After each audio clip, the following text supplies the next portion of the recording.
Hey, Tom and Jamie already in. Hi guys. So I'm a little bit tardy. that was that was a bit of a rush. I'm not going to lie. That was a bit of a quick sprint down to the spot where I'm hoping to do the roundabout. So for all you who aren't watching this live, because I'm aware that when I do this live and then people watch it afterwards, you're wondering what's going on.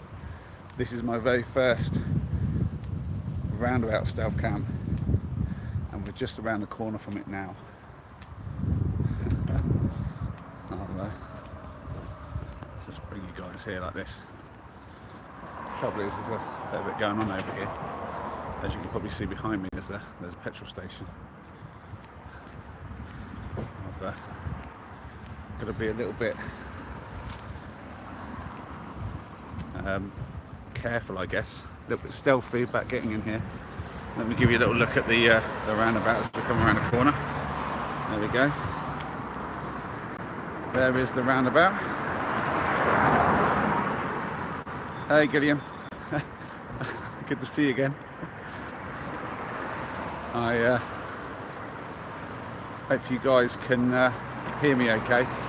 I decided to go with just the camera's mic today rather than miking up. But I don't know what that's going to be like with the traffic.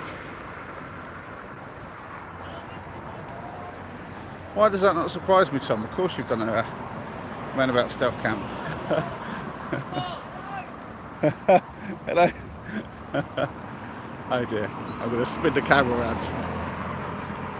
And there's a group of lads just there who've spotted that I'm filming and given me the hello. But yeah, as you can probably tell, this roundabout's pretty busy. I'm going to have to pick my moment to get on. Yeah. So, this is about where things are going to start.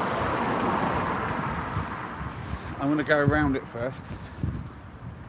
So, figure out my way in. I did do a recce on this a long time ago when I was doing a stealth camp by the McDonald's here. The coppers have already found me. Oh dear. They've on to me already, guys. What do I do? Right. So yeah, so you can probably tell there's quite a lot of trees on that. It was a while ago that I was here and looked in it, so I'm not sure how that's going to work out. Right, I'm going to quickly make my way across here.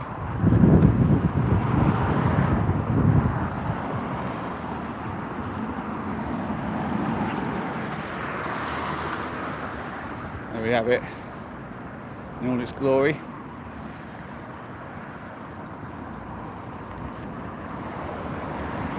Island here. I'm gonna go this way.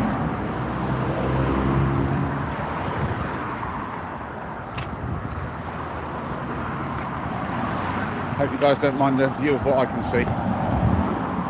I'm holding the phone quite close to me so that it's not quite so obvious what I'm up to. Holding out a phone on a big selfie stick kind of screams, I'm doing something, you should watch me. Yeah, that looks like I can still get in. I don't know if you can make it out. Let me just stop in it. Just there, that dark patch, that's where I went in last time, and I think that's probably going to be my entry point this time. So now what I need to do is hang around without being too obvious and wait for my chance.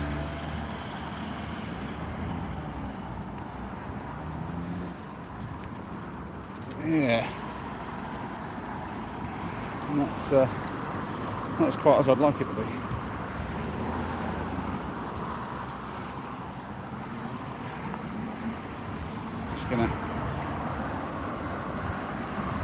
Just gonna stand by this wall for a second.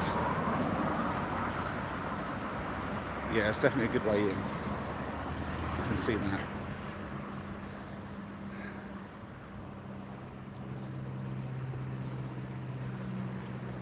Oh, it's just about to go in a car to me.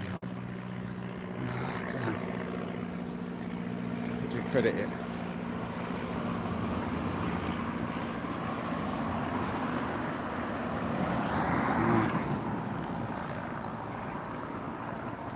So So we'll clear that direction.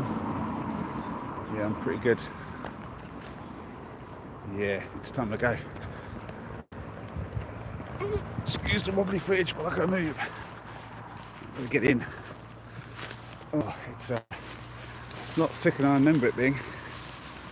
Oh, I hope I've got space in here. Oh. Wow. Yeah, that's a proper. I'm gonna have to chop some of this back. But I've got full coverage. No one's seeing me in here. I wouldn't call it plenty of room, Tom. Oh. Ah, this bit's a bit better. Ah, here we go. Ah, this bit. So, let me give you a little look at what's happening. So, yeah, there's a reasonable amount of space.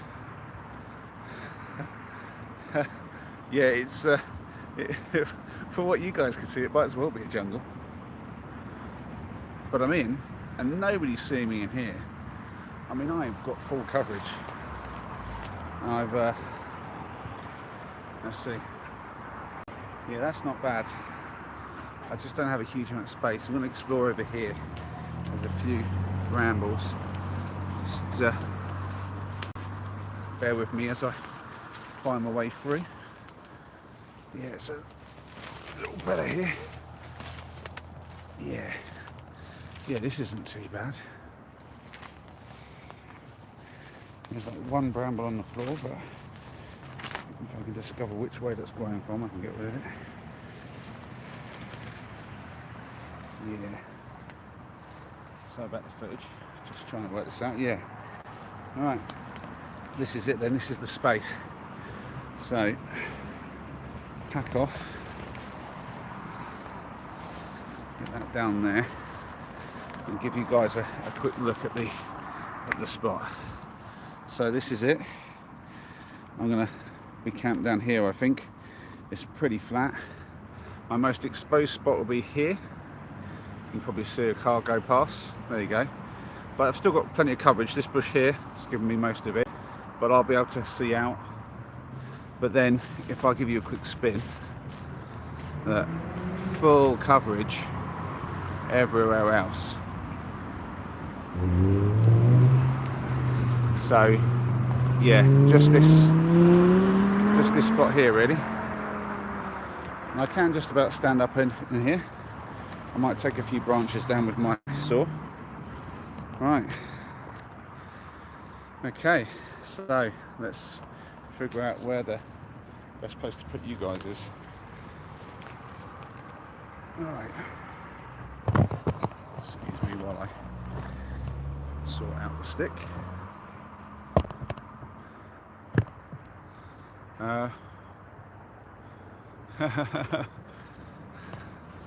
Biffa, just see you in the chat there. Right.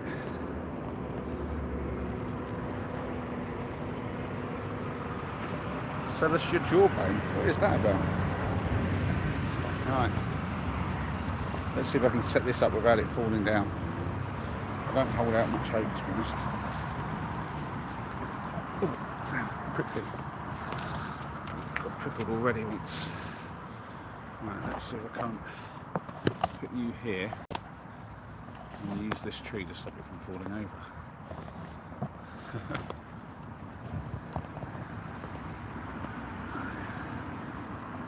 Okay.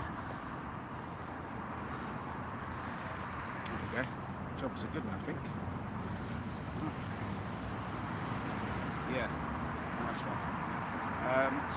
Someone give me a thumbs up if you can hear me okay from over there. I don't know what it sounds like because there's a lot of traffic behind you and I'm far away from the camera now, so yeah, maybe I should have brought my mic, but hopefully you can hear me.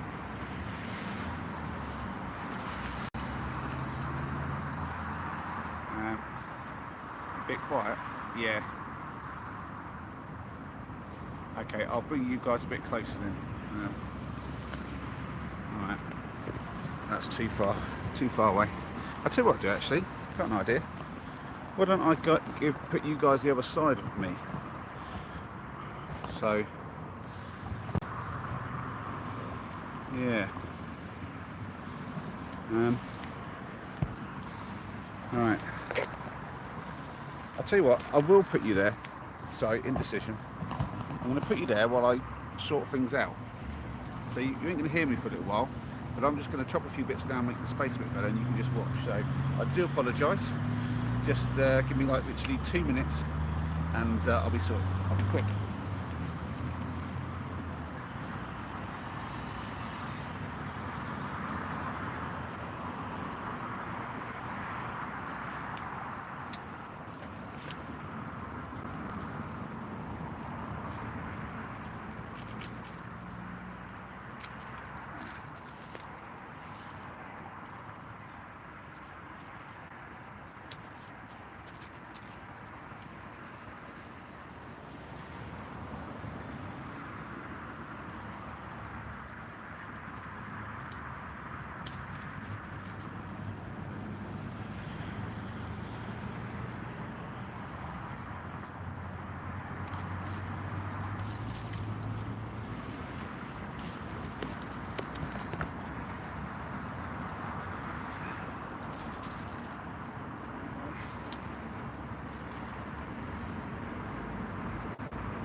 Job's good. Hopefully you saw some of that. Right. So, can we get you guys set up?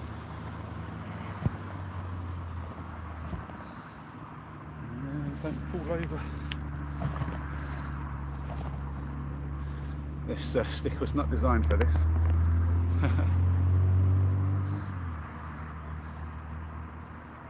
Right, what we got? I'll check the messages in a minute, guys.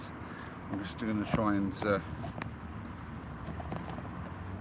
Are you asking if my boxer shorts said B&M? They don't. They say BAM, as in bamboo. They're made with bamboo viscose or viscose, whatever you want to say it.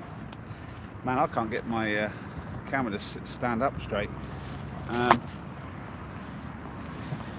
about this? Yeah. If I do that, there we go. How's that? Yeah, it seems okay. Right.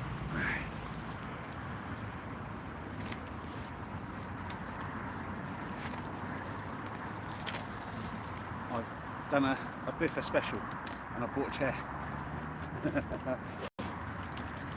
Why not?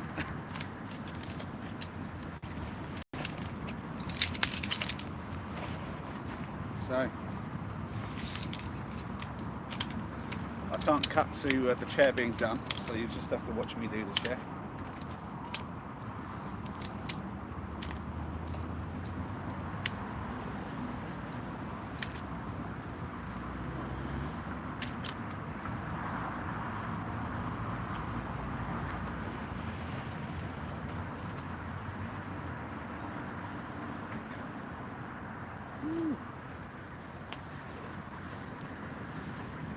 Once the chair's done, I'll be able to relax a bit.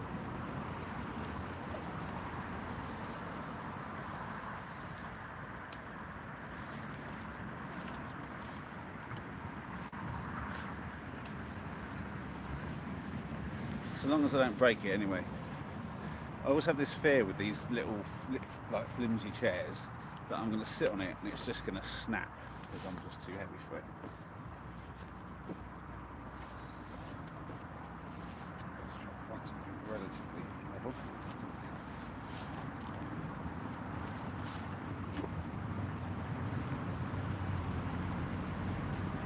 It's not too bad.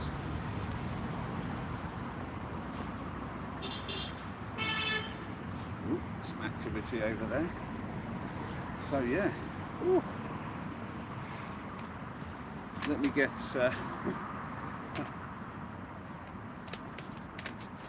let me get my other device. Right, I'm best put you guys on charge as well.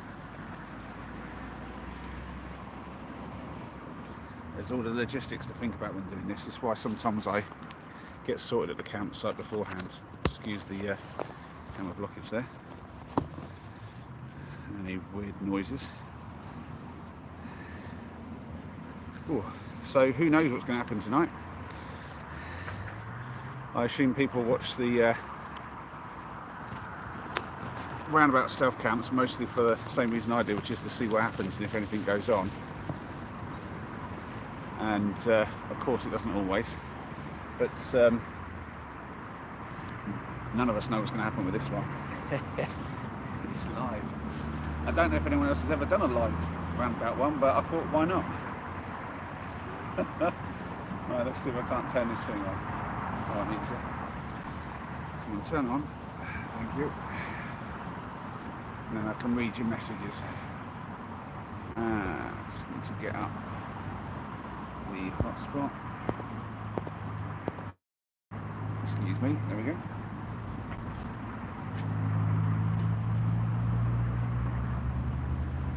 So yeah, I think it's a double-edged sword with the traffic. It's probably making the sound quality not so good, but at the same time, it means no one else can really hear me.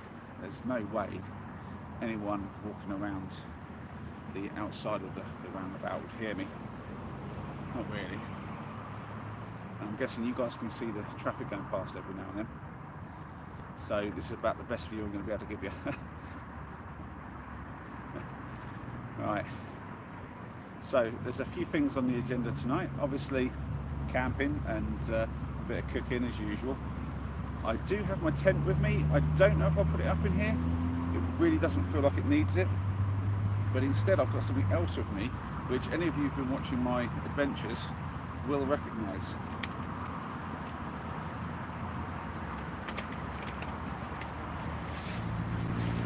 I bought my emergency bivvy from the trip across England. So this thing came with me all the way across the country. And it's still going. It's got a few holes where I've had to repair them, but it's still good to go for these sort of conditions. And as I just said, the noise from the traffic will cover mostly what I do here. So the rustly of this, anyone likes a bit of ASMR, there you go. Yeah, that isn't going to get heard by anyone out there, so that's okay. And the same thing with my titanium fire pit as well. That thing can be quite loud. That was quite a tricky one last night. I did a stealth camp last night at Asda in the car park. So that's going to go up next weekend for the Stealth Camping Alliance. Shout out to any of you guys in here. That's going to be going up next weekend for the challenge. Tom's Do It By a Store one. I thought, well, I'm not going to get much closer than in the car park, so that's what I did. And I'll be honest, I think some of the footage isn't as good as I'd like it to be. I've seen a little bit of it because I also shot a announcement video for the Alliance as well, which I'm hoping to get out tomorrow or Monday. It's a bit short notice, so I've just had to whap it together, and it's mostly done. And it's some of the footage I shot most of the footage while I was there. So I realised that there was some sort of weird flicker strobe type thing going on with my lights, which is a bit annoying. And I think that's something to do with my shutter speed on the camera, which I might need to adjust. So some more learning to do. It's YouTube. I learn stuff all the time. But yeah, so I thought I'd show you the bivvy bag a bit closer because I didn't get to show you that on the trip, and you might be interested. So let me see if I can't get up some messages from you guys. My glasses somewhere.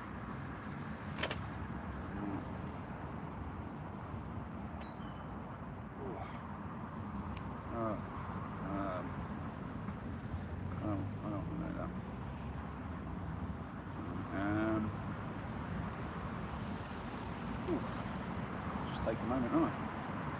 Ooh. As you can probably tell, the sun's getting lower now, so it's coming straight in, and I'm getting a bit of a face full, but that's okay. Right, so for some reason my internet's a bit weird here at the moment. Here we go. Found it. Go on in. I guess the stream's taking a fair bit of my bandwidth. There we go. Well, I'm going to have a quick little look back through, so I apologise if I'm just looking down. It won't take too long.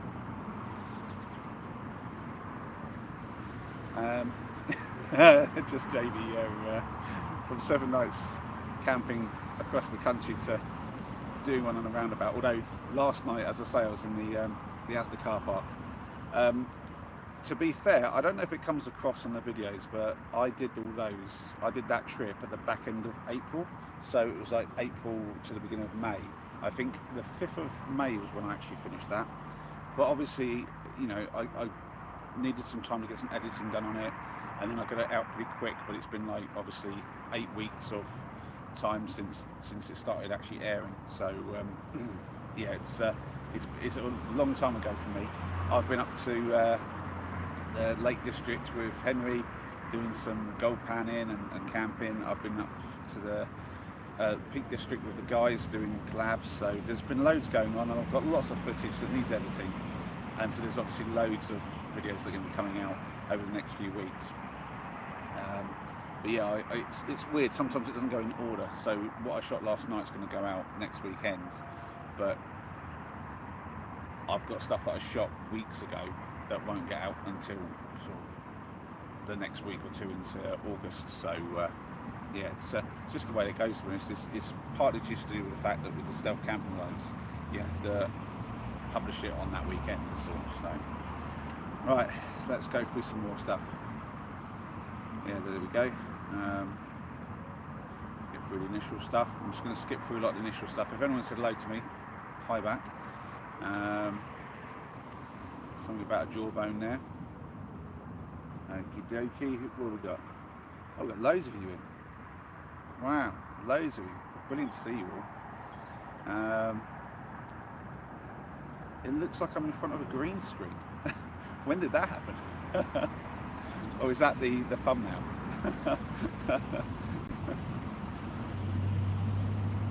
Because obviously the thumbnail wasn't me stood there doing that. That was me taking 2 pictures, one from here, but I wasn't able to take a picture like that, so I took the me from another picture and just put it on top. So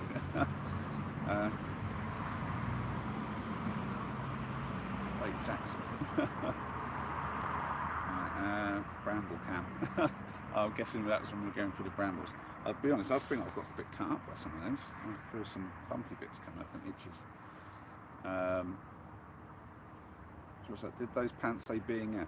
Yeah, no, I think I addressed that already. That's BAM, B-A-M.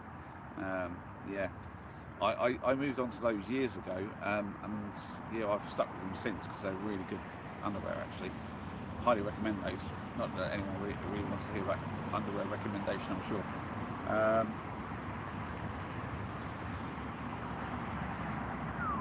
Loads of messages.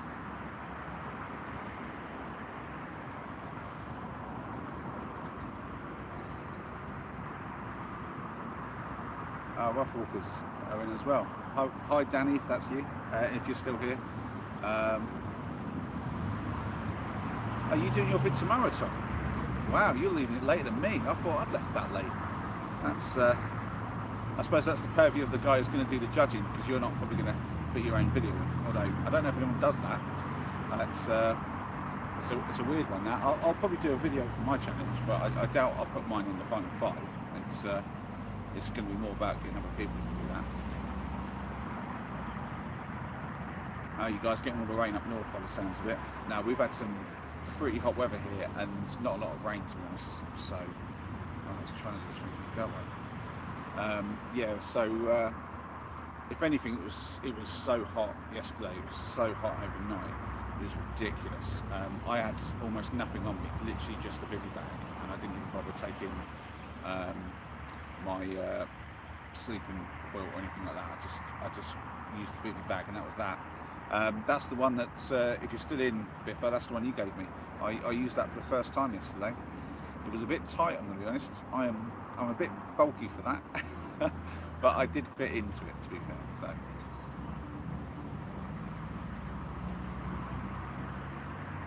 I was chopping the branches. Oh yeah, fair play. Yeah, the sun has been making its appearance and changing the lighting quite a lot.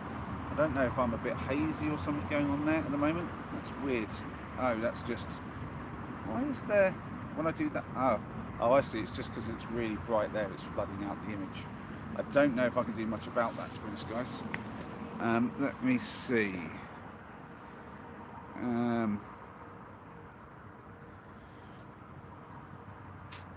No, there's not really much I can do. There's a few filter type things, but oh no, don't do that. Go away now. Oh, I've just got to go tap normal, I guess. Oh, I've done something stupid. Go away, whatever. Oh well, I'm just going to see that now. Well, that's a bit annoying. How's it done now? Whatever. Goodbye.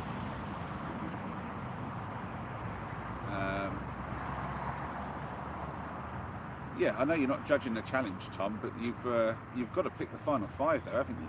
So if you get more than 5 videos, it's for me. I'm like, I don't think I'll put myself in the top 5 for people to vote on. I mean, I guess you can. If you think yours is up there, then that's absolutely fine. You won't get no judgment from me about that. But no, I wasn't sure about how it was with that, whether you can nominate your own in the top 5 or not. But I think a bit weird. We've got farm traffic now as well.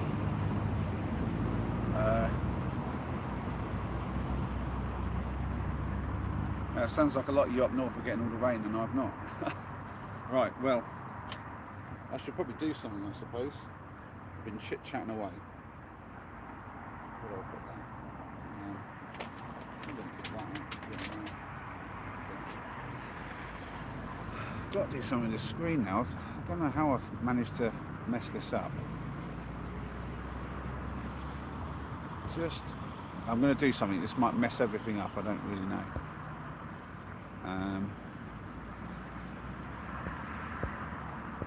Why are you? There was a tick and I couldn't see it. There we go. There we go. Okay. Yeah, it's weird.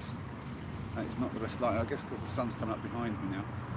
Might put you guys in a different spot, but it might be alright. Oh, do you know what I could do? Let's try this.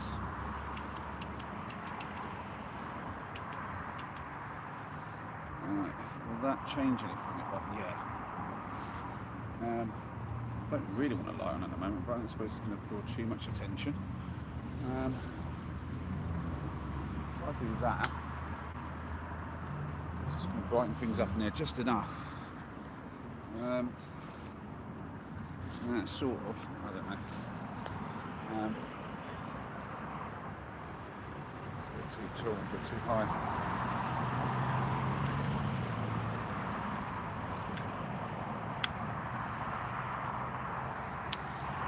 Let's try that. There we go, that sort of helped. Ish. I'll be honest, I'm a hiker and a camper, not a filmmaker. I didn't go to film school or anything like that. I'm making this up as I go along. So you'll have to forgive me. It's the best I've got at the moment. I learn as I go and I get better over time. I think that's kind of the idea of most people's channels. We all get started, and I could have spent 2 or 3 years trying to learn everything and then getting on, but the advice from most people doing it was to just get going and just do the best you've got with the gear you've got and just have a crack. And you'll spend the first year or 2 really learning quick how to get things done, and then after that, obviously, you're always going to still be learning, but just hopefully not quite at the pace I have to at the moment.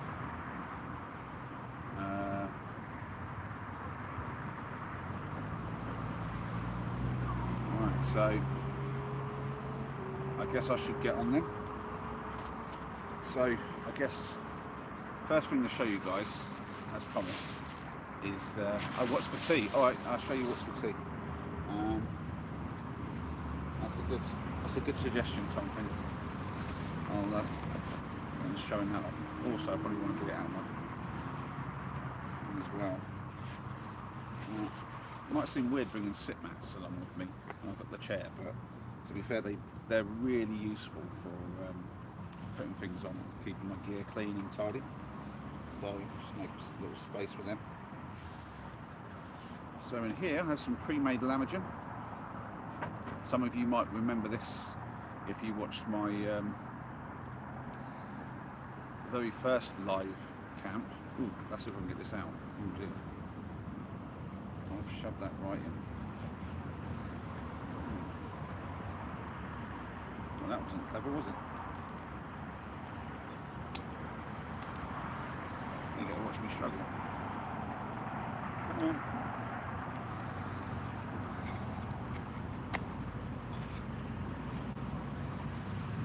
Oh.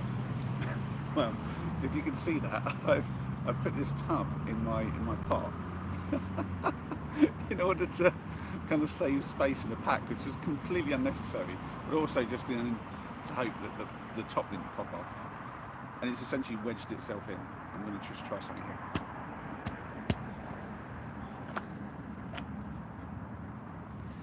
Nope, that actually made it worse.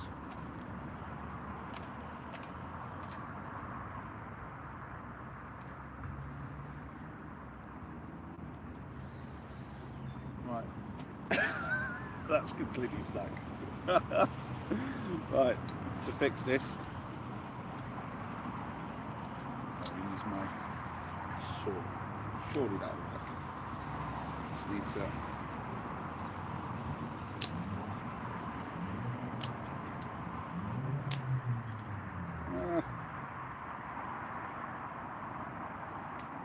the problems we face.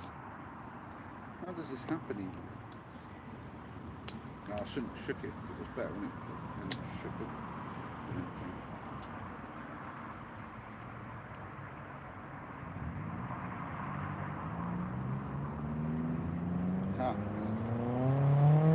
This little lip bit here. Managed just to get hold of that, and that should allow me to pull it up, hopefully. And this is really wedged in there. Just spin it out. There we go. That's lucky. So yeah. So a little pot of lamagen, which is apparently, oh no, I've got loads of butter in the pot. It's melted the butter in the pot. Oh, well that's grand. Okay. Wow, problems galore. I've messed this up totally today. What is going on? Right, now I need some kitchen gum. Oh dear. Sorry guys, it's an absolute shambles, isn't it? Alright. Surely. Yeah, probably so.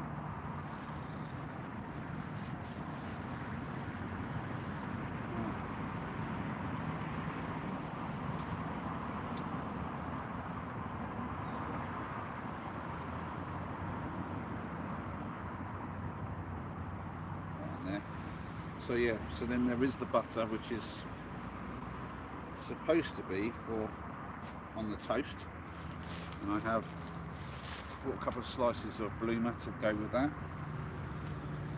And so essentially, yeah, from the as I was saying, from the first stealth camp that I did, well, not stealth, first live stream that I ever did, I was in the middle of a wonky mission, and I did a bit of lamagen on toast then. As it's just a really nice thing to have, and I enjoy I'm basically cooking it earlier, and I just bring it out, all I need to do is warm it up, toast some bread, and I'm good to go. So it makes things really easy, but it's a lovely meal. So that's for dinner. Got a bit of charcoal to go in the fire pit. Yes, anyone who wants to say it's not stealthy having a fire, well, no one's going to see from out there. There's enough cover, it'll block any smoke and make it not too obvious, and I will leave that a bit later. I think I'll wait until it gets a little bit darker when it's this light out. It's a bit of a silly thing to do. But I've got a little snack for in the meantime, a little bounty and a pack of Jaffa cakes from Audi. Interestingly, they actually called them Jaffa cakes. I didn't think they'd get away with that, but apparently they can now get away with calling them Jaffa cakes. So, yeah, so that's all the food I've got, and then it's just my usual gear really.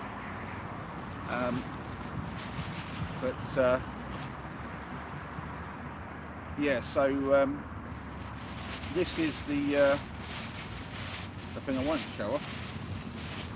My foil bivvy bag, which is actually camo. But there you go, Biffa. I actually own something that's camo. Oh dear. It's about the only thing that I have. But it's not very camo if you can see the inside of it. So you have to make sure no one can see the inside. Yeah, but actually that's pretty non-visible on the floor as things go. But this thing works so well. It actually somehow kept the slugs out as well. I don't think they liked the foil for some reason. So it's a squeaky car. Yeah, so yeah, this has seen me through across the country, and I think it will see me through tonight as well, because it's really going to be warmer again. So I've just got that. I'm going to put my mat inside, and I've got my sleeping quilt, but I don't know if that's even necessary, I'll be honest. I might just put it on my legs just because I've got nothing on my legs but shorts. But yeah, it's about all I'm going to really need. I might not even get in this. I might just sleep on the top of it, because it's going to be another really warm night. It's going to be like 17, 18 degrees overnight, and I'm under a lot of cover. There's yeah, that's full coverage above me. It's not very tall coverage, but it's quite full. So, but yeah, this thing was absolutely brilliant. There are a few. There you go. There's a few points like this where it basically got cut from either where I was hanging it up to dry, or from where I was using it and it was rubbing on the floor. But it patched up really well, and none of the patches ever came off. So yeah, absolutely no problems, no kind of major catastrophes. So I was really impressed with that thing, actually. I think it was a pack of 2 from Amazon. It was definitely under 20 quid. I think it was probably like about, I don't know, 14, 15 quid, 16 at the push maybe. But that was for a pair of them. So I've still got one which is still in its tiny little pack, and it gets about that big. I should have brought the other one out to show you what it looks like in its pack, but they're pretty common, to be honest. They're about, I saw a review from somebody else on them, and I was like, okay, it looks usable. What I particularly like about it is how big it is. So it's got like a really big opening, so it's easy to get in and out of. It was really good, actually. The only downside to this is obviously, well, there's two downsides. The lifespan on the longevity of it is just abysmal, but also the condensation is absolutely murder in there. It gets soaking wet from that. So if I could have something like this that didn't degrade too easily, it was long enough to actually get me to fit in it a bit easier, and didn't have an issue with condensation, had some level of airflow maybe or something, that'd be awesome. So I'm hoping to maybe build something, because I don't think there's anything out on the market for what I want, but we'll see how that goes. If I can come up with an idea, maybe I'll make a video and you guys will be interested. Right, let's check on some live chat. I can see there's been loads going on. I assume half of you are talking to each other, I'll be honest. Let's see who's in.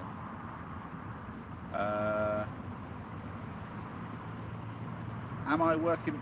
Is that a question for me, Liam? Or was that somebody else? If it was for me, yes, I am probably working on Monday. Yes, yeah, unless it's raining, in which case it'll be Tuesday. But yeah. Are you out for camp as well? Surprise, surprise, Biffa. I can say. You out on a camp on a Saturday? That seems unlikely, surely. I can't remember the last time you went out on a Saturday, actually. I know that sometimes you've been out on a Friday or a Sunday instead, since I started watching you. That's only happened once or twice. But you were religious with it, man. It's, I mean, respect. You stick to it. I definitely have like my breaks. I like go off my big week trip and then have like a couple of weeks where I don't do too much. Uh, I say not too much. I do a lot of editing. The editing takes some time.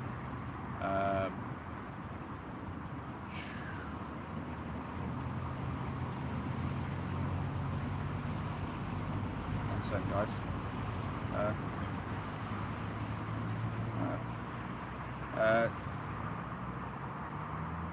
Yeah, cheers for the support, Lee. Appreciate that. I see you commenting there. So.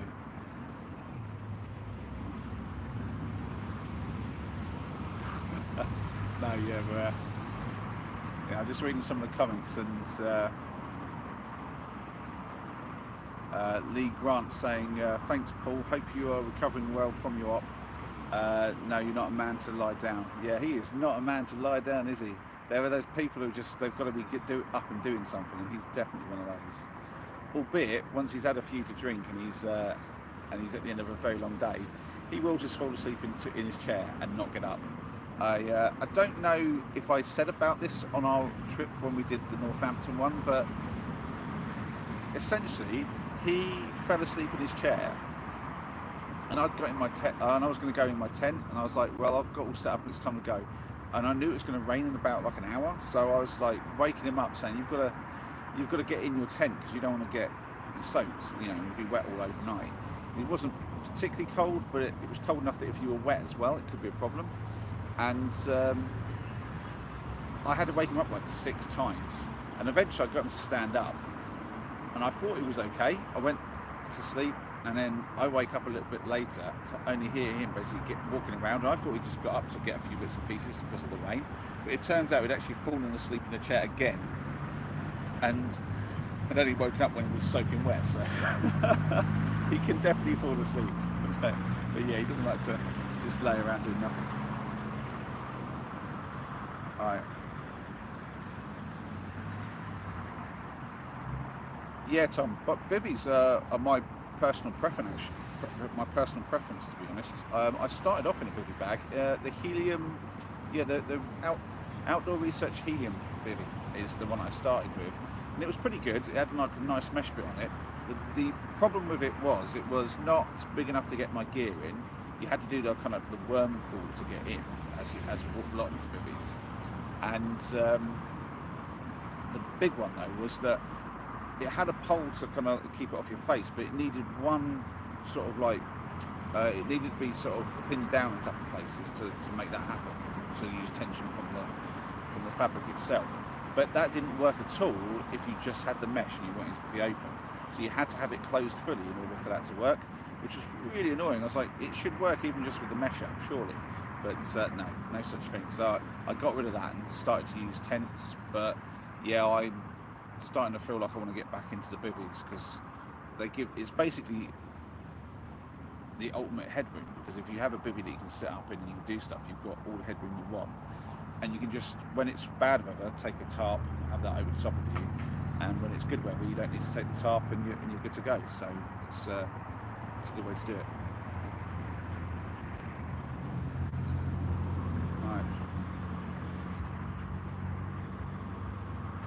The chair. Oh dear me. Yeah, I love the community. Yeah, I can see you guys talking about that. The community we've built here is amazing, I'll be honest. And meeting all you guys, I mean, you guys know that quite a few of you from the trip are here, Tom and Biffa. It's been brilliant making new friends and having people to do stuff with. It's definitely the best bit so far of doing YouTube. I just thought, could do a channel. I've done a lot of trips over the years, some of which would have made great films, but I was like, I wasn't getting out as much as I liked. When you have a family, things get in the way, and you kind of put things off. And I wanted to give myself a reason to get out. I wanted something to push me to say, you've got to get out and have this adventure, and almost give it a purpose. I love having a purpose to what I'm doing. I'm not so keen on kind of just mincing around on a campsite and not really having a goal to work towards or something like that. But even like with this, in the old days, I would never have thought, oh, I'm going to come out and just sit around in a roundabout. But there's a purpose to it. It's to entertain you guys, but it's also to connect with you guys, so I can sit here and I can chat and, like, you know, just do this sort of thing. And it has therefore purpose, and it makes it so much better. So I can come here and I don't feel like I'm just wasting my time away. And even like last night, I did a lot of filming, but then I get to sit around and watch a little bit of something on my phone and just chill and be by myself, and, you know, do a bit of people watching when there was a lot of people walking by, because it was really active over there. I mean, it was a Friday night in the town centre. I mean, it was always going to be a lot of people. But yeah, purpose is great for this sort of thing. I love that. And that was the main thing that I started it for, just to give me some sort of drive to get out and do more of the adventures that I've sort of been lacking to do, really. And I never thought for a second that I'd find a community like what we have, and make friends even. So, you know, I mean, Tim and Biffa, they're brilliant guys to hang around with. Oh, sorry guys, I don't know if that's getting a call on the phone. Hope that didn't come across on the video. I should probably turn my phone off, but I don't know if I can do that and still have the internet. So that's a one. Dear. Leave me alone. Yeah, that was a wasp or bee. Something was coming up near me.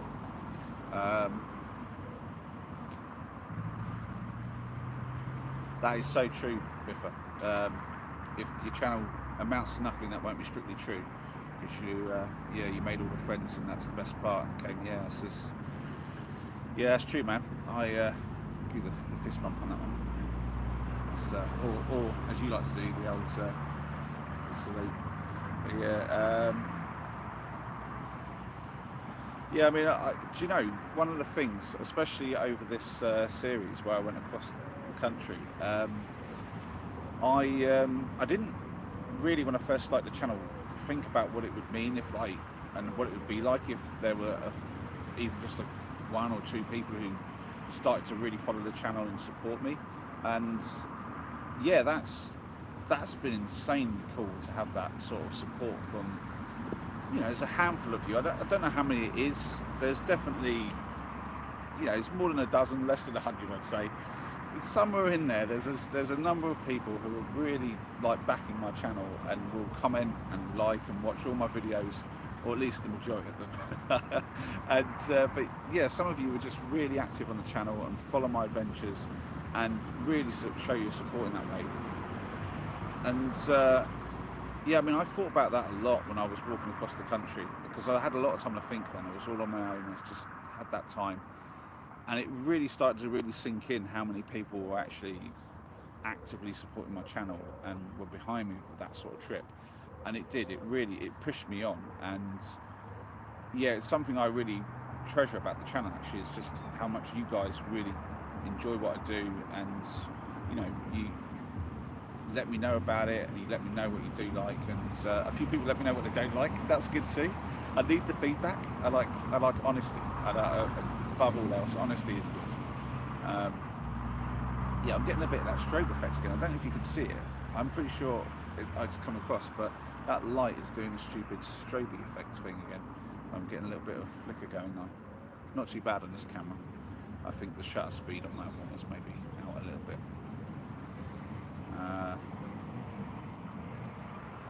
You got a tricky spot, have you, Biffa? You're having to wait. Yeah, that's what I've had to deal with. Sorry if I'm itching all the time. It's like I'm so hot and sweating. I've come in here and I've got all like these little tiny scratches from basically blasting through the bushes over there. That was really thick. That wasn't like the last time when I came here.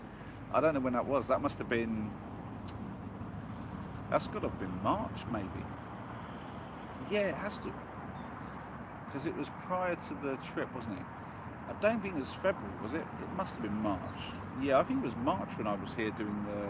Because basically the McDonald's is right over there. It's like probably 2 stones throw away. So I was camping literally, I don't know, 100 metres that way. And that's been one of my more successful videos, so quite a lot of you might have seen that one. But now I'm over here because obviously in that one I sort of looked at this roundabout for the first time. Been past this roundabout hundreds of times, but that was the first time I actually walked past it and went, you know, I could stealth camp that. That looks doable, and it is just about doable. It's a tiny roundabout.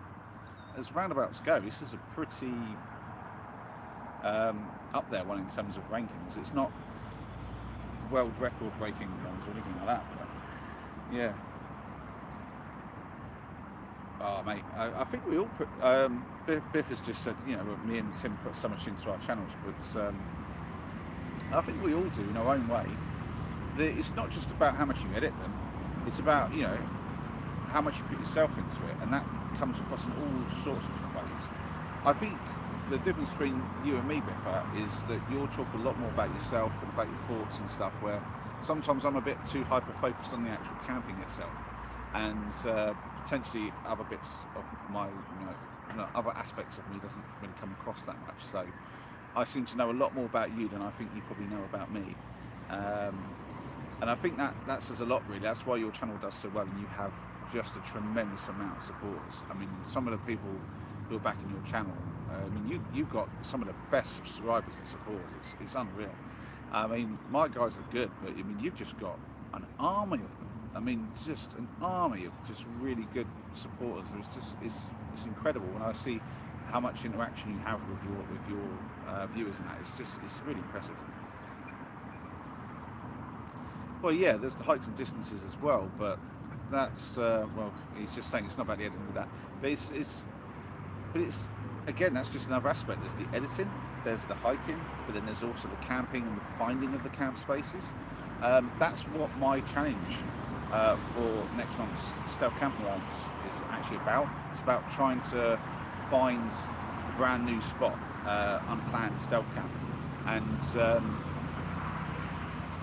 like, that is half the battle and half the fun, is finding these spots.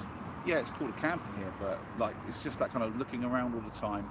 You know, where am I going to camp? Oh, is that doable? Oh, this is doable. It's just, you know, you kind of put yourself into that. But then there's also how much do you share of yourself. I know that Tim holds back a fair bit from his channel. I know that I do.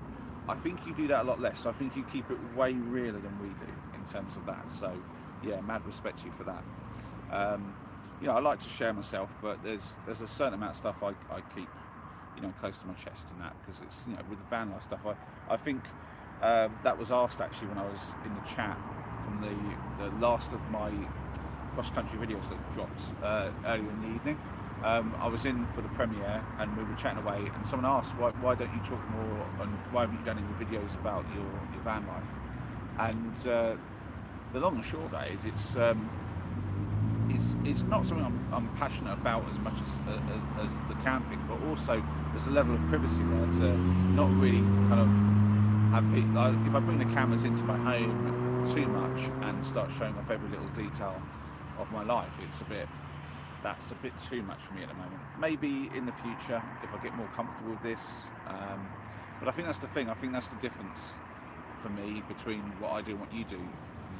You put a lot more of yourself into it, and that in some ways is way harder than just hiking 100 miles. I mean, I'm sure there's some people watching who can agree with that. Sharing yourself and who you are with people can be so much more of a task and scary even than just walking across a country for a long distance hike or whatever. You know, each is its challenge in its own. So, you know, you don't take anything away from yourself from that. You put a lot of effort. You do.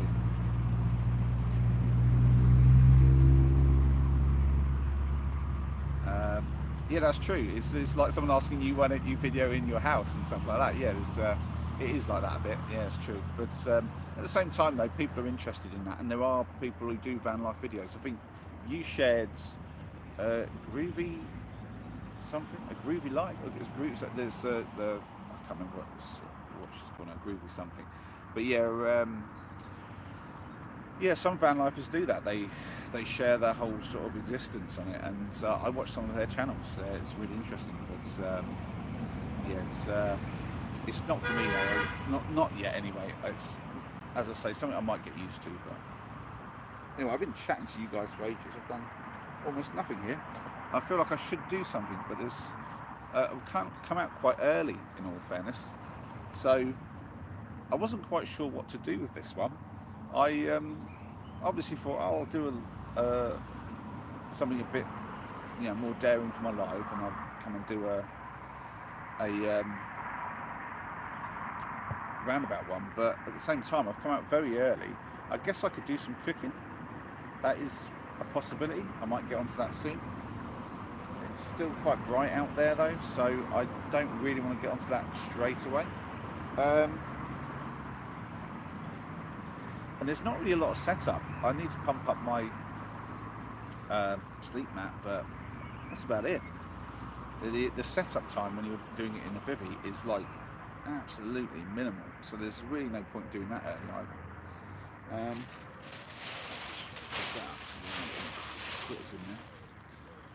Right. Well, I'll tell you one thing I can do.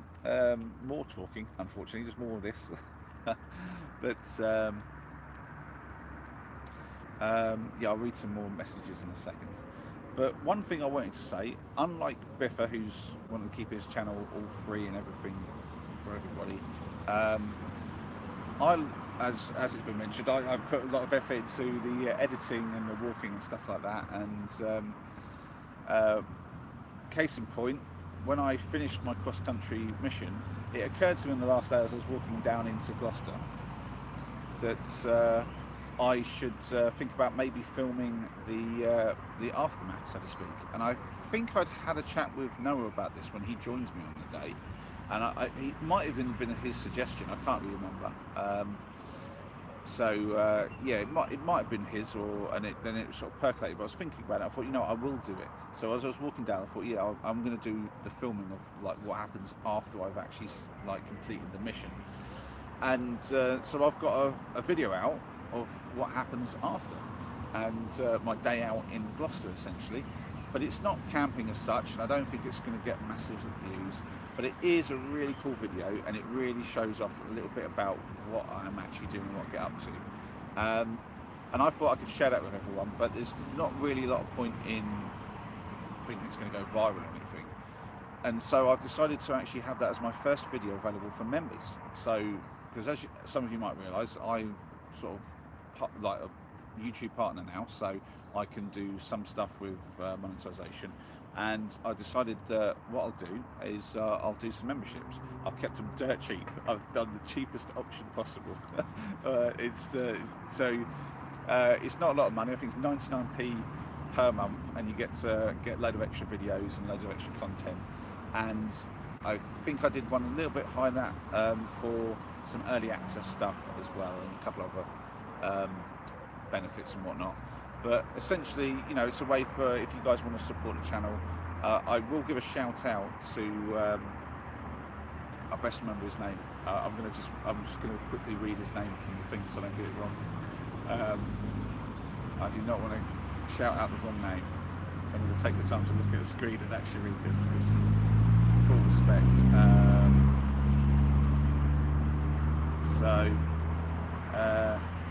Yeah, Jason Calabrese 7164. You are fantastic, and I really appreciate it, man. He's done a couple of super faints. He was the first person to give me a super faint, so that made my day. I can't tell you how much that had an effect on me for the rest of the day, and just, I was beaming. That was a really good day, and I got the first super faint, because that's the first kind of like, somebody out there appreciates my videos that much that they're going to support me with something like that. It blew me away. It really did. I couldn't explain. I can't describe that feeling. I'm not very good with describing feelings. Partly probably because I'm on the spectrum,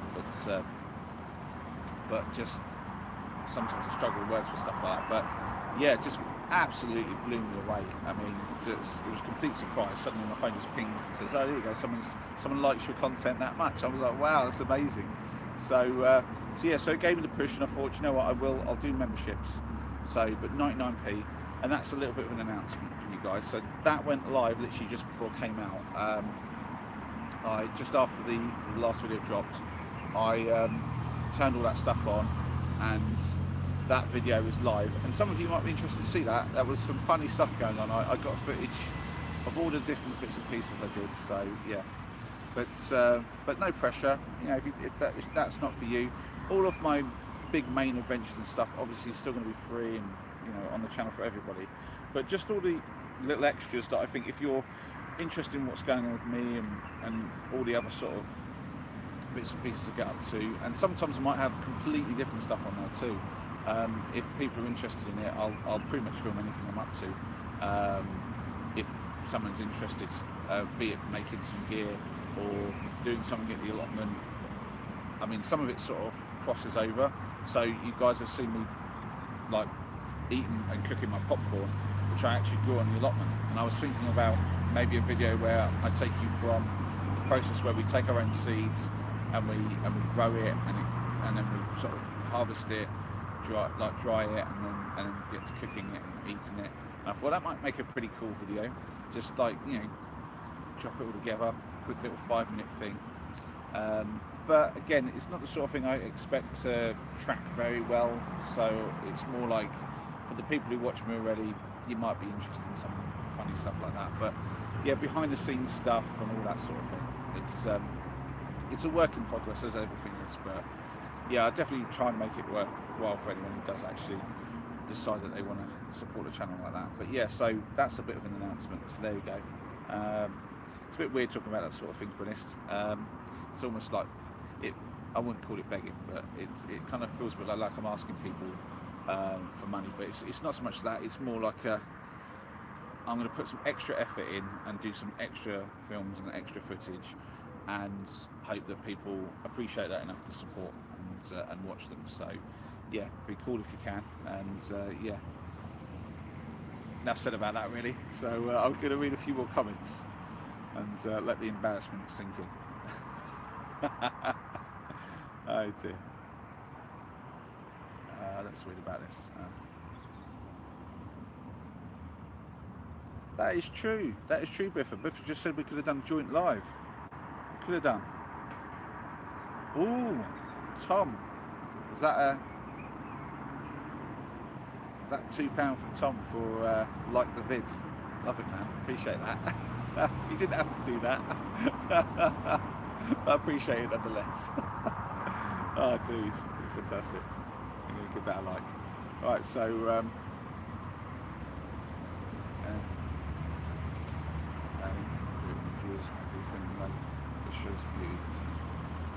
well, I've got to go back a bit. There's some.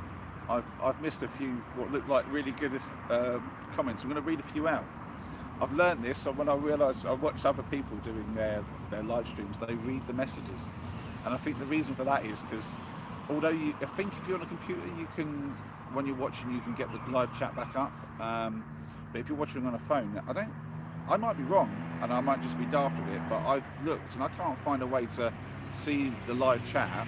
So this doesn't make a lot of sense to somebody watching in post unless I actually say what the people are saying and what I'm referring to. So if it feels like I'm just repeating what people are saying, that's why.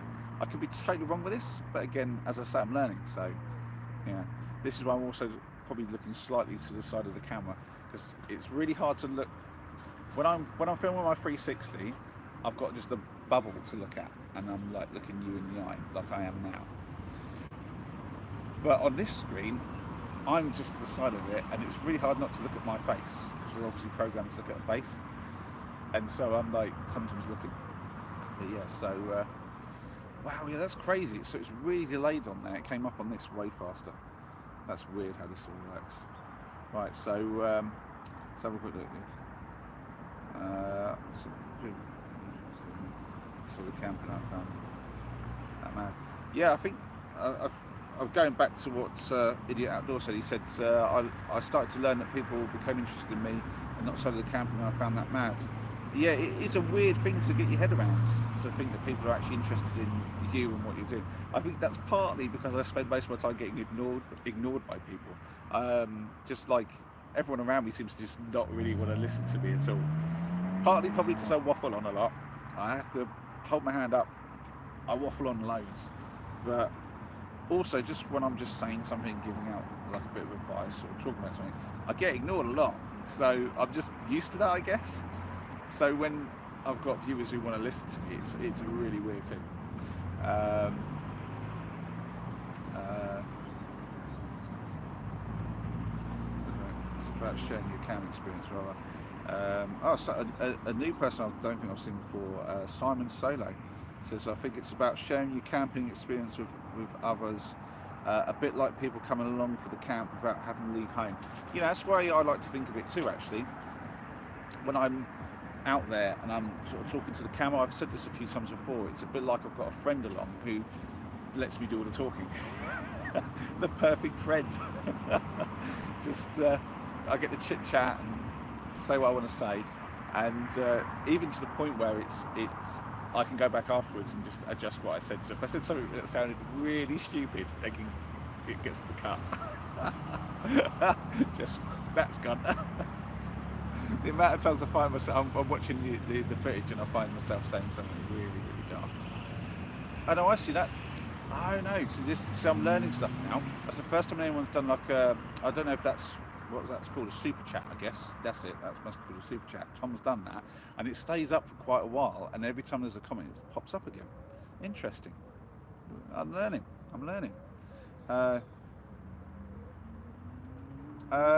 Mention a meet with Tim, says Biffa. So yeah,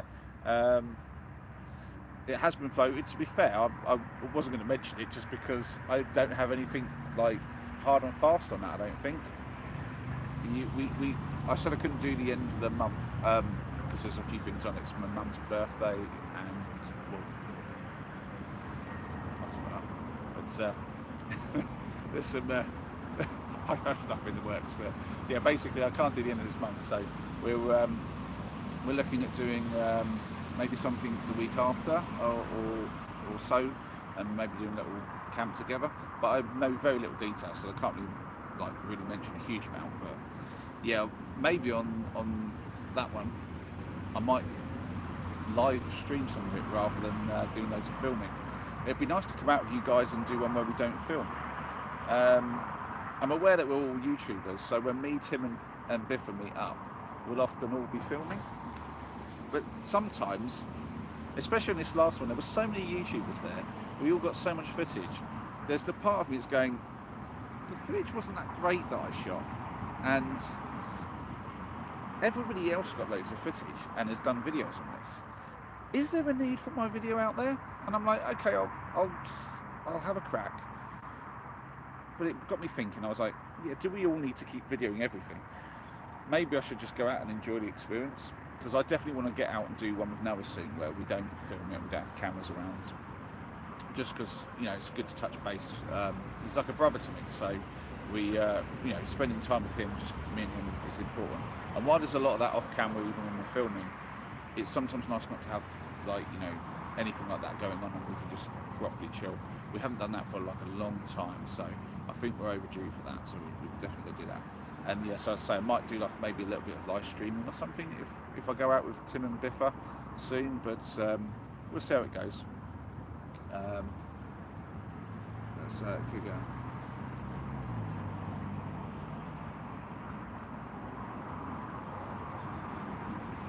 I think I've missed him, but good night, Lee, if I haven't missed you. Oh, that's a good idea. Sparker says he's watching his TV but chatting on his phone. That's a clever way to do that, actually. Yeah, I hadn't thought about doing that, but yeah, that makes sense.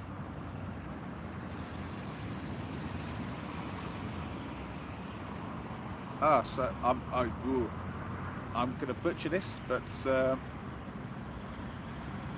Wilbs. Tell me if that was right or wrong. I can't know.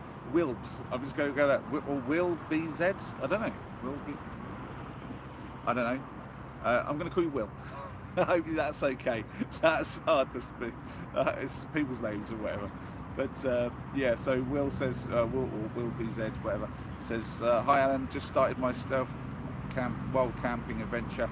I have a few roundabouts on the map. Great stuff, enjoying the broadcast, and gives me a thumbs up. Great to have you along, man. Yeah, Wilbs. Okay, Wilbs. Yeah, okay, so Wilbs. Good. All right, and so we'll call it that then. Nice to have you along, man. Nice to have you in the chat. Appreciate it. It's great to have everyone.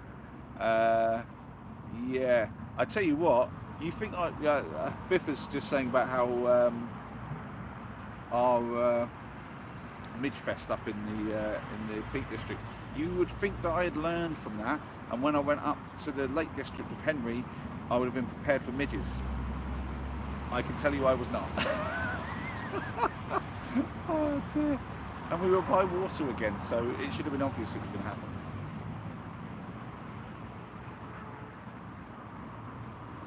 So, we've got Simon Solo again says, I wish I could do a week-long camp and video like you, but I can't be away from home too long, as I live alone with a cat and have to get home to her.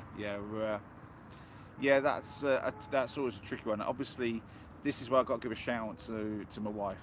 She obviously mans the fort, so to speak, when I'm off gallivanting around for a week like that. You know, she takes care of things quite well like that, and you know, she's supportive like that. She knows that the channel is something that I'm passionate about and I want to try and develop. So she's been really good with that. But yeah, it can be tough if you don't have anyone at all to look after dependents, be it kids or cats. Yeah, I mean, I guess one option would be to, you know, get someone to cat sit. Henry's going to be doing that for somebody later this month. Another one from Tom. Cheers, man. He says, I've got to bounce. Keep up the great work, dude. See you, Tom. Thanks for the support, man. I appreciate that. That's you get me, man. I say, oh dear. Meeting guys like you has just been brilliant. But yeah, love you, Tom. You have a good one. Take the cat with you, says Any of the Outdoors. Yes, of course. The cat can come with, has been proven by the recent video. Although, to be fair, a week-long trip with a cat, that's a lot of cat food to carry. I don't know, you want to be carrying all the cat food as well. Oh dear. Yeah. Yeah, that's what I was saying. Like, Henry's going to be doing some cat sitting for a family who live next to one of those parking spots where we park our van. Tom, what are you doing to me, man? You're going to have me... Oh, dear. Oh, man. Thank you, Tom. For good luck. Oh, dear. Oh. Some likes. Oh, man. Oh, thank you, Tom. I love you again. We've got to book something in, Tom. We've got to get a collab video together, just you and me. We're trying to do something better than Northampton, mate. If I've learned anything, it's that Northampton's not quite as good as Biggleswade for camping spots. There's like a million of them around here. Yeah, see you, Tom. Take care. So Will says, when I tell people what my new hobby is, most people just don't get it or just look blank and confused. Have you encountered much negativity within your circle of friends and family? That is a good question. Let's have a think. So I think most of my family have been a bit kind of not really talkative about my YouTube channel as a whole, and I haven't really gone and talked to them too much about it. I just haven't sensed much interest. One thing I try not to do is talk at people about my YouTube stuff, because especially at the start, it was all I could think about, it was all I could talk about. I was just always thinking about what I want to do, what's my channel going to be like, how am I going to do this, how am I going to do that, and I was talking this, like, I mean, I must have talked Noah senseless with this, because like Noah's one of the main people I talk to about things like this, and my wife too, and both of them were very supportive. Noah is really behind the channel. He's supported me from day one. He's helped sort of share it around a bit, and yeah, just he's been fantastic. As I say, he's like proper brother to me. He's one of the most important people in my life, to be fair. And yeah, he's been really behind me. And then, as I say, my wife's been quite supportive and has taken on a bit of extra responsibility with the boys when I'm out and about. Like, for instance, she was out today with the lads over at her parents, but they'll be back at home by now, and she'll be warming up the food that I've left and stuff like that. So, you know, taking care like that. But in terms of my friends, I think they were kind of like interested. I wouldn't say there was never any negativity from anyone. I'll make that clear. But yeah, it was something where you could see that they weren't quite sure. Like, you know, is that a thing? You know, is that watchable? And there was always a lot of suggestions. Oh, you should try this. You should try that. And that I liked. A friend of mine, Luke, who has been supporting me as well, he was full of suggestions and made a lot of valid points about things that I could try and I could do. Some of them didn't really hit home just because they weren't what I wanted the channel to be. As I said previously, the main drive for this at the first was to actually push myself to get out and do the kind of adventures like what I've been doing. So the 1 kilo missions and the cross country stealth camping. That is what I want to be doing. I want to be out there and I want to be exploring and I want to be, you know, just on my own, pushing myself to new goals. And the stealth camping like this is fun, and it's something that's quite easy to do in terms of the time commitment. As you say, going off for a week is a big commitment. Just putting a night out, coming to a spot like this, you know, I'm not far away. Like, I can walk home. Like last night was like a 20-minute walk to get home. So it's literally just, you know, camp out, sleep, wake up.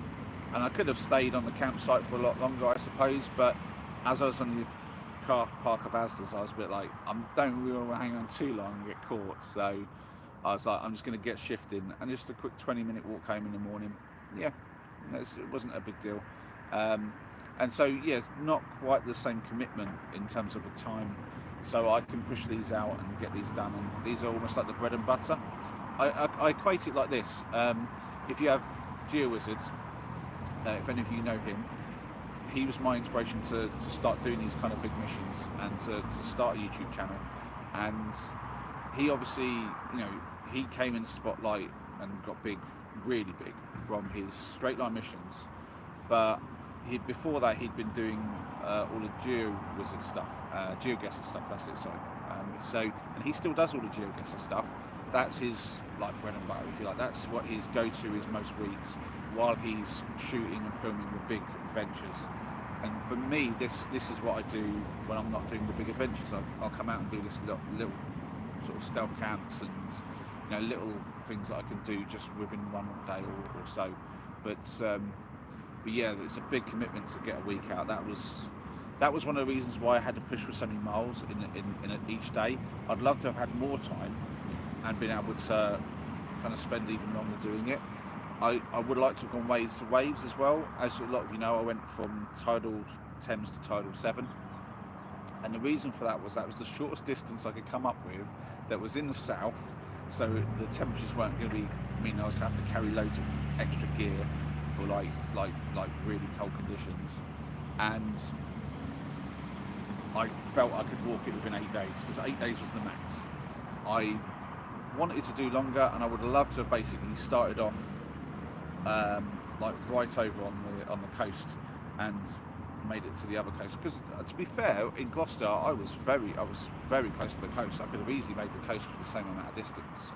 The initial idea was actually to try to do a wonky line mission from one side to the other, so no map and no compass, and just literally pick 2 points and go directly east to west and try to hit the right spot. But yeah, that was when I worked out after my Pitstone mission, I realised that was not going to be doable, because I'd need a minimum of 2 weeks, but maybe 2.5 weeks to do that, and it was just not doable.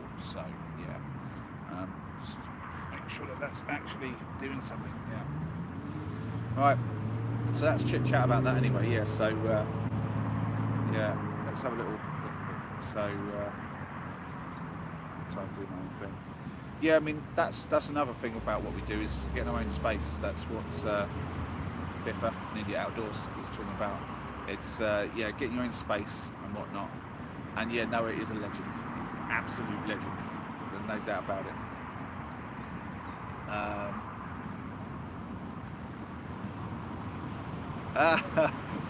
Sparker68. He's like, my missus be like, what you want for your birthday? I'm like, an axe and a bike trailer. And I agree with Will, so that's funny. Oh dear, yeah, no, Noah is the best. Noah is the best. I I will confirm everybody's take on that and say, yeah, Noah is the absolute best. I think the people who are negative about our camping hobby are the ones who jump on a plane for 2 weeks abroad. They don't understand us. Lol, says Simon Solo. And I think probably you're on something there. For the most part, I think when people are negative about something, it just means that they... oh, Noah's in. Hey, we're just talking about the legend, and here he comes. He's in the chat.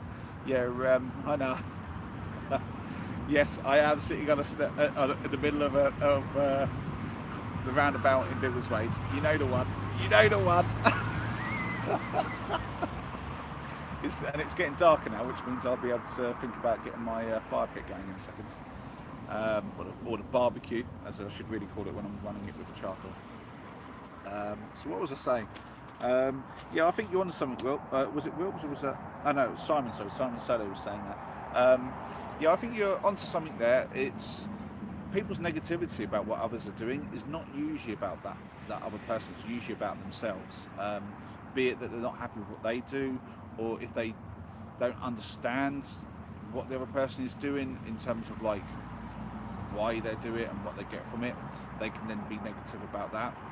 And again, that just says about them as a person, not about us. So yeah, people's negativity about anything that I do, if I'm affecting somebody, so like for instance, if you've got somebody doing a straight line mission and they come running past your kitchen window and you want to be negative about it because you've got the scare of your life, I think you've got a right to be negative about guys doing straight line missions because you've just been negatively affected. But if you've not been affected by it, yeah, getting all negative about things like that, it's like, yeah. If you're not being affected by it, why? The only reason to get negative about something is because you're not happy about something in your life. So maybe look at yourselves if you're feeling negative. I mean, that's my take anyway. That's my 2 cents. Wow, there's so many comments going on. I can't keep up, guys. You guys are talking more than I am. Oh dear. I'm not the fastest reader either.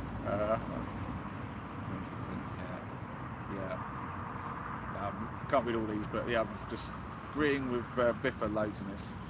About on the A10. Oh, the A10, that's not far. Well, I say that the A10's a long road, so it could be quite far from it. But Will was saying, I still have camped on a roundabout on the A10, and I don't think people know the buzz it gives sitting there having a beer, cooking steak, or cars flash by completely unaware. Very liberating.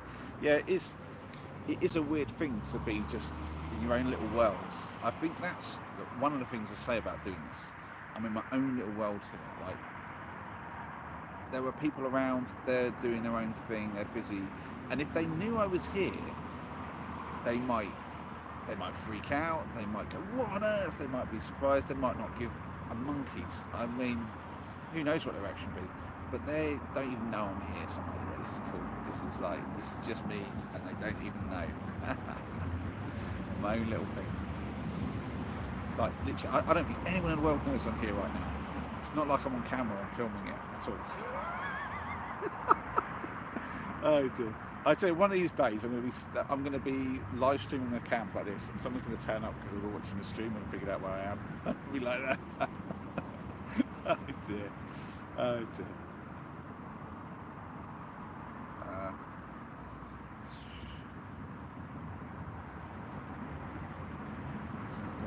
Swell out. Thanks for a shout out when you mentioned friends and family stuff. Oh man, I tell you, Noah was the most supportive. I just read Noah's thing when he joined, saying joined a little earlier, listening via earphones. Thanks for a shout out when you mentioned friends and family supporting your start. Noah was the most supportive, and to be honest, Noah's the one who had to put up with the most as well, because I bent his ear about this thing like just ridiculously, and yeah, he had to put up with me going on and on, and he's good about it. I mean, yeah, Noah is the absolute legend that everyone thinks he is, for sure. You can hear the traffic. Yeah, it's busy here. That was one of the decisions I had to make today. Do I lapel mic up, or do I just go with the camera mic? And I decided camera mic because I want you guys to be able to hear exactly how loud it is. And I know that this phone does quite well at still picking out my voice quite clearly. So hopefully that was the right choice. And hopefully you guys can hear me good. Or well, I should say.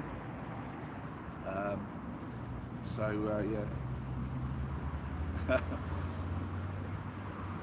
Yeah, no, it's just agreeing with me about the negativity being a reflection of people's selves, yeah. Oh, Dan Gaze is in. Dan Gaze. Love you, man. Dan is a real life hero, that guy, I tell you. He's helping the local kids like you wouldn't believe. You guys have got to show him some love in the chat, I tell you. Go and subscribe to his channel if you haven't already.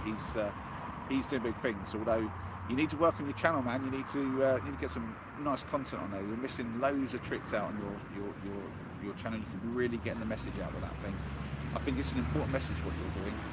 Helping these kids who are not getting the same start in life that other kids are just taking for granted. Let's face it. I mean, there are kids out there who they're given everything and they take it for granted. And then there's these other kids who just, wow. I mean, you yourself know you didn't have the easy start. I've watched some of your videos, heard about what start in life you got. I mean, yeah, some of us get some rough starts. I mean, mine wasn't all roses. I've got to be honest. There's many of us with rough starts, and so a lot of us should know there's some kids out there who need that help, need that support. So yeah, much love to you, man. Right, which part are you answering? Yeah, I'm trying to say what I'm answering before. I'm trying to read the comments before I answer, so it makes sense. But apparently, I'm not doing that good a job because Noah's still getting confused what I'm answering.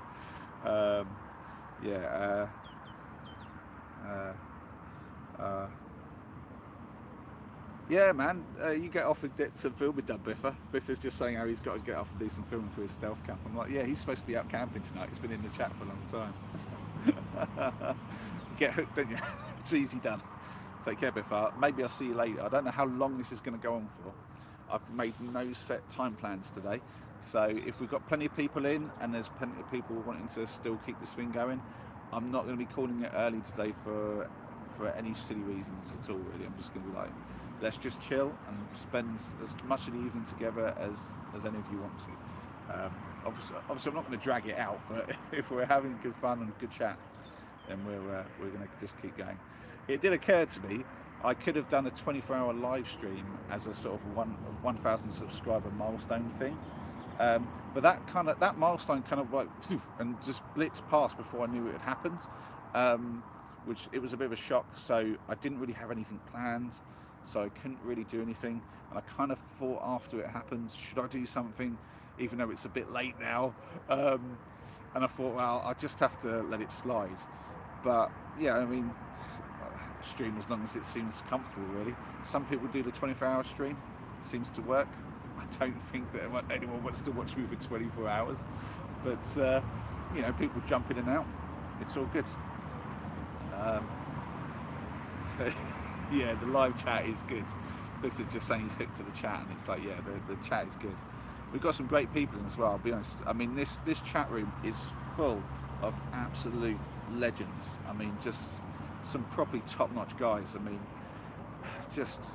mean, basically every one of you who's here watching is a legend already. But yeah, I mean, you guys in the chat are just brilliant, and with some really good chat tonight actually as well. DJ Chips and Garlic has joined the fray by the looks of things. What's for food or already eaten? No, I did show off the food earlier. I'll show it off again because obviously we've got new people in who haven't seen it. So I've got some homemade sort of lamagin topping that I brought with me, and I've got some sort of a few days old bloomer that I'm going to toast up on my sort of homemade fire pit as barbecue type thing. Um, no, just saying he's not sure about the 24-hour one. He's still to be convinced that these long live streams are a good thing. But I'm like, we get so much good chat. The chat is just great. I love this bit. This is something I didn't think that I would ever do on YouTube. When I first started out and before I started, I didn't think ever that I would do a live. I thought, nah, live's not for me. But it just occurred to me one day, I'll do a live. It might be interesting, and no one else seems to be doing it, so it might be a thing. And the first one went really well, and after the fact, loads of people watched it. It got like 2,000 odd views after the initial sort of stream, I guess is what you call it. And I was blown away by some of the support and that from it, and I was just like, okay, this is the thing, this works. And that's when we start this monthly thing. And I mean, some of these have been really long. Noah's not a fan, and that's fair play. I'm not sure I would do like lots of really long ones, but yeah. Anyway, getting back to what I was answering, because who was I answering? I was answering DJ Chips and Garlic. So, and then I've got some grated cheese, and it's literally just going to be make up some, basically brown up some toast, or toast some bread. That's what I mean. That's what the words. So I'm going to toast some bread, warm up the lamagin, slap that on, bit of grated cheese on the top. Nice easy meal. Like, just kept it really low key tonight, but it's a beautiful meal. It's really tasty. It's based on a Turkish dish called lamagin, which is basically a really thin pizza with like minced lamb and peppers and stuff, and just like the main sort of spices, if you like, are like paprika and cinnamon and stuff like that. And it's just lovely. If you've ever had it, you know how good it is. And they often put it in as a starter and stuff like that, but it's actually a really good main meal if you just go a bit bigger with it and a bit more bulky. And rather than using, because they'll use like almost like a pizza base, like a really thin one, I'm just going to put it on toast. It works.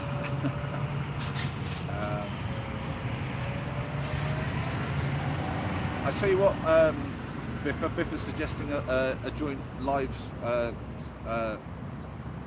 stream. If I can add you to this one or something, I'm up for it. I'll add you in. If you want to do that, or you can probably keep this going for an hour while we wait on you to be ready. Can I do that? I assume I can do that. I don't really know how that works.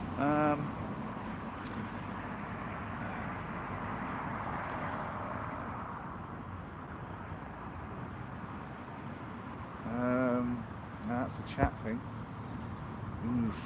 I don't know how to do that. Maybe you can tell me if you know how to do that. I don't know if it can be done after the fact. But yeah, if I can add you in, dude, I will give that a shot. I'd be happy to have you along, and we'll do a little bit of something. But so Biff is doing some chili halloumi burgers with mozzarella. Okay. So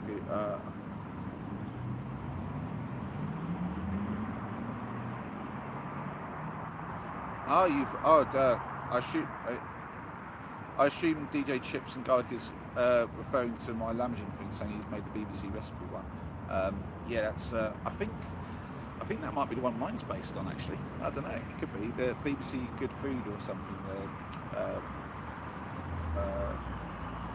Website, and they have a lot of good dishes on there. Often I look at that as a base, and then look at other recipes, more authentic ones, and to sort of adjust things and whatnot sometimes.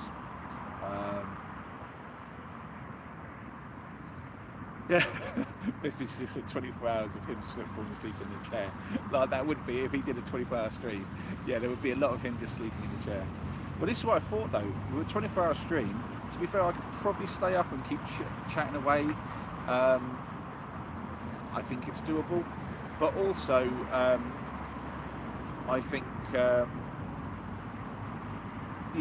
it's one of those things. I could set it up so you could sort of see the traffic and see the campsite a little bit, and I could get off to sleep for a bit and just leave it running, and then if anyone else wants to get a kip in as well, they can either head off or they could leave it running. I mean, there's all sorts of possibilities with a 24-hour live stream, but I think personally I'd just try to keep chatting and keep going, which probably wouldn't be that hard. Just have a few tins of Coke with me, yeah, and just that would keep me going. A little bit of caffeine, yeah, no problem. I mean, worst come to worst, I think that Mackie D's is 24 hours. Get over there, get a little something to pick me up. Yeah, we're talking about food lot, and I'm getting hungry too. So DJ Chips and Guy says he just had Pepe boneless chicken thighs with his own heavy mix on the Ninja Outdoor. Ninja Outdoor, is that a kind of barbecue or something? I'm assuming, is that, or like an outdoor cooking thing? I'm not up on all the names, to be fair, but so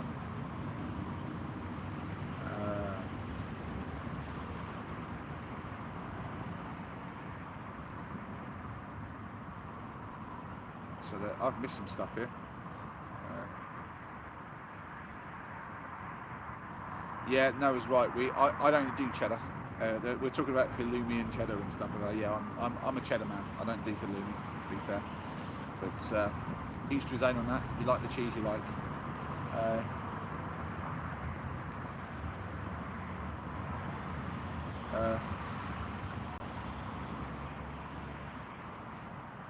Yeah, I love doing our split roast chickens on camp. Me and I've done that a couple of times. We've got quite proficient at that, actually. We haven't done it in a long while though. We need to do that. We need to get out and do. We did a full roast dinner one time, and we keep talking about that. We both want to revisit that, and that is definitely going to be on the cards. I'm getting a little bugs in now as well. So I'm not quite sure how it's going to work with the light when all the cars are driving around. That might highlight me up a bit. I think what I'm going to need to do is, as it gets, because at the moment it's light enough out there that the light isn't probably obvious to people driving by and walking by, but as it gets a bit darker, if I'm still streaming and therefore got the light on, I'm going to need to get out for a little bit of a recce, and we'll leave the light on, and we'll have a little look back to see whether we can see the light and how obvious it makes things. But yeah, we'll take that. Why is this ear? I'm sorry, it looks like I'm just like fiddling with my ear the whole time. Something's itching my ear. I don't know if I've got bitten or something. It might have happened last night. I'll be honest, the place where I was camping last night was, I thought it wasn't going to be that heavy with slugs and insects, but it turned out to be quite sort of prolific in that respect. Sally Tatham?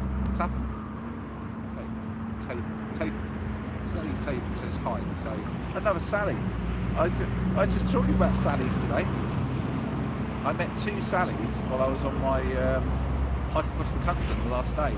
There was Sally, who I did actually include in the video, because there was good footage of me and her chatting away at the top of the sort of hills there overlooking Gloucester. But then as I got to the bottom of the hills, I went through another Sally's property. She owns like a vineyard and like a nice house there, and they were both lovely people. But I wasn't filming when she came over and chatted to me, so she didn't end up being on the video. Otherwise, she might well have been, because she was lovely and she was telling me all about her vineyard and stuff like that. And that was really nice actually. When I was going across the country, obviously I chatted to some people here and there, but the last day, the amount of people that I chatted to and just were like approaching me and talking to me, and yeah, I mean, I was sitting on the platform. My battery had basically run out at this point. Any of you who've seen the video will see this. Well, any of you who become members and see the video of what happened in Gloucester, there was a point where literally the trip was so harsh with like battery power and battery management. That's something that I don't really talk about in the videos themselves, but you go through a lot of battery power when you're doing all this filming and stuff. And so I was carrying a lot of battery power. I was over 1 kilo of batteries. I do have like a solar panel thing that I could have took, but I wasn't convinced that would be reliable enough if I struggled to, like, if I relied on that and then I didn't get enough solar power to make it work, that could have been a massive problem. Like, I'm talking ridiculous. So, and it could have just killed the entire trip. So I made the choice and I just carried on with batteries. But that meant at the very end, I was like really tight on battery. It was trying to balance how much of like my phone do I charge, how much do I charge my camera, and I just and like I think I did more on my phone than I did the camera at the end than I needed. So my phone still had like about, I think I had like about 12% charge left when I got onto the train, but the camera had run out like about, I don't know, 20 minutes before the train turned up. No, not even that. 10 minutes before the train turned up. So I was really tight on the battery power. It was ridiculous. But the point being, anyway, what you don't even see on the member video is this chap sits down next to me and just starts talking to me, and like he literally starts wanting to know my entire life story. I'm like, he's asking me some really personal questions, and really, I was like, dude, like, what is this guy? Oh no, it's like, this is crazy. But I was in such high spirits, and I was just like, you're chatting to him, just like whatever. Like another time, I might have been like, dude, like I don't know, I want to talk to you about all this stuff. But he caught me like the most high point of like the year, I think, just having completed the mission and just having like had a really lovely day in Gloucester, and just having met all these lovely people. Yeah, just fantastic people over there as a whole. But yeah, so it looks like I'm just gonna, doesn't look like I'm getting any more chat on there, but I'm just gonna refresh that. Sometimes, no, yeah, I'm all caught up with the chat, so that's good. So yeah, so for any people who are in now who weren't in before, I'll just give another quick mention that memberships have just gone live on my channel. So yeah, I'm not going to be on about it loads, but there's one extra video on there, and there's going to be a lot more. So if you want to see more of what I do and a little bit behind the scenes, it's like 99p a month. It's not a lot of money, and you'd be supporting the channel, and I'd love it if you did. And I'd certainly make sure I put plenty of stuff up for you guys to see. But yeah, I thought I'd just mention that again because I realised someone's asking me about food, and there's people in who are watching now who weren't watching when I said that, like, I don't know, it could have been an hour ago for all I know. Wow, it's getting busy out there. I don't know if you can hear it. There's like lorries going by. Yeah, we've got the Audi's lorry about to make its delivery. Don't know if you can see behind me. Oh no, he must have made it, or he's gone off. He didn't go behind me. He went that way. I know, of course he would. It's Audi's. I'm thinking Lidl. I thought it was a Lidl's one and go around to here because there's a Lidl over there, but it was actually Audi's one, so he's going off to restock Aldi. If you've got one of those folding solar panels, hang it on the back of your rucksack when walking. Simon Solo says, if you have got one of those folding solar panels, hang it on the back of your rucksack when walking, that we can charge your batteries all day.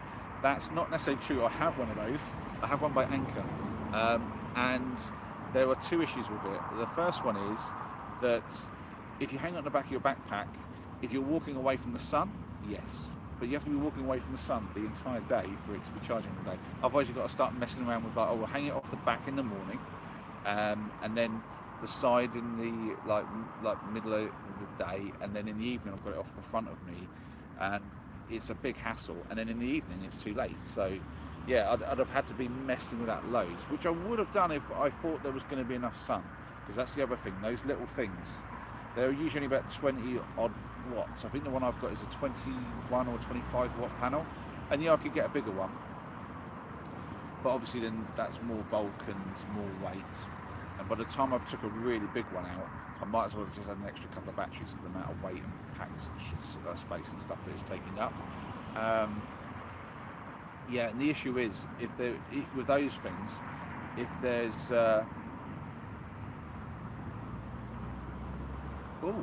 Sparker has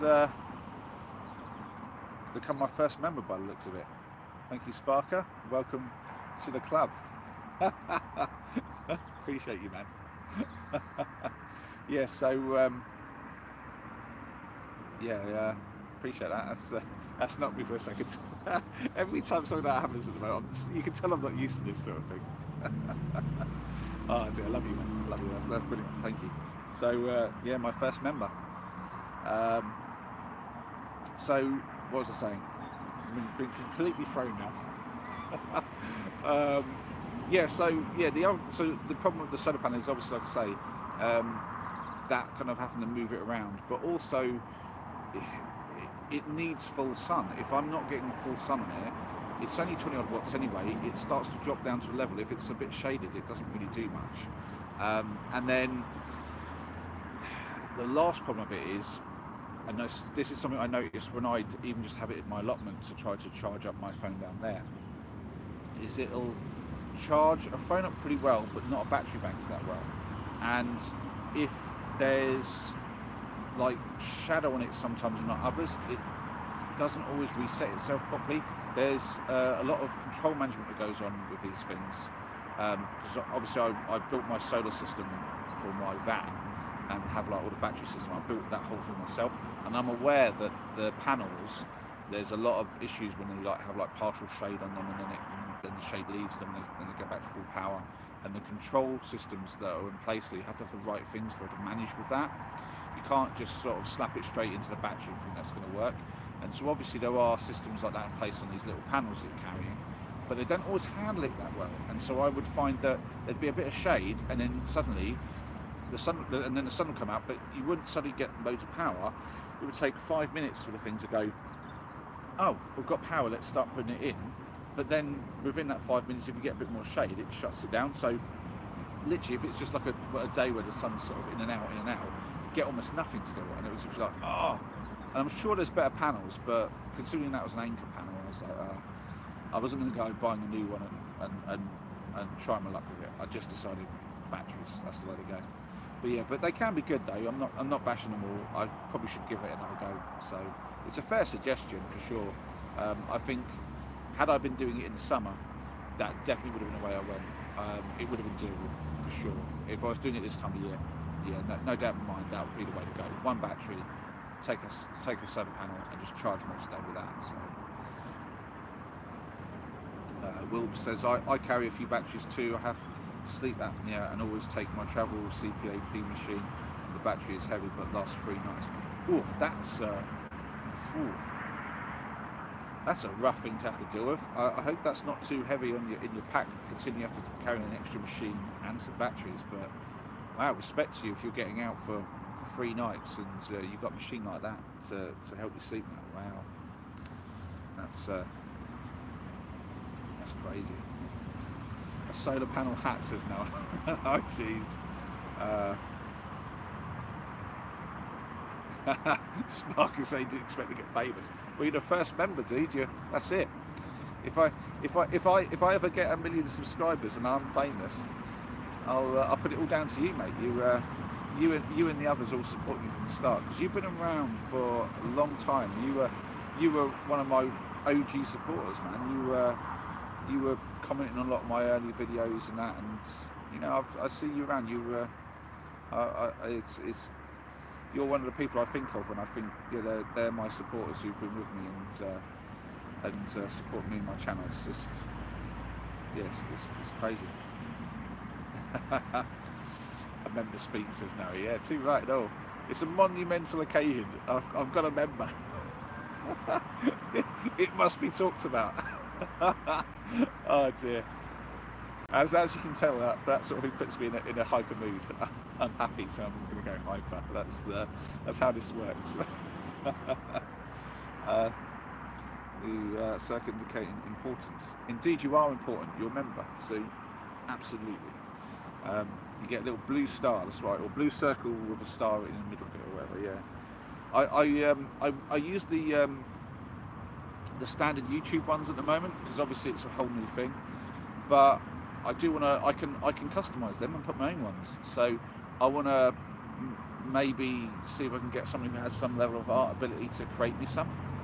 I say that Noah's probably got the ability for that. I should talk to Noah. Maybe get him to create me some unique ones. I could do it myself, but I'll be honest, it'd be a half-cock job. Oh, ambulance. Saving lives. Hopefully they haven't got to come out for me later, because some idiot went straight over the roundabout. Took it too little. when there's driving instructions. Straight over here. Take out the guy in the middle.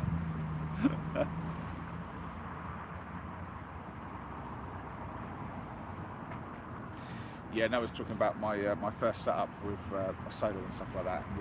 Yeah, we that. I think Noah probably remembers the struggles we had with that. Yeah, I do. I think it's valid. Yeah, I think who was it who said it before? If we go back, yeah, Simon Solo mentioned about the panels. Yeah, I think I've got to be fair and say I should probably give panels another shot and see if there's some better ones out there. They will have, because that was years ago, and they will have got updated versions by now. So yeah, definitely worth a shot. I think. I mean, I have been thinking about it, and I do think if I did anything longer, because that was another consideration for 8 days. It's like the longer I go, the more batteries I have to carry.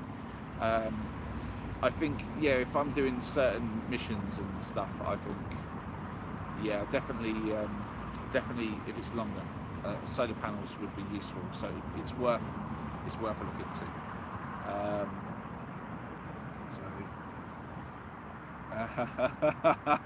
Wilms, kneels and worships. I assume that's for the important man with his blue circle. So, well, you've got out camping, Sparker. Tell us more about this, man. I want to hear. Get the comment in, man. Tell me what you've been up to. You can't just say you've done a bit of camping finally and then leave it there. Tell me all about it. Come on, let us know. Oh dear. I know it says you can probably do that. The icons, nice one, man. I'll next time you're around, well, I'll show you what it is, and you can have a little crack, because I'm sure it'll be pretty straightforward. I mean, I'm hoping for something quite artistic, but I don't know how much you can fit in a tiny little icon. I'll be honest.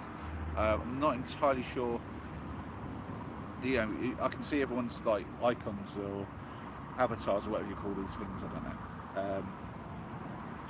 know. You don't get much in those as it is, and then these things are even smaller. So yeah, I'm not sure what you can do, but surely we can do better than just some stars and some circles.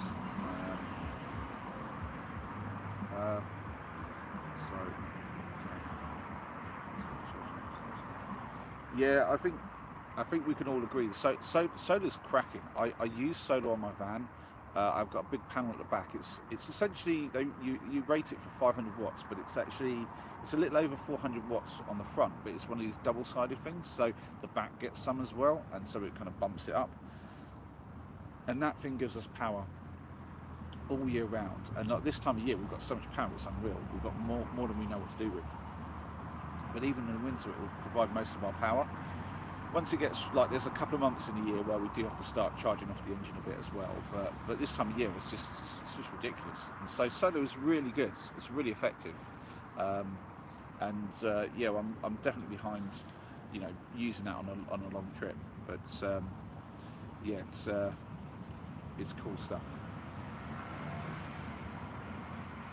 Yeah, it's definitely getting darker out there. I'm thinking my light probably isn't too visible. I really hope it isn't. We'll get out for that recce soon. But I think what I might do is cook my food first. I think it's time to start cooking. It's certainly cooled down nicely, which is really pleasant actually. It's been too warm today.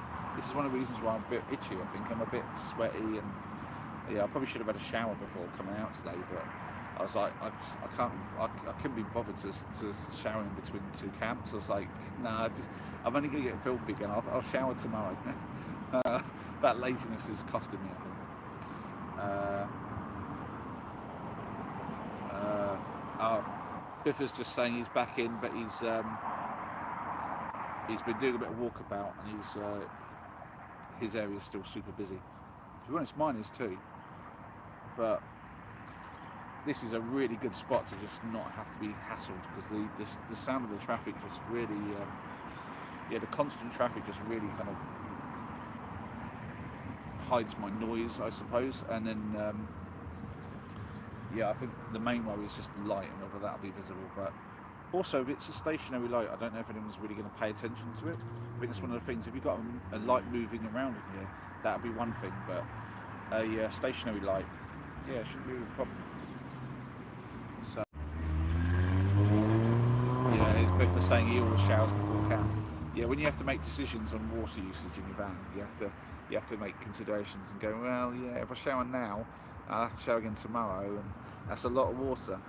And I could have done it. I mean, to be fair, I even considered just heading down to the leisure centre here, and excuse me, ooh, so much for 24 hours. So Sparker's got back to us. So after Paul's hammock videos, after his operation, he made a bit of a... Hold on. After Paul's hammock videos, after his operation, he made a bit of a just get out and do it, and it really resonated with me. Oh, so he kind of made a bit of a speech, did he? So we had a night with a weather warning. So we had a night with a weather warning for rain. Oh yeah, but Sparker, tell me about the trip though. What did you do? Was it like, when you say wild camping, did you get up to the hills, or like, I know you wanted to do Peak District and stuff. Give me some detail, man. You can't leave me hanging with this. But kudos to Biffa for getting you out there though. Jeez.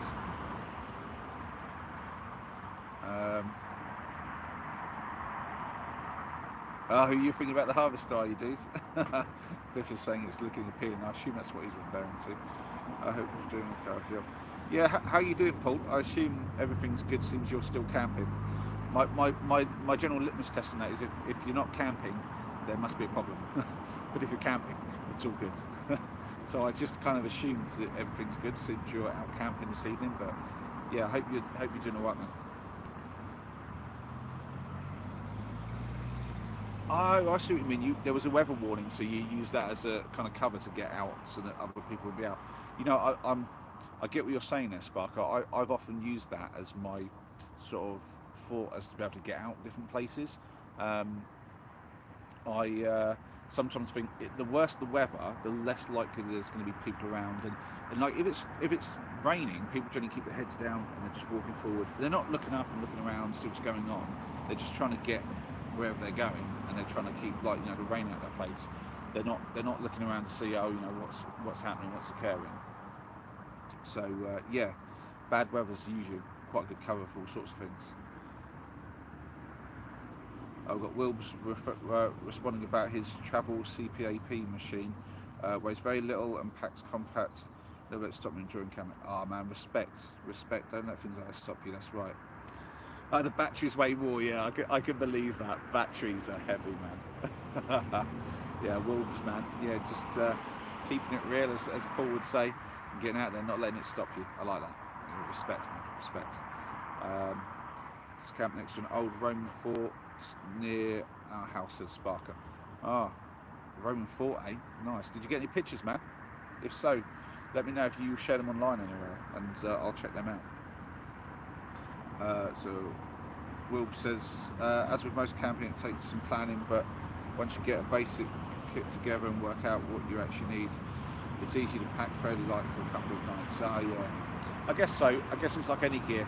We all take our own gear. You know, you've got your stuff for your, is it sleep apnea, I think you said, and you know, different people have got different issues.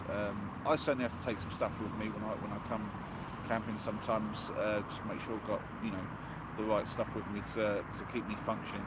That was something I had to think about going across country. I have issues with blood sugar and thyroid and stuff, so I have like iodine drops that I pop on my skin to make sure I have enough iodine in my system, and yeah, just having little things like that along, which was a hassle because it leaked everywhere, but things happen. But yeah, but just stuff like that really. Thankfully, I don't have anything that means loads of extra gear. But then I sometimes choose to do things like take a chair like this with me, which, to be honest, has proven quite useful today. Something fell down the floor. Right. Yeah. So I'm doing okay. Just how. So Biff is saying he's doing okay. Just have to carry a small bit at a time. Yeah, it makes sense. Just keep the loads light. Oh, right. I'm going to read Sparker's comment, and then I'm going to get on with my cooking. So Spark says, the only mistake I made was not covering the hammock straps with the tarp. So about 4 a.m. the rain had run down the straps to the hammock, but it's all a learning experience. And that's where I'm sure Biff will mention about Chris's idea with the drip lines. I'm sure he'll probably go somewhere else, I don't know. But you tie a little bit of line on your thing so that it goes down. Because I guess most people have like lines coming underneath the tarp, like holding the tarp up. And the issue is the water's going to run down that underneath. So you just put a little line either side to give it somewhere else to run down. And it's cracking idea that. I never thought about that, but that's the sort of thing that could help in a lot of situations, not just with hammock camping. I'm going to be remembering that trick for most of my life, I think.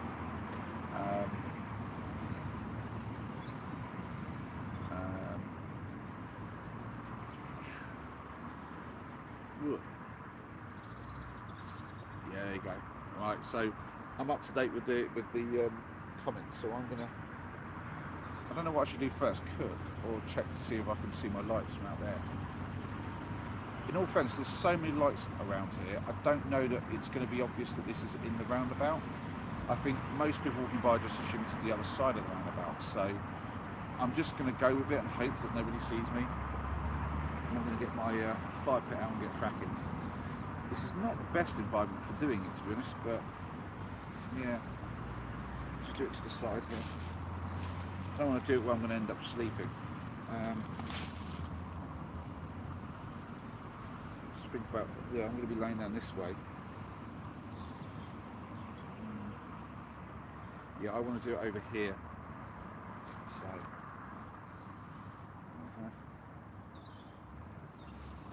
So for those of you who didn't see earlier, got a little bag of charcoal. This stuff's actually quite light, so it doesn't really take up a lot of weight, and I can actually hang it on the outside of my pack, so it doesn't take up pack space either. But today the pack space was not a premium, so I just whacked it inside. But yeah, little pack about that size, and see how big that is compared to my hands, and that'll give me probably only an hour or two of burn time.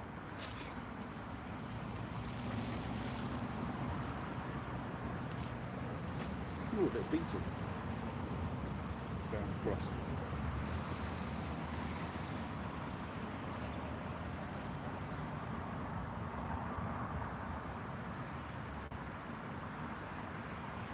Right, I'm thinking like I should probably.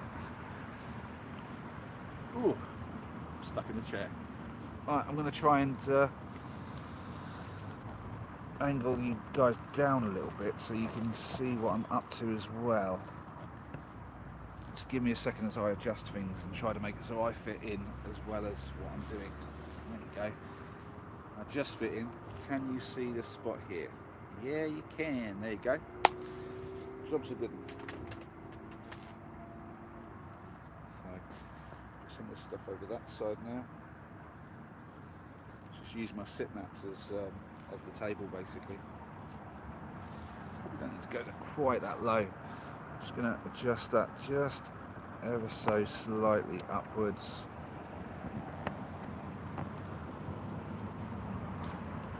There we go.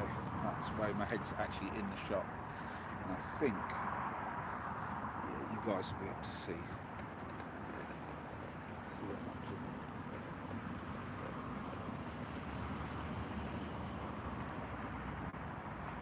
Somebody went by on a scooter just then. I don't know if you heard that. It was a right rattly scooter. It was really rough. Right. Food there. Brilliant.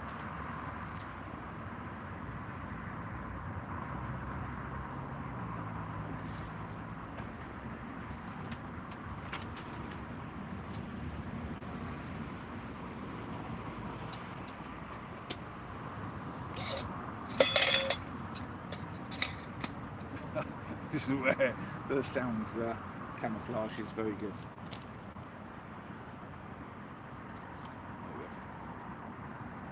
Just fix that side.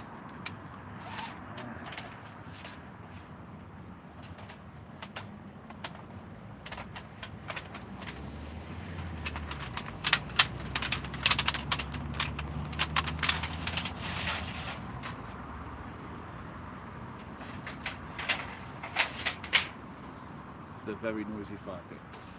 Excuse the sound if it gets really bad.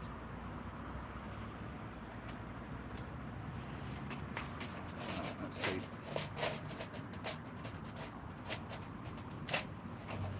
Oh, blimey. Oh, what's interesting is as it's getting darker, you can see the lights of the cars behind me, so it's quite obvious that I'm I've got cars at least behind me.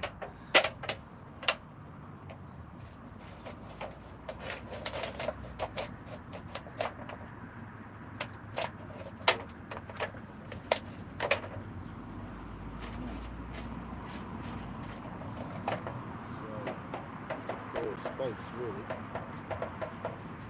just a little bit.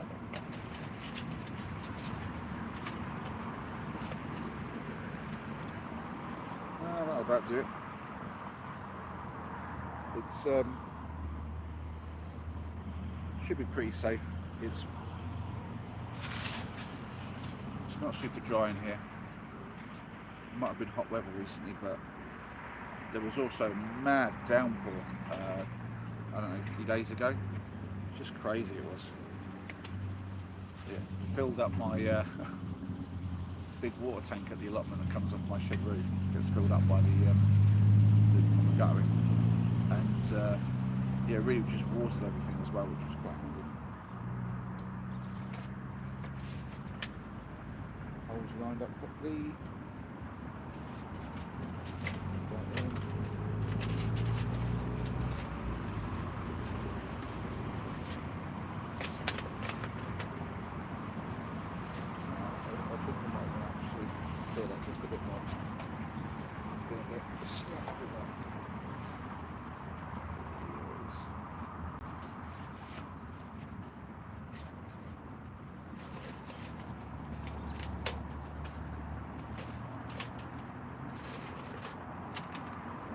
Good.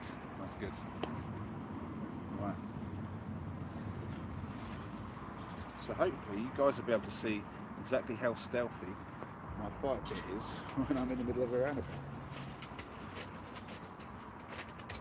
You'll get an idea of how much of a difference it makes to have charcoal rather than using wood. Being a bit naughty. I'm using up the last of my hexamine tablets. Shh, don't tell anyone. I'm not supposed to have these anymore. I did a video about not buying these, and I've got some left over from it that I just never got. I've never bothered to use yet. But they're less smoky than the wood firelighters that I normally use, and I've just got to get them used up. I'm not going to throw them away, like just because they made them illegal. So what?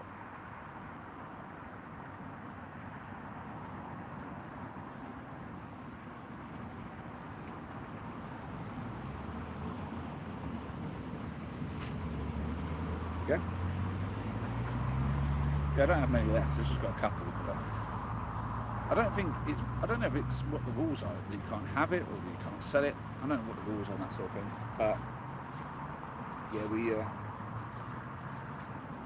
I ain't messing around. I'm not chucking things away.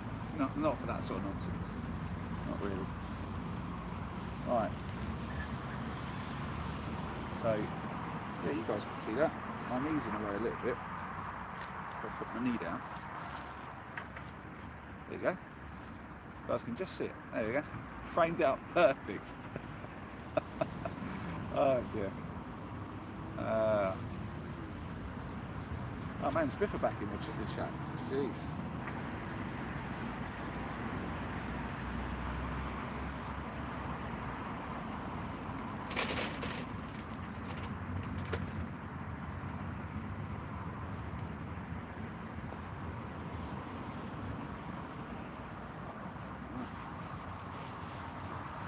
Keep that as a rubbish bag. And somewhere in here is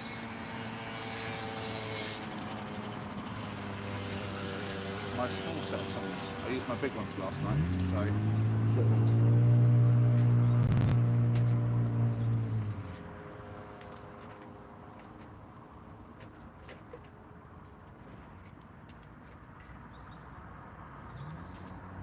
There we go. Got to be careful how I do it. I don't know if you noticed that. The smoke just started to come up because I kind of covered it a bit too much. So I need enough airflow for the just a little bit.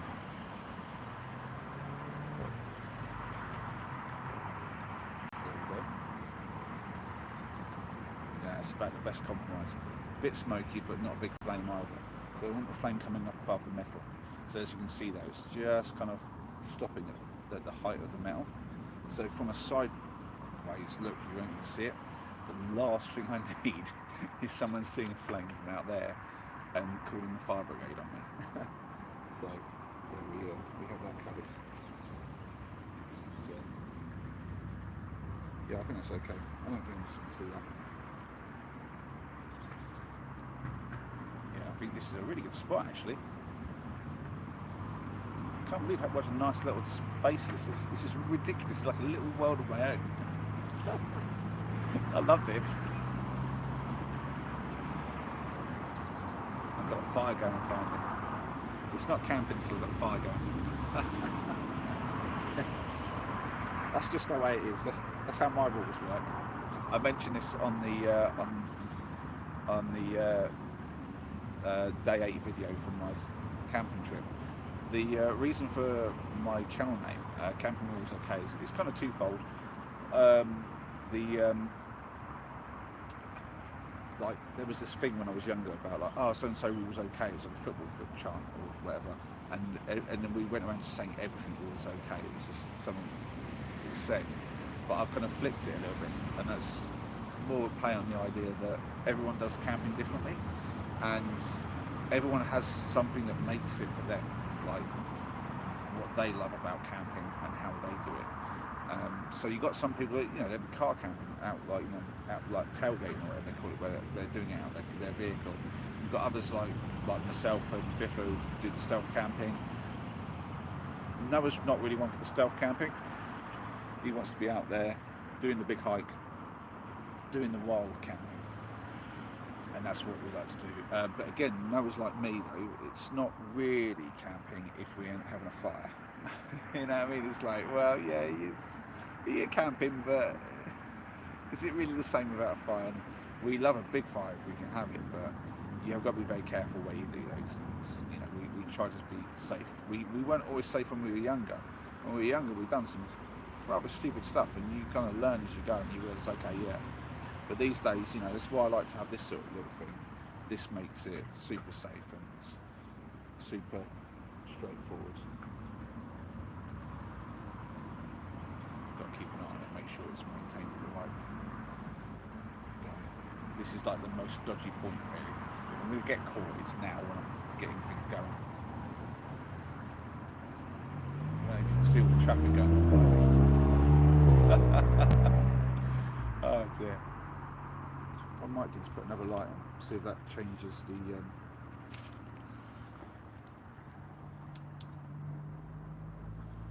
probably do a little backlight, something like that, because that's down low. Give you guys some more.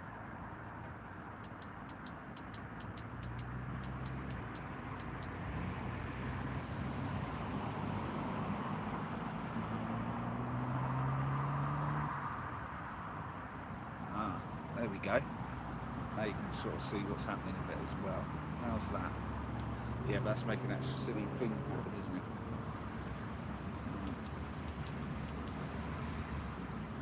About that. It's slightly lower. Ah, there we go. Yeah, that's alright.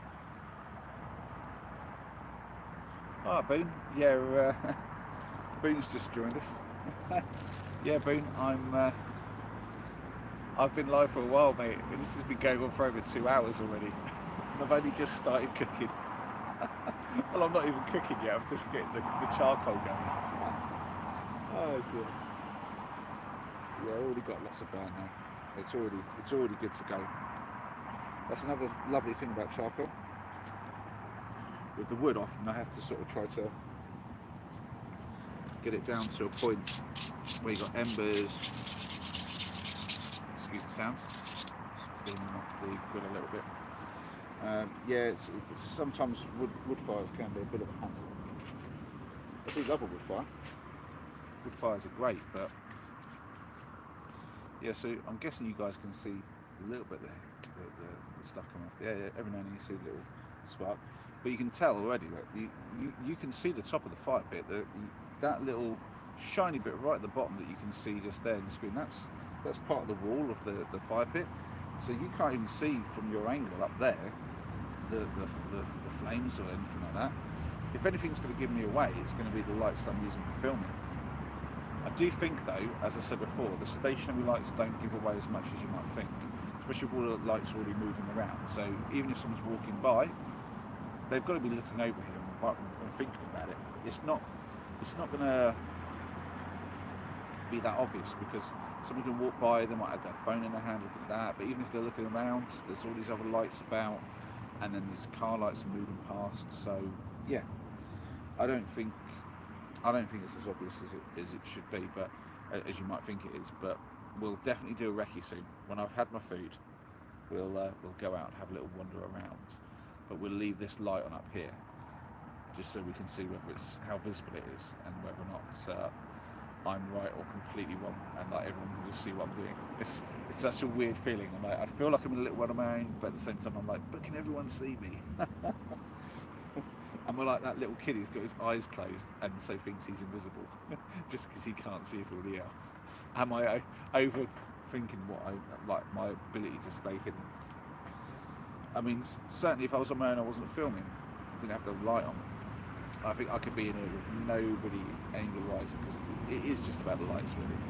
If I had the light off, I'd be completely invisible. I mean, even someone with a searchlight wouldn't see me here. It's just too much cover.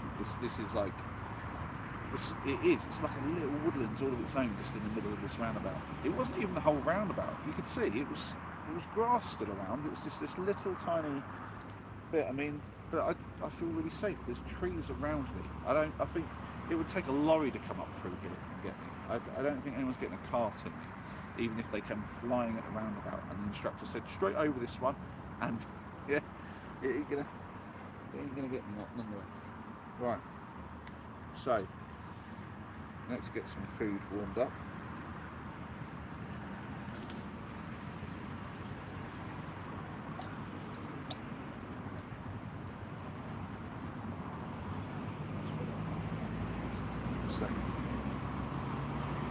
Pop this lid.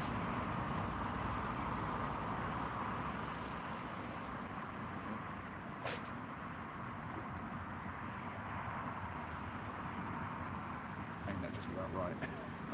That could have gone very wrong. I did not think that through much. I just went, wow.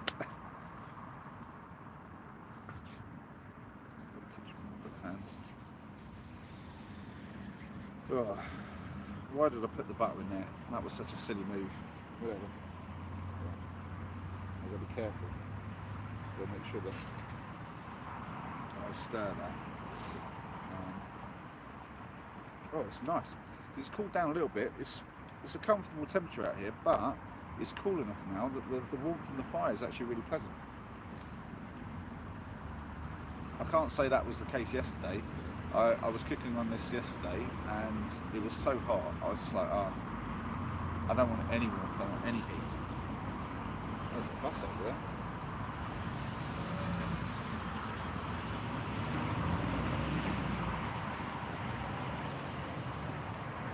That is something like that. Right, yeah, we'll see if we can't light the bus up a little bit. You can sort of see that a little bit. I think I do need to just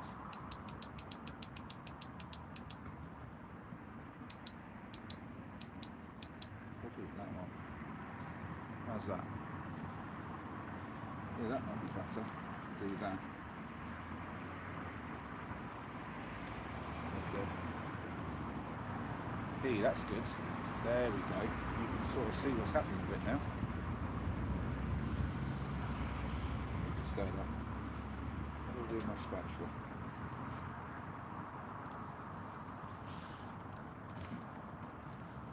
Get some gear out. trusty lightweight spatula. Yeah, some of this gear is literally over a decade old. The pipe, ooh, reads. No, it isn't. 4-second handle was hot. The pot isn't over that long. I think the pot's more like about 6 years old, maybe less than that. Not really sure, but or the mug, whatever you want to call it. But the spatula, yeah, that's been going since the beginning.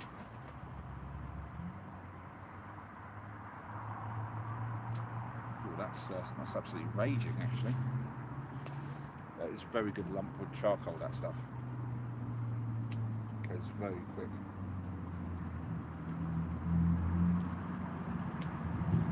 Yeah, this is already cooked, so I'm just warming it through.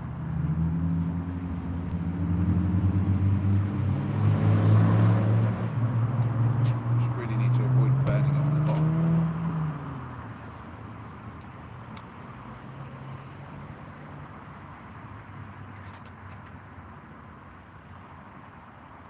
Yeah. Well, we've still got quite a few people in. Wow. Right. I can't spend ages looking at them. Jason Calabresi, I'm great, mate. Sorry, I've only just seen your message, and I did give you a shout out earlier. Thank you for the love and support, man. That's it's been brilliant. Yeah, it's all been happening. I'm a bit blown away now. I've had Jason giving me the super thanks for the videos. I've had Spark become my first member, and Tom earlier was giving me the super chat. So I'm blown away by this level of support. It's just ridiculous, but yeah, thank you, man. Yeah, I'll give you another shout out for the super thanks, man. You made my day, you know, on that first one. I mean, you made my day both times, but the first one was such a surprise. I didn't expect anything like that, and I just suddenly got a notification on my phone, and I was like, oh, I'm going to burn the pool. I wasn't like that. I was like, oh my god. Oh man, dude, you haven't. Oh, dude. Oh. Thank you, Jason. Oh man. Oh dear. Oh dear, I really appreciate it, mate. I do. I appreciate it. Dear.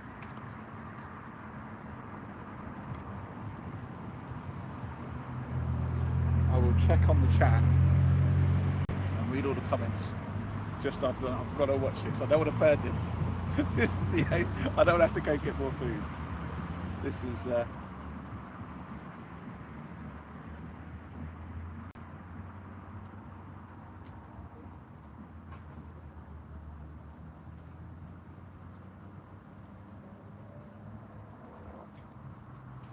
I was just listening for a second. Just assessing what I can hear over there. I think it was just somebody with really loud music in the garage. So yeah, that would have been the car. Loud exhaust, loud radio. Right.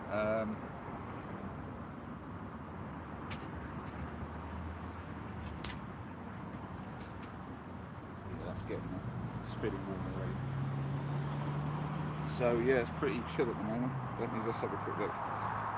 Dude, honestly, thank you, man. Thank you, Jason. I appreciate that. So let's have a little look. Did you improvise your... Oh, I've missed so much stuff. Let's go back. I've got... what have we got here? Yeah, so I'll just a bit of chit chat about tents and hammocks by the looks of it. Spark is saying he had the right stress with the hyena the other day. Is that only the second time he pitched it? It took about half an hour. I'll be honest, half an hour's not bad. I've done worse with tents than half an hour. The first time or two you do a new tent, oh, it can take forever. It's like it makes you feel so stupid sometimes. It really does. I mean, I think we can surely all, what's the word, empathise with that. We've all had that time where we're trying to put something together and you know, tents is like, you know, up there on the level of things. I mean, like Henry got basically this £20 tent from Go Outdoors, like really cheap thing, and it's a kiddies tent. Is the only thing I can really call it because it's too small for it. It's supposed to be a 2-man tent. You can't get one man in there, not unless he's a very short man. You can get one man in there if you're a short man, or if you've got short, very skinny people, then yes, you could get two in there. But realistically, what we're talking about there is kids. You can get 2 kids in there. But anyway, like Henry got this thing and he couldn't get it together, and his uncle tried to put it together and it wasn't happening. So they called me in, thinking I'm the pro, I'll get this done. I couldn't put it together either. But then I don't know, and a half an hour or so goes by, and somehow Henry's managed to do it. And I'll be honest, I would have got there. I think I just needed to turn some poles around, but I just kind of like didn't have the patience, didn't have the time. I was like, nah, I've spent like 15 minutes trying to get this thing together with him. I'm like, no, if I have no idea why it's not working already, it's probably just built wrong, and I'm just not going to handle this. I'm just not. So I just had to leave it. But he came back about half an hour later and he'd managed to do it. And we used that same tent to camp in the Lake District. So just bear that in mind. Me and Henry went to the Lake District and camped in a £20 tent from Go Outdoors. With the midges. With the midges, mind you. So yeah, that was quite an experience for me and Henry. Yeah, that was a bit epic actually. And mind you, that was on the back end of the flu as well. I was still not 100%, so I couldn't do a lot of walking, but we found a place where we could drive pretty much to it. So there was only, I don't know, a 10-minute walk from the car. Henry, bless him, he took plenty of the gear. So, you know, we had both of us carrying the gear, so it helped. But, yeah, that was... that was an interesting camp in that little tiny tent, and there's going to be a video out on that. But yeah, that was that was ridiculous. But yeah, tents can make everyone feel stupid, at least until you get used to them. That's one of the reasons why I'm loath to change my tent often or work my sets up. I mean, even a bivvy bag can make you feel stupid sometimes. Oh, here you go, Biff is back again. He's in and out like a yo-yo. Right, that's warm enough. That's plenty warm enough. I'm just going to put the lid on that. Just put that down there on the floor. Right. Now to toast up some bread. Right, I'll tell you what, before I do the toast, that'll stay warm for quite a while. Oh, look at these. Keys in my pocket, they're jamming into my leg. Let's tuck these away somewhere.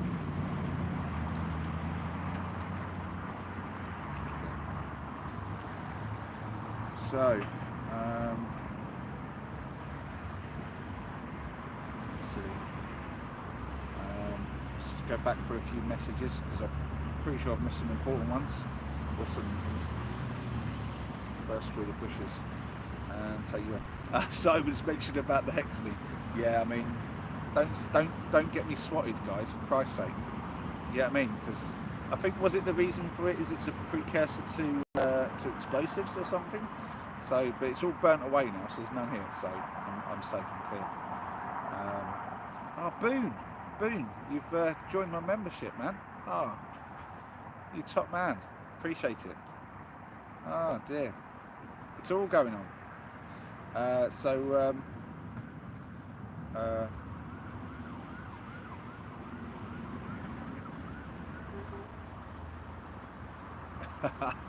just seen Booney saying we watch the live.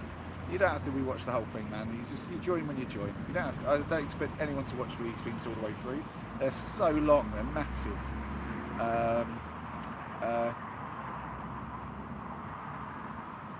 Jason says you are the true UK stealth camper. Love the roundabout camps. Yeah, I had to do a roundabout one. I'll probably do more. To be fair, I've got a couple of places in mind that would work. I'd like to do something a bit different though. I've got a few ideas for places that other people don't seem to do. I've got one in mind, which is a crazy idea, but I need to find the right spot. But if I do it, it's gonna be good. It's gonna be a challenge, and if nothing else, I love a challenge. Um, I've got to admit, this was slightly challenging getting in, and I'm dreading getting out for the recce and back in again. But I really wish I'd worn trousers at this point. But as a campsite, this is actually really chill. This is brilliant, and I've got an idea for one just off the the A1M motorway. There's a spot there just near some services that I want to try, and there's a couple of other roundabouts where I feel like I might be able to do something with it as well. So yeah, definitely, roundabouts are a cool thing to do, and they seem to be popular. Everyone seems to want a roundabout one, so I'm not sure. I think, is it just everyone's asking until someone finally gets run over? I don't know. I mean, for me, all different kind of places is fun. It doesn't have to be just a roundabout, but they do seem to get a lot more requests, I guess, for that sort of thing.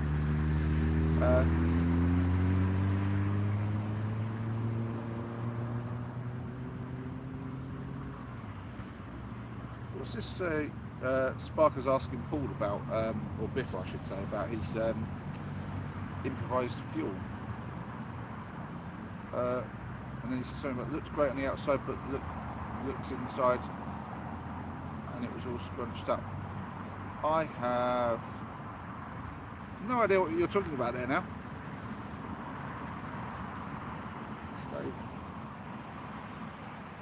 Well, I can't search for all this.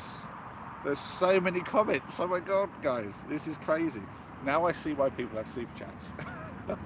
This is this is really hard to follow sometimes. You guys are chit-chatting, but it's great. I love it. But I can't obviously look down and just, I can't have a video of me just reading my phone. So yeah, if I've missed a point, I've missed a point. But it seems like you're chatting between yourselves, so I'm not going to worry too much. Tuning in from Al, HX Chill. I'll just say HX Chill. There might be a pronunciation there somewhere. But HX Chill says, tuning in from Alberta, Canada. Love your streams, stay stealthy. Cheers, man. I'd love to hear where you guys are from. Canada, man, that's cool. I bet you got some good camping up there. Oh, man. That's Steve Wallace territory, isn't it? Jeez.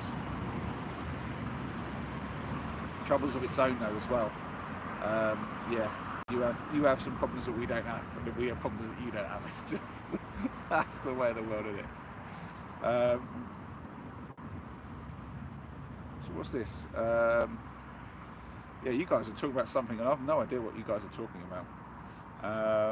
Unless you're responding to me about talking about the tents and then making me feel stupid, which you might also be. But yeah, Spark was saying, thank God it's not just me.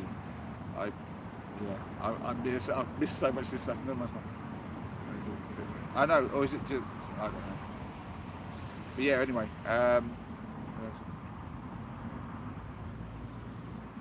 Yeah, I'm glad to have you along, Boone. Yeah, it can get stressful at times trying to keep up with the chat. That is a tough part of the live stream, and also trying to cook and do this at the same time. I seem to always take about a year to do my cooking when I'd have eaten by now and just be in bed probably watching something with my phone if I was if I was just doing a bit of filming and then just getting on with it. This is but I love it. I love chatting to everyone. I do. It's brilliant. HX Chill's asking if my feet have recovered from the cross-country trip. And how do I keep going through the pain? Well, that's a very good question. So, yes, I have recovered from the trip. I recovered quite a while back, actually. The trip took place at the back end of March. No, sorry, not March, April. So, the back end of April. And finished on the 5th of May, I think it was. Yeah, so the 5th of May was when I actually finished that hike across the country. And yeah, obviously it's just been, for you guys it's just finished, but that's because that's like so many weeks behind, because obviously I came home, had to edit some stuff, and started putting them out once a week, and just delays the whole process of you seeing it.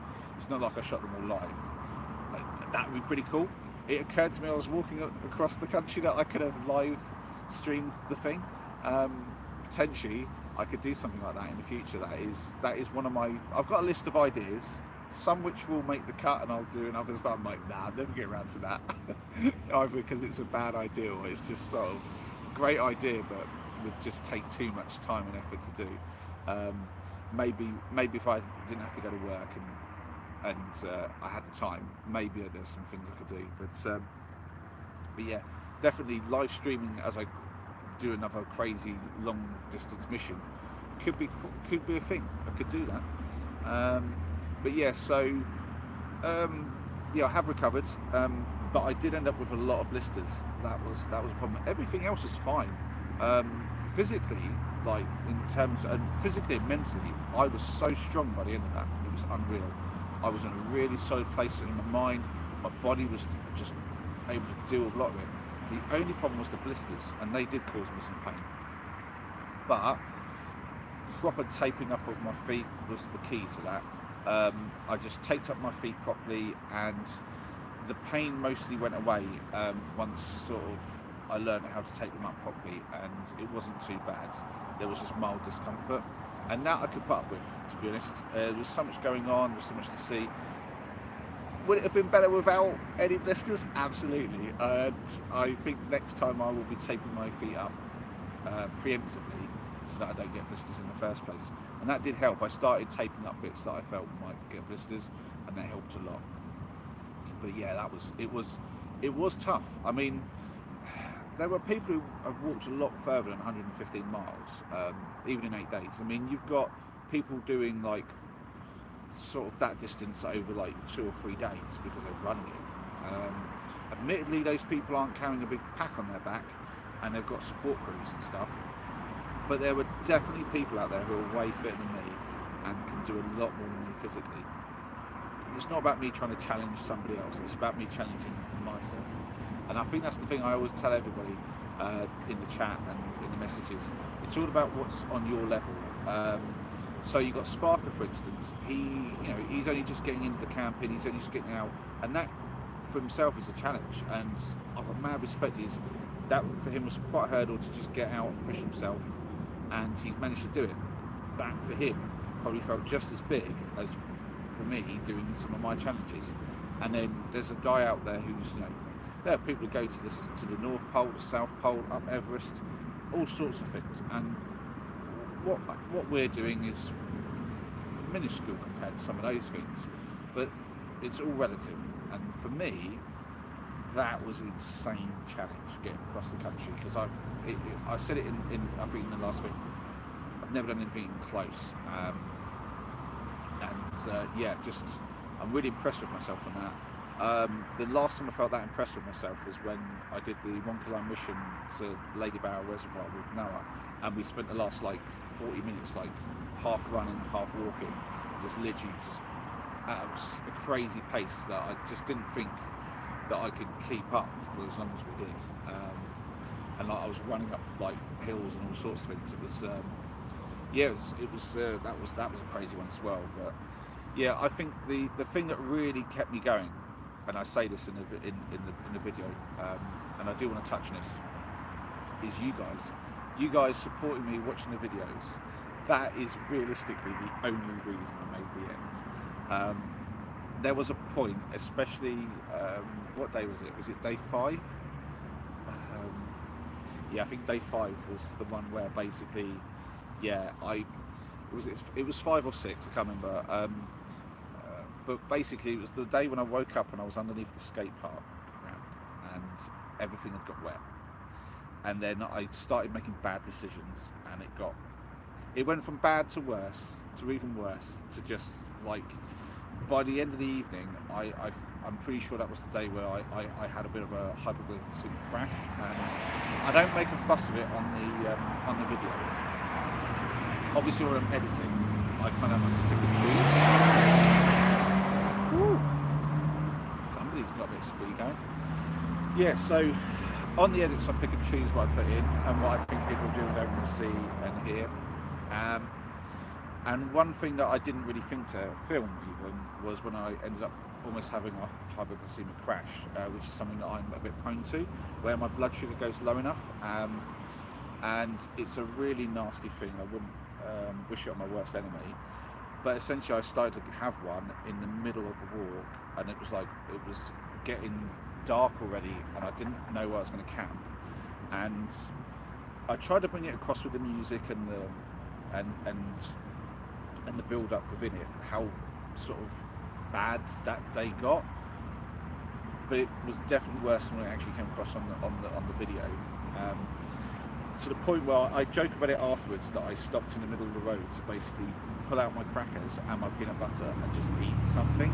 What I say after that, what I cut out of the video, is because I did this because I had this crash, and it's actually life-threatening. If I don't deal with it, I just kept pushing on, I would be dead. So I was like, I recognised what was happening, which is a good thing. I could recognise it, but I had to basically take action, and I was like, right.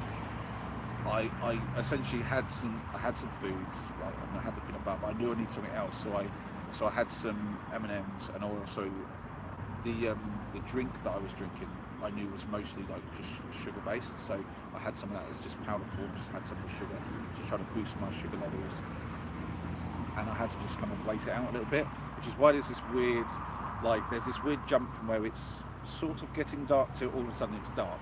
And that's this bit where I didn't film because I was going into a bit of a crash situation, and I didn't want to put that into the video because it was a bit too dark for the video. But it got a laugh, but it was bad, and I was at that point I was a bit like I might need to just actually there was a point where I was like aware that if I got any worse I might have to actually call for an ambulance. And that would have been, that was a bit scary, I'll be honest. I was in the middle of nowhere, just on a track somewhere, like nowhere near a town. I was pretty sure, there was a point it crossed my mind. I was like, if I have a crash and I pass out, nobody's getting to me in time. And so that was a low point, and I kind of thought, maybe I don't keep pushing, because if I then have another one at a bad time and I don't have anything left to help myself through it, this could go bad. But I managed to kind of find a place, wake up in the morning, I'd had some more stuff, I'd had some hot chocolate and stuff, and it sort of leveled me out. By the time I woke up in the morning, I felt okay again, so I kind of just carried on. But I was hyper aware that next day that I had to be careful and that I couldn't push myself too much. So you don't see everything on the video, to be fair, because it just didn't make the cut, and I didn't want to put all that into it. But it did get scary a couple of times, and I nearly gave up. But the thing that kept me going was like, well, I want to, for myself, complete this challenge, but I also want to do it for you guys, because there would be nothing. I already had a fail with the last mission, and I was just like gutted about that. I was like, I want to get a win. I want to put something on the board. So. It was. I think that's what got me through the pain and through the troubles like that. Was just, just having you guys along, and just having that support. Really, it did mean a lot actually. The initial pain of the blisters on the first few days, I actually posted about a little bit and stuff. I had like a picture of my feet there somewhere, just because I was like, I just wanted to moan about it, or just tell somebody about the pain, and so I just posted about it, and some of you guys got in the chat, and it was good. That helps. So I should probably read some messages now. Wow, there's lots of. I tell you, Boone and Sparker now. You're just like it's the green name and the whole membership thing. That's quite. That makes you guys stand out brilliantly. That's impressive. All right.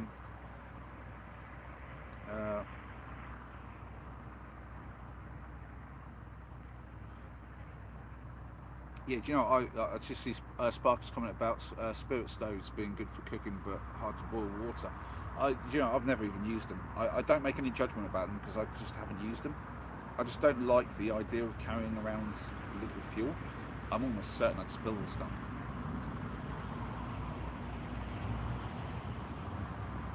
I have to be a bit quieter. I heard some people being talking.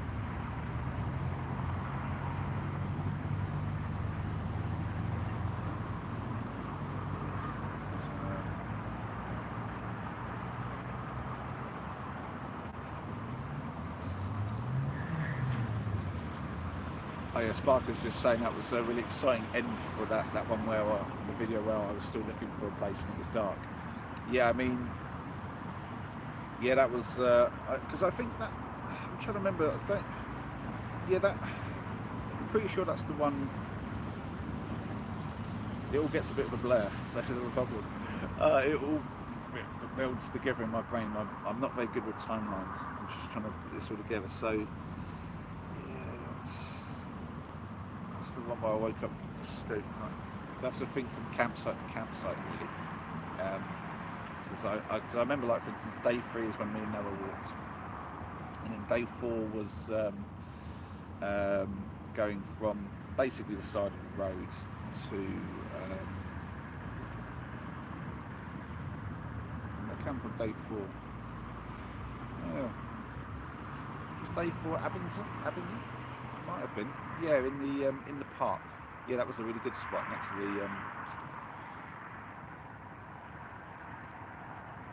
Yeah, that's what. Yeah, that's right. And then day 5 was from that park to the skate park. Yes, day 5 was when I camped at the skate park. Day 6, that's it. Yeah, it was day 6. Yeah, that's right. Yeah, that's when it all happened. Yeah, day 6. That was the bad one. Yeah, day 6. So that's when I woke up under the skate park, and everything was wet, which was not fun. And yeah, that day. I mean, the morning was bad. The morning was so bad. Just I ended up in what a bad call. The problem is I was cold. I was like I woke up tired. It was a bad night's sleep. In all fairness, I think that night compared to what I thought it was. I woke up thinking that it had been good, but I mean, it might not just be that. It might be other stuff as well. But I definitely. I mean, I was struggling that day in the morning, and it got so it, it, it was just bad decision after bad decision. It didn't have to go that bad. I could have just stayed on roads. It would have been okay. But I ended up going through these boggy fields and I left it too long to have breakfast in the end because I went past a couple of spots. I was like, I could have it, and it's like it's a bit of a deal or no deal. If we've all had it, you're waiting for ages, thinking I'll wait until I see a bench to have my lunch or do whatever, and eventually you go, I'll give up. I'll just park my bum on the floor, have my lunch, and then 5 minutes after lunch you walk past the bench, you're like, why? And this happened like so many times with like camping spots where I'd be like, or like places to have breakfast, and I would just go, I'll just have it here, and then like 5 minutes later, I got to this point where I was sick of that enough that I kept pushing on and kept leaving everything a bit later, trying to wait for the better spot. And this is where unplanned gets a bit crazy, when you don't know where you're going and you don't have an awareness of what's ahead. I mean, that kind of question: do I stop? Don't I stop? Where's the best way? Oh, because I mean, the absolute worst, is if you've gone past a really good place, and then you don't see anything, and you still don't see it, and you just go and go, and you're like, oh my god, why have I not stopped? Why didn't I stop in that spot? Why isn't that where I had my breakfast? Why isn't that where I camped? And you're just like, no. Oh, it was. Yeah, I mean, so many times that happened. It's awful. And I know any of us who've hiked and have done that sort of thing, where even if you know the route, you might not necessarily know what's ahead in terms of, because if you've not been there before, you don't know where the benches are and that sort of thing. Oh, it's you know. Oh, 11 p.m. I may be compromised. What's that? What's that, Biffle? What are you talking about compromised? Um, I've found my go-to stove right now. Is it your health? Yeah. So Jason's right. Health is everything. Um, Spark says was really something. Then you did seem positive. Yeah, you're right, Spark. You say about me being positive day 7, I think I was. Yeah, I think that's the thing. When I've had that low, kind of the bounce back makes me feel like, oh, if I've got through that, and at that point I'm like, okay, you know, it's just 2 more days. Surely I can do 2 more days, and I just kept thinking like, you know, I want that finish. I want to be able to say to everyone like, you know, it got done, and there's a competitive side of me that just doesn't want to give up as well. I'm not very good at giving in when there's a challenge. I don't like to just give up. So yeah.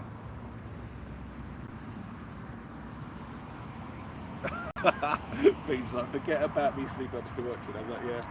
I need to do my toasts, man. You guys get me chatting, and then I've forgotten to cook my food again. The stuff I'm warming up's probably cold again now as well. Oh Lord! Right, let's get that on here. To warm up again. Thankfully, this thing runs for ages, as I said. It's actually probably the perfect temperature now for toasting my bread, so all is well. It's not like I'm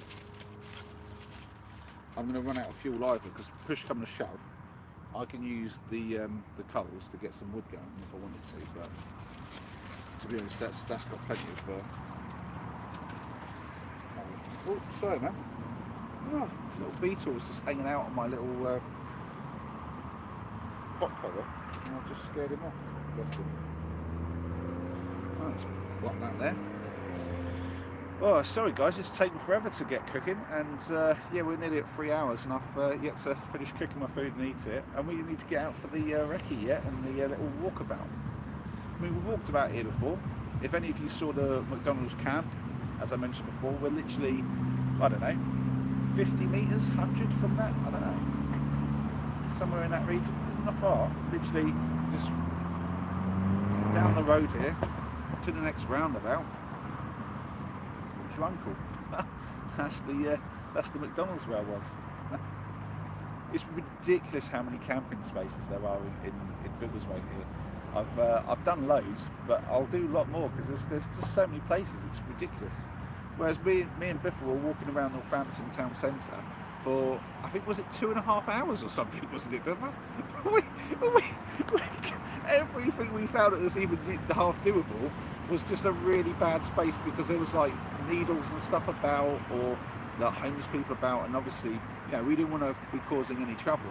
And I was like, I thought it'd be so easy. I was like, we've got a whole town centre, none of us have ever been there. And then, like, no, it was the complete opposite.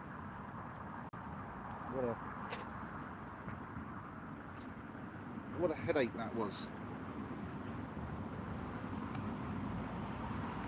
We went fully unprepared, to be honest. Right. Oh, actually, that's actually quite hot still. Like rotten edge.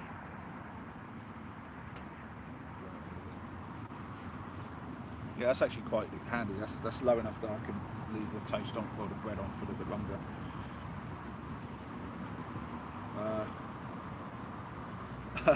Spiker says, "Love Molly's stove." Stones, and then he's like, "Oh, not Molly Moly. You got auto corrected, didn't you?" It'll do it.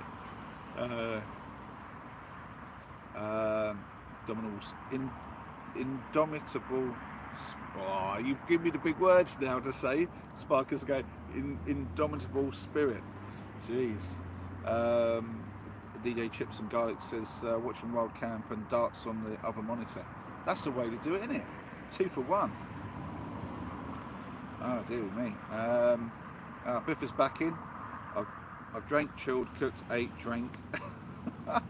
You just got to keep repeating, surely. Oh dear. So Boon's right. So in short, you camp like a boon. Oh dear, I love your name, Boon. Let's camp like a boon. Oh dear. if you don't know what a boon is, oh my lord, go watch his channel and you watch him camp. You know exactly what a boon is. I will say camp like a boon. I'm going to keep saying boon because you said boon works, but I'm aware that it's boon, isn't it?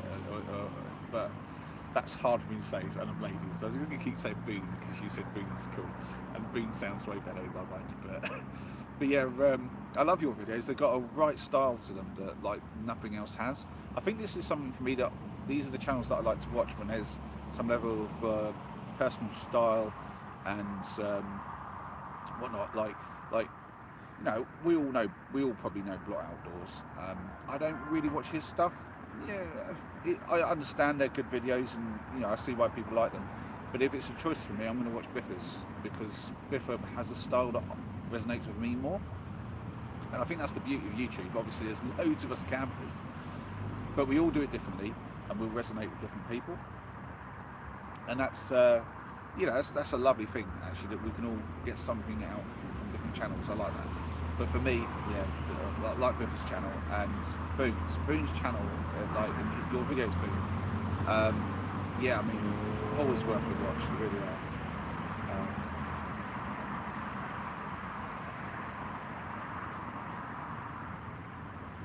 I appreciate that, Jason.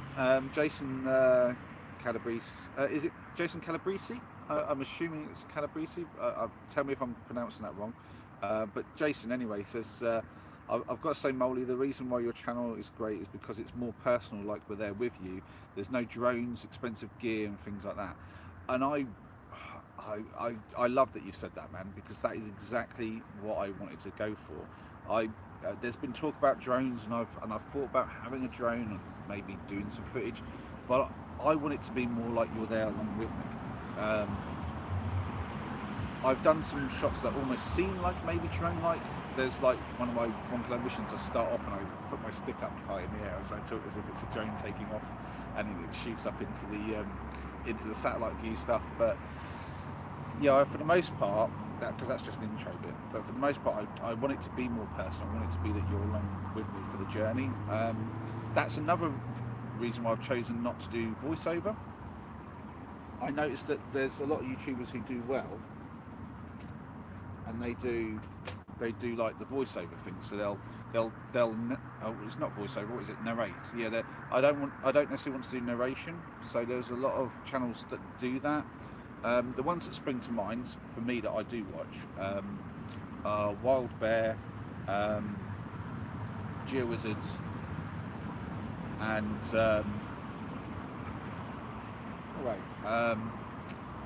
and Bo Miles. Those three, they put out just gems of videos. Wild Bear's Stranded one was really good, and it basically is very similar to my style of doing it, but yet she still narrates over it, and for me that puts a touch to it, and I enjoy that. But at the same time, that's not what I want to do. I want it to be more that you're with me, and my narration is done as I walk and as I go. And there's some that it seems like I'm narrating, like so every now and then I'll have a clip of something, and maybe have a little bit of a music montage, and it'll sound like I'm talking over it. But that is still me talking on the trip. I've just taken a bit of whatever I was chatting about around that point, and just flip. And because with my 360, I can have me, or I can have what's being shown, and I just use it like that. So it's still not narrating. It's not voiceover later on in the day or another day. It's actually still me chatting from the trip, but at the same time I understand there's sort of value to the viewer sometimes to have that narration and to give things context, which is why I don't completely go to the point where I'm just talking to camera because I'm like, yeah, I want to have some sort of level in there, but yeah, it's there's a lot of ums and buts. Sorry guys, this is what happens when I'm live and I'm thinking on the fly and trying to get my thoughts out of my brain and onto the video. But yeah, it was a choice to keep it like that. But also I felt that that was more of like how I see things anyway.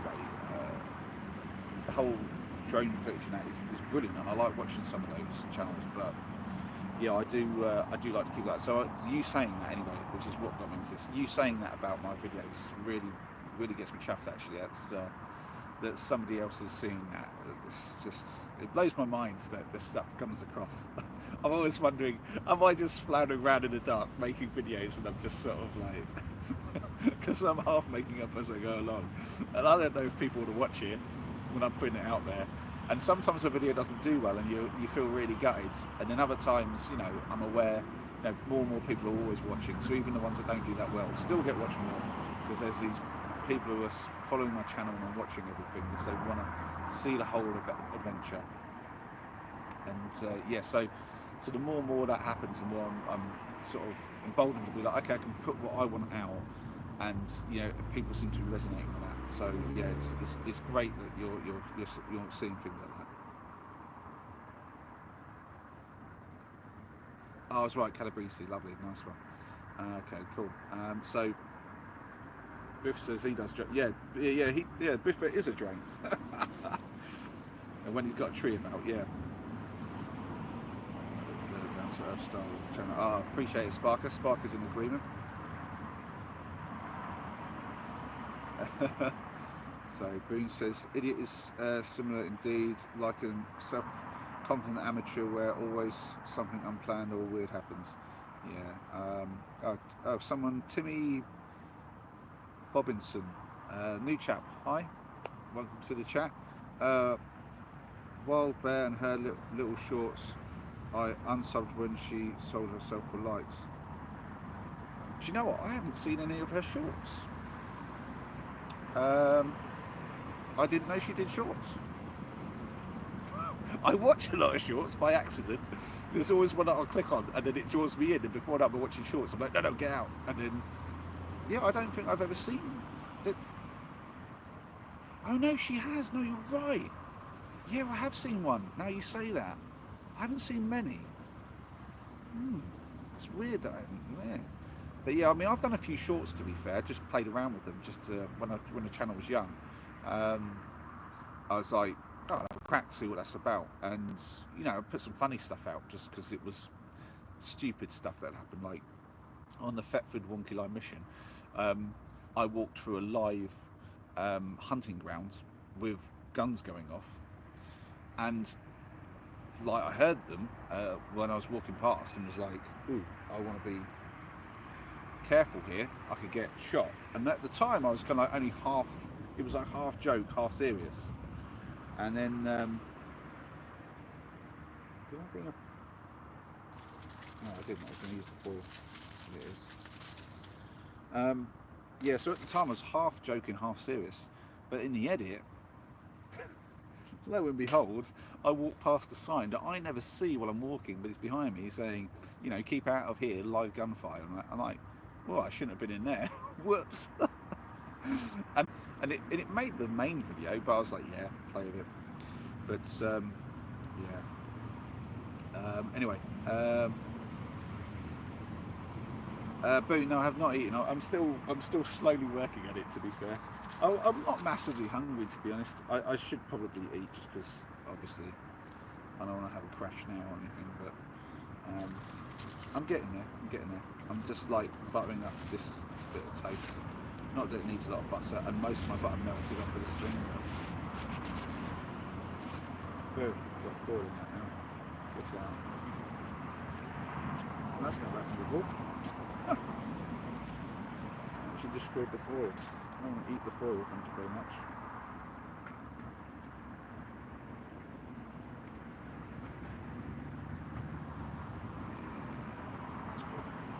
Got it all. Right. So, put that there. Sorry guys, I'm just looking down, fiddling with stuff. You can't see what I'm doing. But let's face it, we're here for the chat on a live, aren't we, really? And we'll get out for the recce and the walk around soon. I keep promising it, it will happen. It will happen.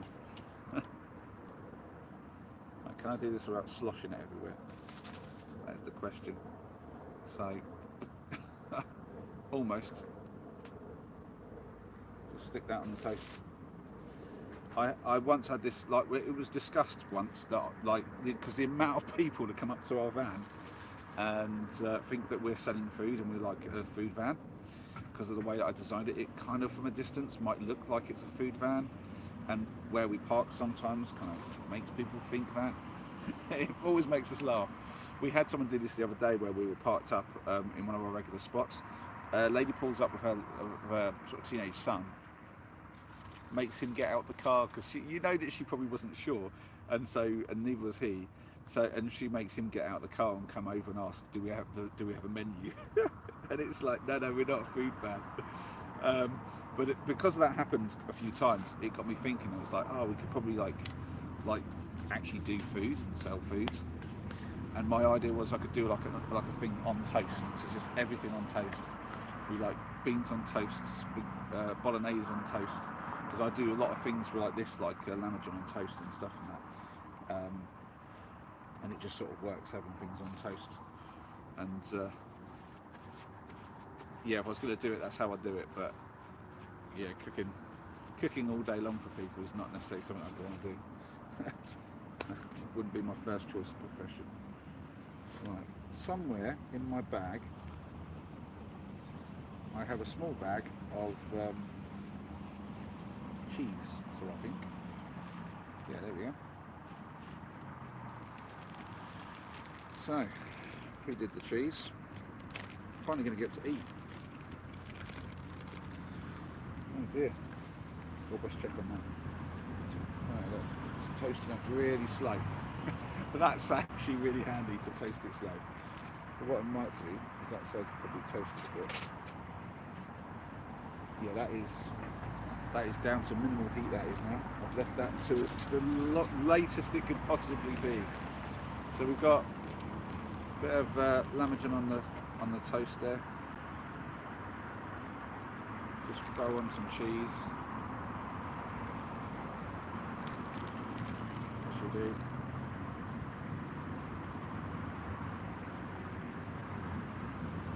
That'll do. That's so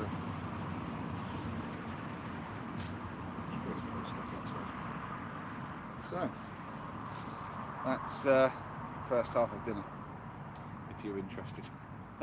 Which, if you're watching, I assume you are. So let's see what we've got message wise.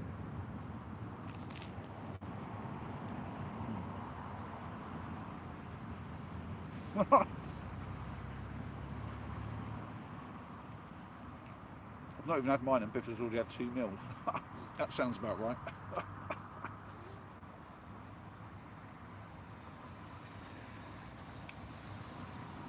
Oh, that. I've just read a message from Timmy Bobbinson. He says, I like your attitude to camping and having a channel, and a very ominous so far at the end. Well, to be fair, channels do change, and I've got some ideas about things I want to do. Yeah, it's all very much based around camping and like being stealthy and stuff as well. And yeah, it'd be interesting to see if everyone likes what I start to do when I get around to doing some of the bigger stuff. Because yeah, I've got plans. I've got like ideas for fun, adventurous stuff where I can include everybody in it. And yeah, there's some ideas out there that I think, like, hopefully everyone's going to like, but I suppose not everyone's going to like them. I do what I can. Can't please everybody. Right. Tim Robinson also says, I mean shorts as in. Oh, you didn't mean shorts as in short. Oh, right. Oh, yeah, she. Yeah, okay, fair play. Yeah, she's not opposed to getting her legs out. But if you've got a good pair of legs and you do YouTube, I mean, yeah. I mean, that said, I've got mine out. Am I going to get more views that I've got my legs out? That'll do it, won't it? Yeah. Oh, dear me. I was bending over so people could see my underwear earlier, apparently. Reading the BAM on the boxes there. Oh, dear.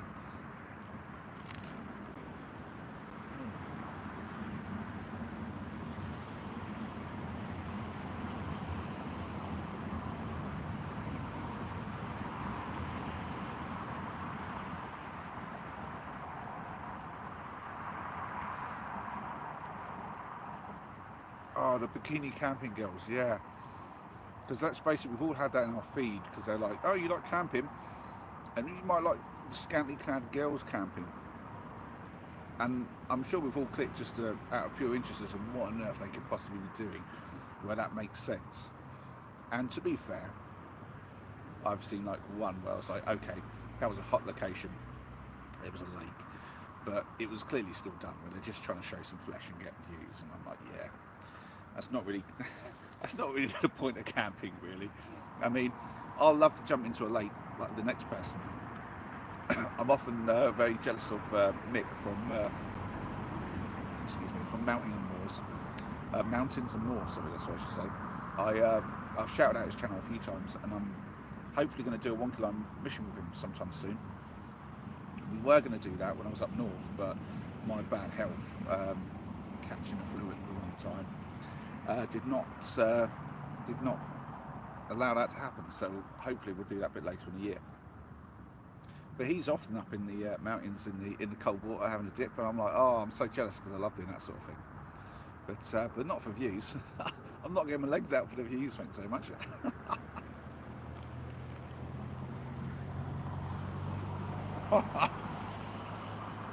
Spark is saying the only reason he's here is because I wear shorts. This might be the first time I've ever worn shorts on video, to be fair. But that said, I know you're here for Noah and his PJs. That's really what you're here for. I know.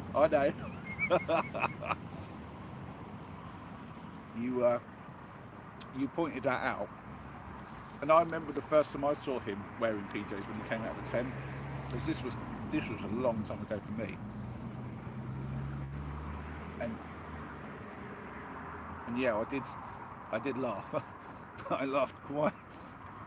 Like I kept it all internal for a fair bit, but yeah, I did like tease him a little bit about it.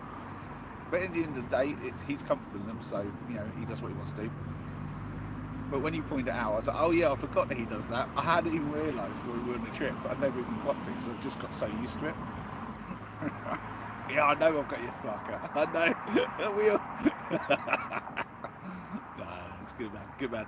So, oh, Crazy Eyes says, hello sir. Hello Crazy Eyes.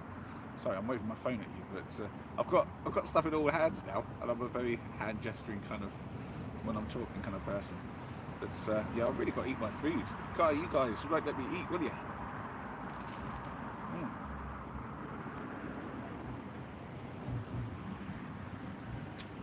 I'm really trying to drop too much this because I'm going to be camping in this spot. Normally I like to eat away from my camping spots so I don't draw any animals to me. In fairness, I don't know how many animals could be here. They'll all be over there in the big park.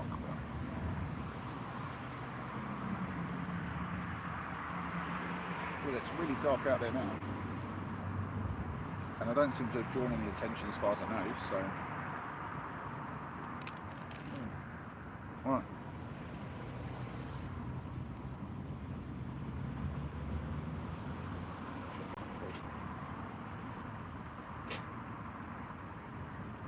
It's toasted so slowly, but it's fine. I could have it as bread to be fair, it doesn't need to be toast, so... Oh, it's good.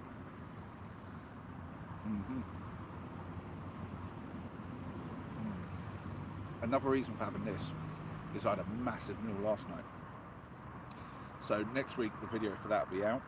Well, I do a stealth camp in the car park of Asda. And I go into Asda first and get loads of swag, basically, as Biffle would call it. And I basically get like a pre-made curry and a few bits and pieces to go with it. And I end up having such a massive curry because I end up to feed 3 people. And I'm like, why have I bought all this? And I was like, well, I'm going to eat a lot of it anyway. I didn't manage to get it all down me, but I got most of it down me, so I was absolutely stuffed. I mean, it was a proper case of eyes bigger than the belly.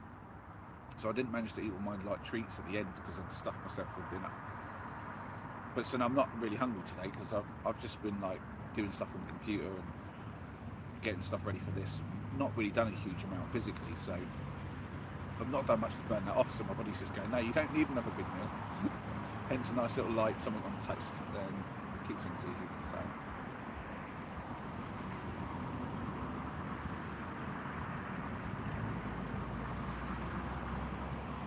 Yeah, you're right, Sparker. I don't think there's much more English than a guy basically coming out of a tent in the morning wearing PJs. That is quintessentially English, isn't it? Yeah. I mean, I think the only thing more British than that would be is if he had a tea with it as well, but he's not a tea drinker, he's a coffee drinker, so.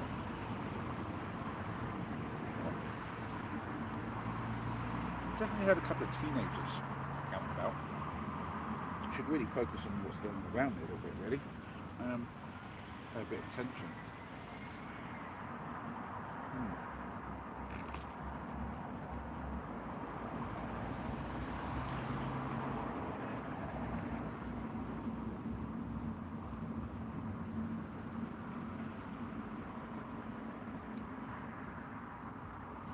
There's definitely some kids or something in that direction.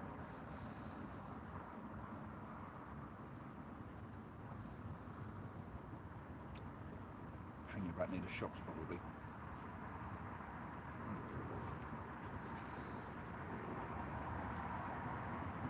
Nothing wrong.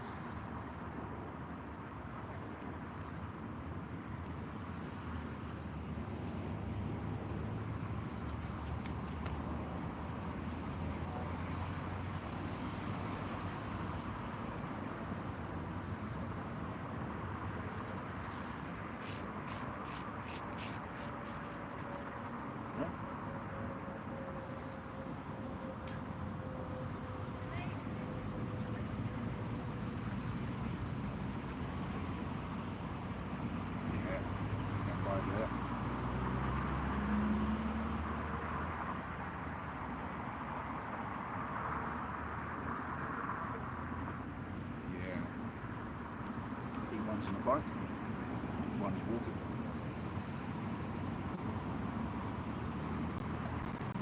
I will say, it's not so good in here for footage of what's going on outside.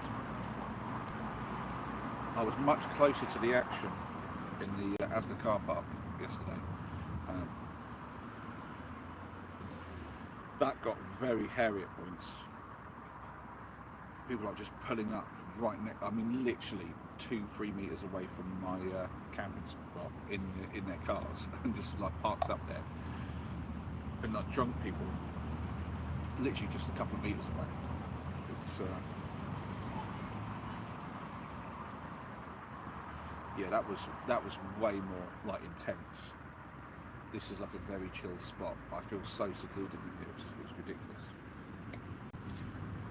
Dealing with the moths. It's my biggest threat at the moment, moths. Ooh.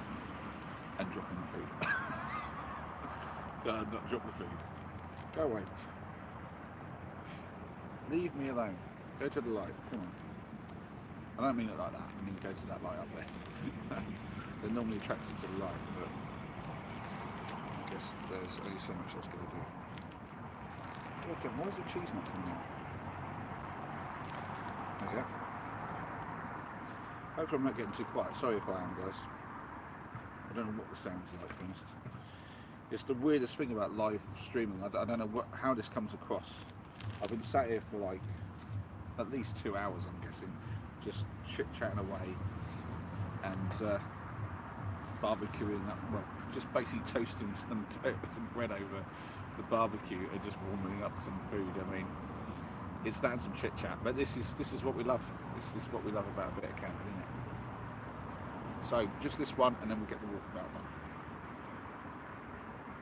Well, for the first bit, Biffa, he says 2 hours, and the rest, well, yeah, it is over 3 hours this stream so far, but for the first bit, I was walking around and getting set up and that, so I haven't been sat down the entire time. That's just the last, what, 2.5 hours, let's call it? You can give me that, can't you? Oh my lord. So Biffa, can we do like a joint one? I don't know. We were talking about it, but I didn't know if we can do that or not. If we can sync up somehow and get this done, that'd be really cool.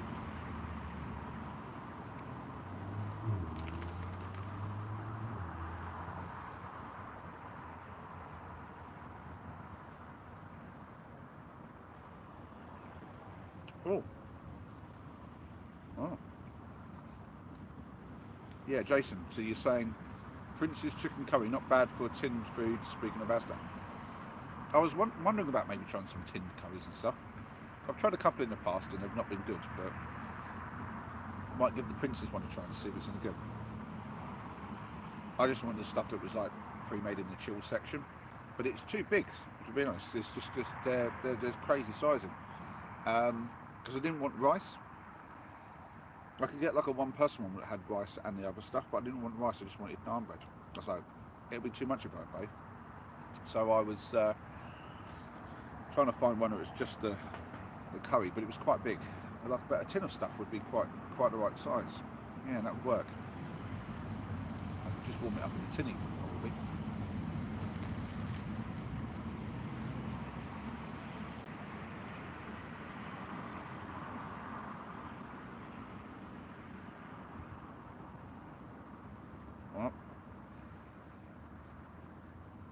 Well,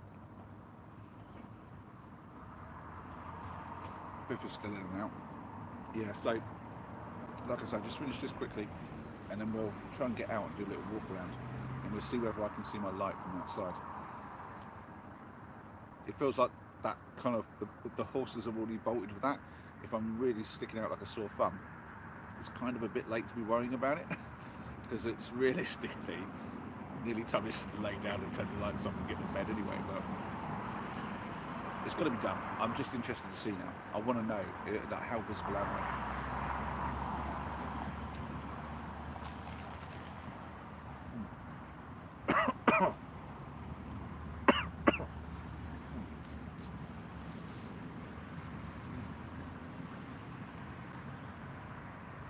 Excuse me, if you've tuned in to watch camping and instead you've got to watch a guy just basically talking with his mouth full while eating, I do apologise, but I had to eat at some point.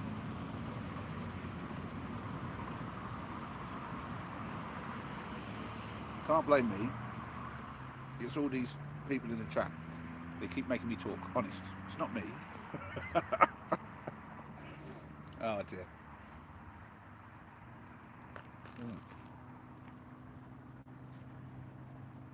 Had no idea.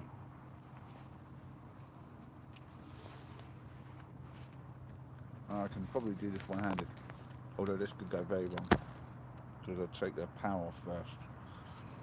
Right, just take my battery, put it over here.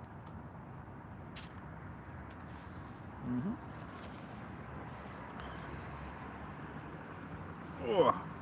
So, bring it in closer and switch this camera around, if I can. There we go. Excuse me, the back camera's a little bit dodgy, but you can sort of probably make out. Hang on, you've got a bit of embers left in there, but not much. That's nearly out, and we have not set the whole place alight. And then there's the bivvy bag that I'm going to be sleeping in. And this thing's sideways heavy. Hold on. I'm going to shorten down the stick.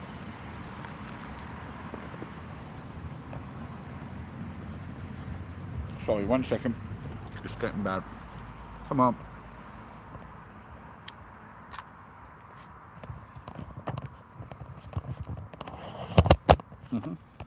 Right.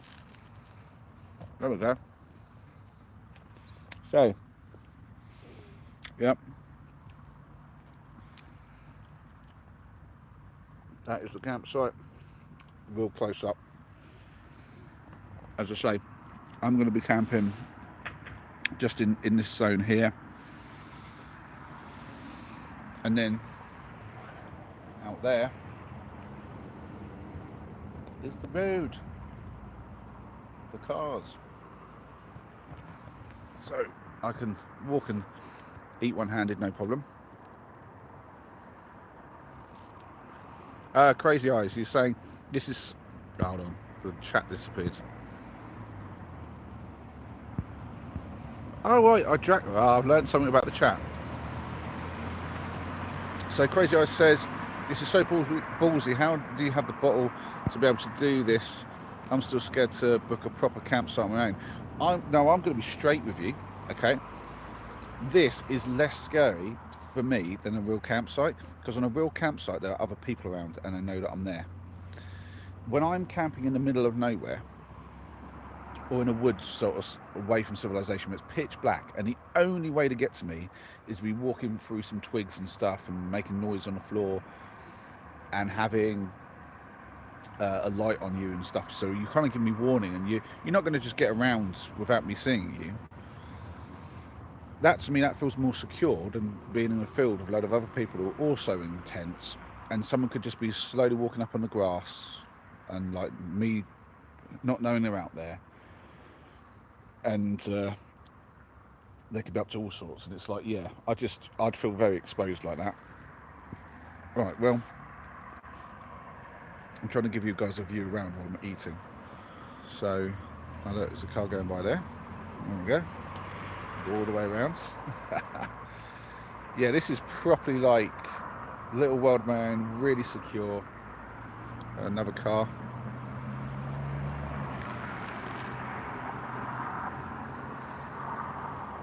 And more.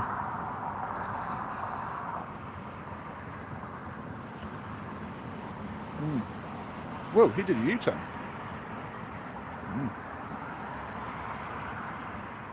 Yeah, it's properly like a Little World Man. It's just people watch. Right, nearly done with this food, and then I'll make it shifty. But I want one hand spare so I can actually move things out of my face when I'm walking through these essentially brambles. I'm wondering if it's better to go out this way. Can I get out through there? Maybe. There was more brambles there now.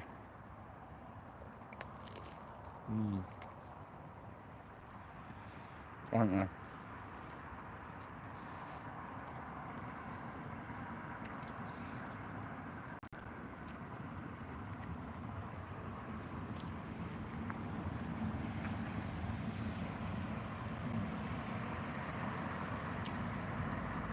Now, one thing you have to remember is the people driving, they often look where they're going anyway. They're not looking in the middle of the roundabout for me. The chair.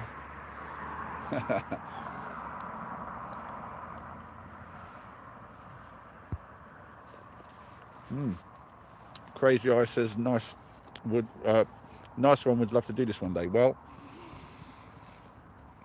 you can definitely do it if you want to. I certainly don't recommend it to everybody though. Right, can I see my way through here? Or do I need to get myself a light? Oh, I've got one on my phone. If I just turn this around, 1 second. Just turn the top one around. Oh no, it's out of battery. Oh no, it's not. I just had to hold it down. Okay. Here we go. Just a little bit of light. There we go. Right. So, what was the way out? How did I even get in here? Oh, I've got to duck down. Whoa. How did I even get in here?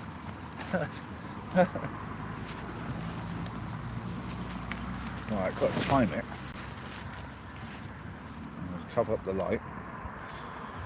In fact, I can turn that off now, so we can see well enough.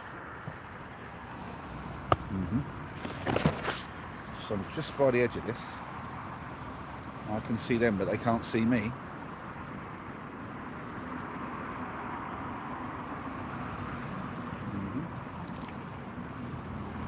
Just waiting for a gap in the traffic. Got it. Just trying to step through. Yeah, be quick now. There's definitely a car over there.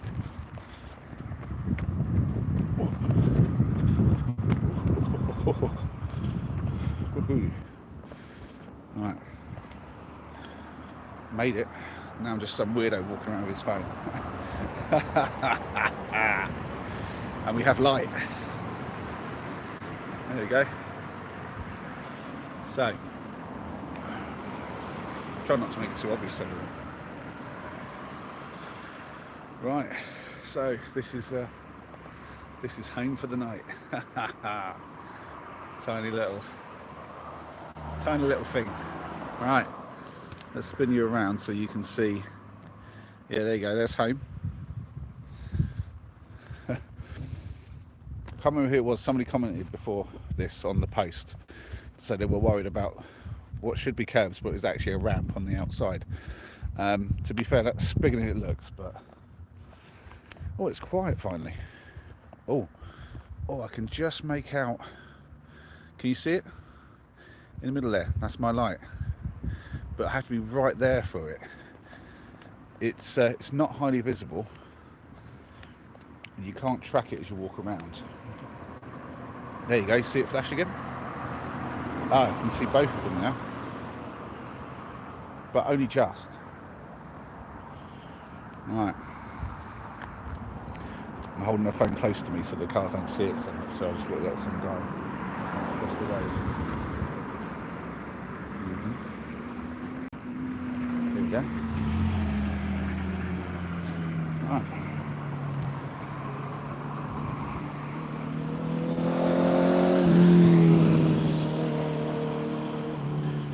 Yeah, you see my light there?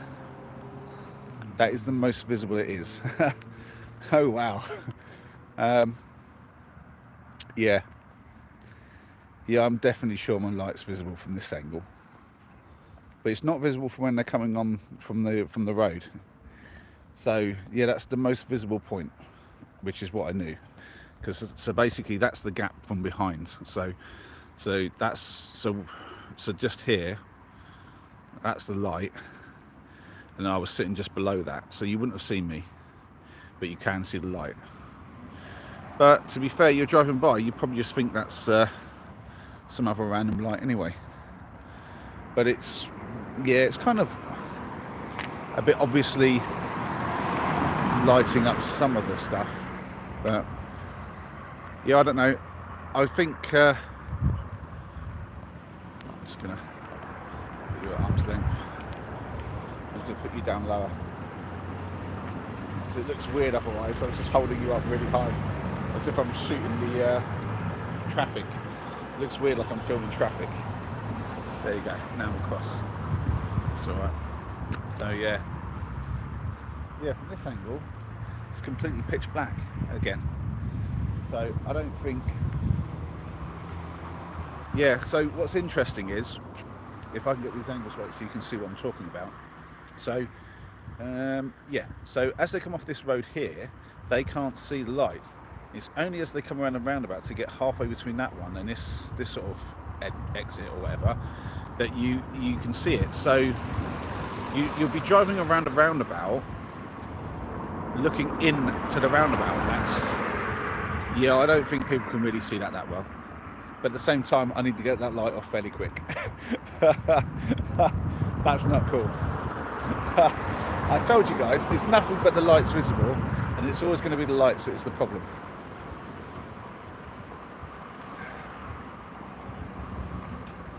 Right.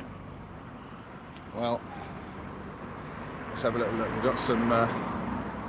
what's annoying is the chat comes up where the camera is.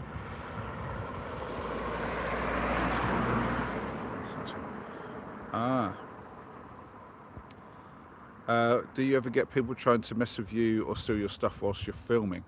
That's a good question. What do I call you? Do I just call you Chill? HX Chill? I'm just going to call you Chill. If that's okay. Do I get people messing with me? Do you know what? Not so far, but I'm always hyper aware of that sort of thing. If I feel like I'm in a dodgy area and I don't want to make it obvious that I'm carrying like gear or anything like that, I kind of hide it away. But I don't want to get anything nicked, so I'm usually pretty sort of on guard. But you never know, that sort of thing's bound to happen sooner or later. But so far, so good, no problems. So let's see. Like I said,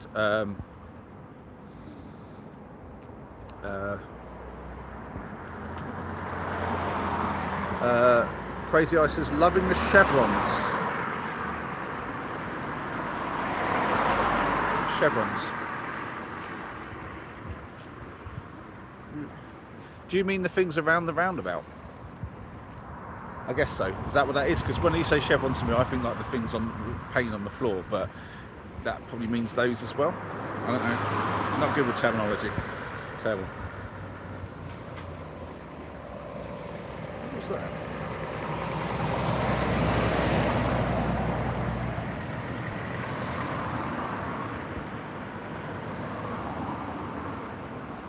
Yeah, chill. The light does sort of, for the most part, look like it's from the other side of the roundabout, except that one point that I was pointing out. Then it's kind of quite obviously in the roundabout. That's weird. I wonder what I heard. It was a weird noise, but now I remember what that is. That was the sound of the excuse me. That's the sound of the McDonald's drive-through. Right, I'm going to cross the road here, I think. And sorry, my thumb's going to be in the way. The only way to do the chat is to hold the phone with my left hand and then use my right hand to go up and down away from the camera.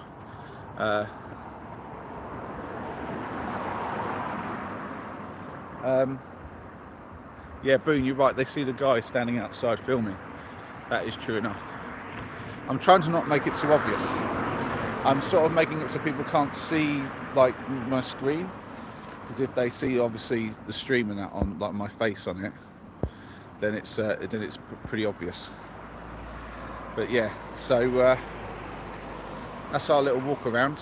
Do you guys want to walk any further, or is that good enough? I can always take you back over there if you're interested, but we've had a look around the roundabout. I think realistically it'd be good to just get back in. I'm going to spin us around. There we go. When I'm filming like this, it's not so bad, because I kind of hold you closer to my chest, so I could just be a person who's walking around with my phone. Like if someone looks at me directly, it's going to be obvious that I'm filming, but because I'm holding it on a stick in a weird way. But it's not as obvious, so most people who aren't really paying attention are just going to not even pay me any mind. We have that in the van. You have people who are looking around and they see the van and they notice there's lots of differences to a normal van, and then suddenly they're curious. And there's other people who walk past it because it's a white van, so their minds are trained just to like ignore that extraneous stuff. And this is my gap already. There's one over the other side. I don't know if he's going to right now. There's another one here. Alright, I'm going to go stand by this post so it makes it look like I'm just leaning up.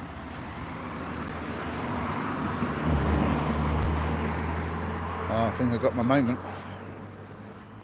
Yep, that's it, dude. We're going in.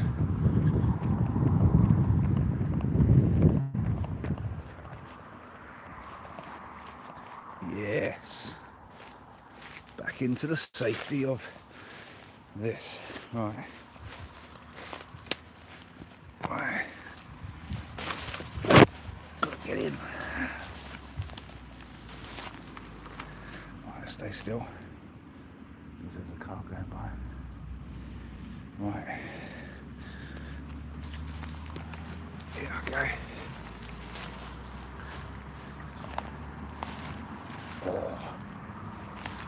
Back to the safety of the camp.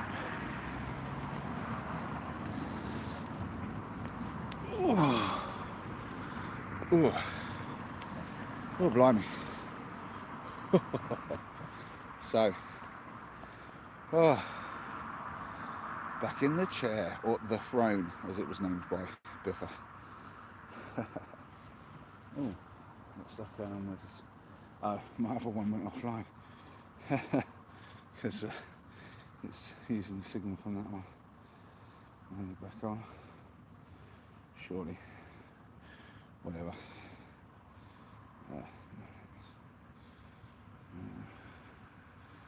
Need to. Oh, come on. No, look. Oh dear, something's going on here. What's happening? Sorry guys, just 1 second, technical issues. The hotspot turned off. Go away, flies. Little mozzie things, buzzers, whatever you want to call them. Landed on me. There we go. Right. Whew. There we go.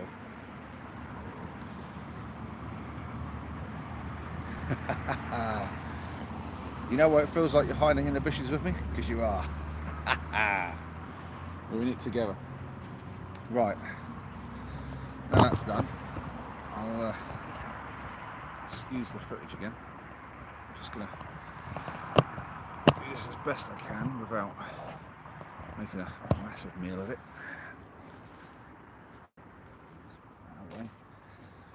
Oh, right. So, how's that? Not bad, but could do with just adjusting slightly upwards. There we go. And then you guys there like that. There we go. That's solid.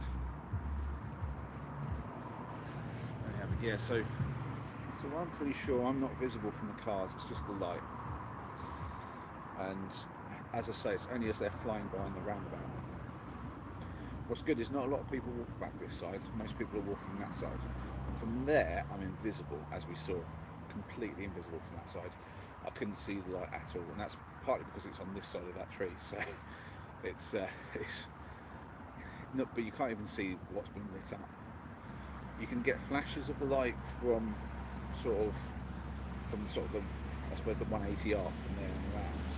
But it's this part here, as that car's just gone by, where you see the cars, they can see the light, but they really can't see me.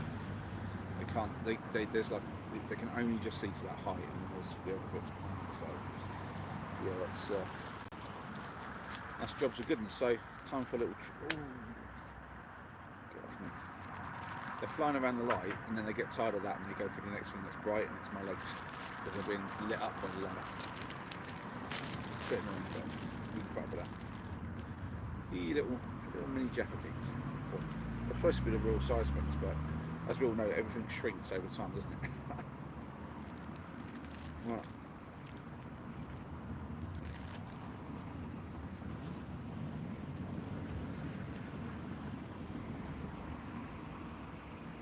Well, I would say it's surely time to call it, but I mean, there's 14 people still watching apparently. I mean, that's fair play. We just did the recce. But there's not much more to do really, other than lay out my bivvy bag and get in. So, I mean, we can chill out for a little while.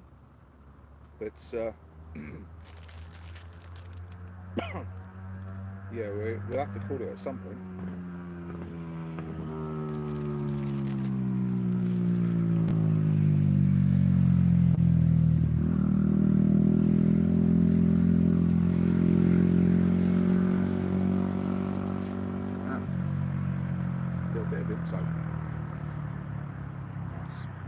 Not sponsored.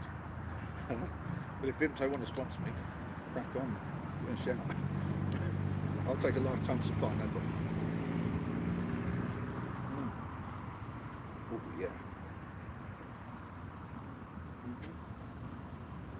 Ah. And then we have someone pop in called Dave Smith and say, will Trump be good for crypto? I don't know who you're asking, because it's not me. I wouldn't know.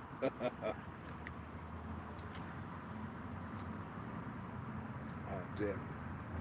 I guess if he buys a ton load, yeah.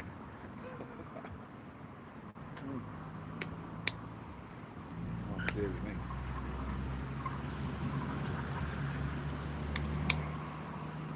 I'm still not quite sure how what goes on in America still goes on in America. It blows my mind, but then I think we had Boris in over here, so I mean, how this stuff happens, we don't know. Oh dear. Well, I don't anyway. I'm sure somebody knows how this all happens and goes down, but it's not me. I'm not a very political person, I will be honest. That would be something I never touch on the channel other than to say that I'm not a political person. I'll make jokes about things sometimes, but I mean, I know nothing about politics. Mostly on the political stance of it not really mattering too much because I can't control much. My vote doesn't really add up to much, and I wouldn't know who to vote for in the first place because I have no knowledge about who's going to do what. And even if I knew, are they going to keep their word and do what they say they're going to do? I don't know. So it just seems like a lot of wasted effort, really. Until the system gets changed, I don't know I'd bother. But that's about as political as I get. I'll avoid it. Anyway, that's a random comment to just come in and throw in there, but fair enough. It's HX Chill. Thank you, man. I'm glad you liked the stream. But yeah, it's as I say, you're definitely here with me. That's the point of it. If you don't feel like you're here with me, then I ain't doing my job right. You were basically sitting across from me in your chair, and all we're missing is the sign here saying the outside in. Ah, dearie me. I do like that. I do. That's a nice touch from Biffa. That is the whole outside in thing. I think that was the first thing that it got me chuckling so hard when I saw him do that. Oh, now, as most of you will know, I don't drink, so alcohol and getting drunk is not something you're going to see on my channel other than when I'm with Biffa. Then you'll see plenty of it. but when it's me on my own, or when I'm around people, what you'll see me is I've got my vice is the treats. I like little naughty snacks and stuff. Hence why I was going on about clippos a lot as well when I was on the last leg of my journey across the country. I got like a proper night in my head about clippos. I just really wanted one so bad. Right. Oh.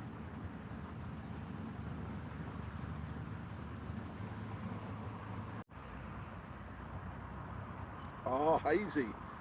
What a suggestion. That would be epic. That is on the level of Tim's suggestion when we were on the collab. So, Hazy's suggesting that I get a Bigfoot costume and sit in the roundabout where people can see me just to freak people out. I can move about a bit. That would be hilarious. Oh dear, it would be good for April next year. Oh, somebody's got a loud engine. Yeah, that'd be good for April next year. I'll do a stealth camp as the Bigfoot and see if I can't get found and scare some people. Tim made a. I don't know which is better. We'll have a vote in the chat if you're all up for it. Hiding in the bushes as Bigfoot to scare people, or Tim's idea when we were walking through the old rail line through, and so basically a tunnel through the mountain in the Peak District, and he said we should get a bike and attach a big light to it, or different sets of lights anyway, to make it look like as you come in, like in the darkness, it looks like a train coming, and it's get the sound of like a train sort of like moving and like the whistle, and as you're coming down, you've got like people coming the other way, and you just kind of basically like making them think like the train's coming. I was like, oh my lord, I mean, just for the split second when I go, hold on, I thought, because there's no tracks anymore. It's clearly a dismantled one. There's nowhere there's a train coming down it. But if you were in that tunnel and you saw that coming at you, even if I knew that it was a gag that people were playing there would be that split second in my brain where I'd be like, oh god, I'd want to get out of the way. You couldn't not want to just like get out of the way and move, just to freak people out for that second. And I think that's on par with a Bigfoot in the bushes. You know it's not a Bigfoot, but for a second you're like, what's that? Oh, look at this big thing here. You can see that on there? He's flying around. Look. Give you something to watch. There you go.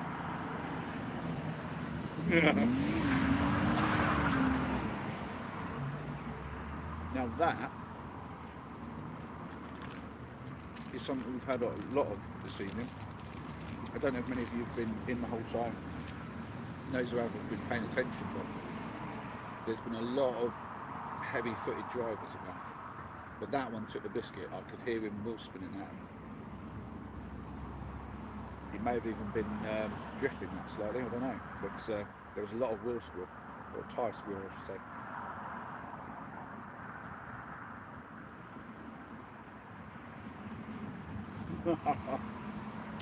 Yeah. HX Chill says the drunks coming home and be freaking out, not believing their eyes. I'll be honest though, they might not even spot it.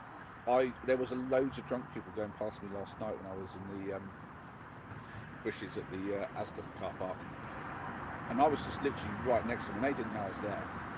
I'd have to do something really obvious to kind of bring attention to myself to get them to react. I don't know if any of you have seen the guy. This is one of the things I've seen in shorts. There's like a guy who dresses up as like basically like a pop. Excuse me.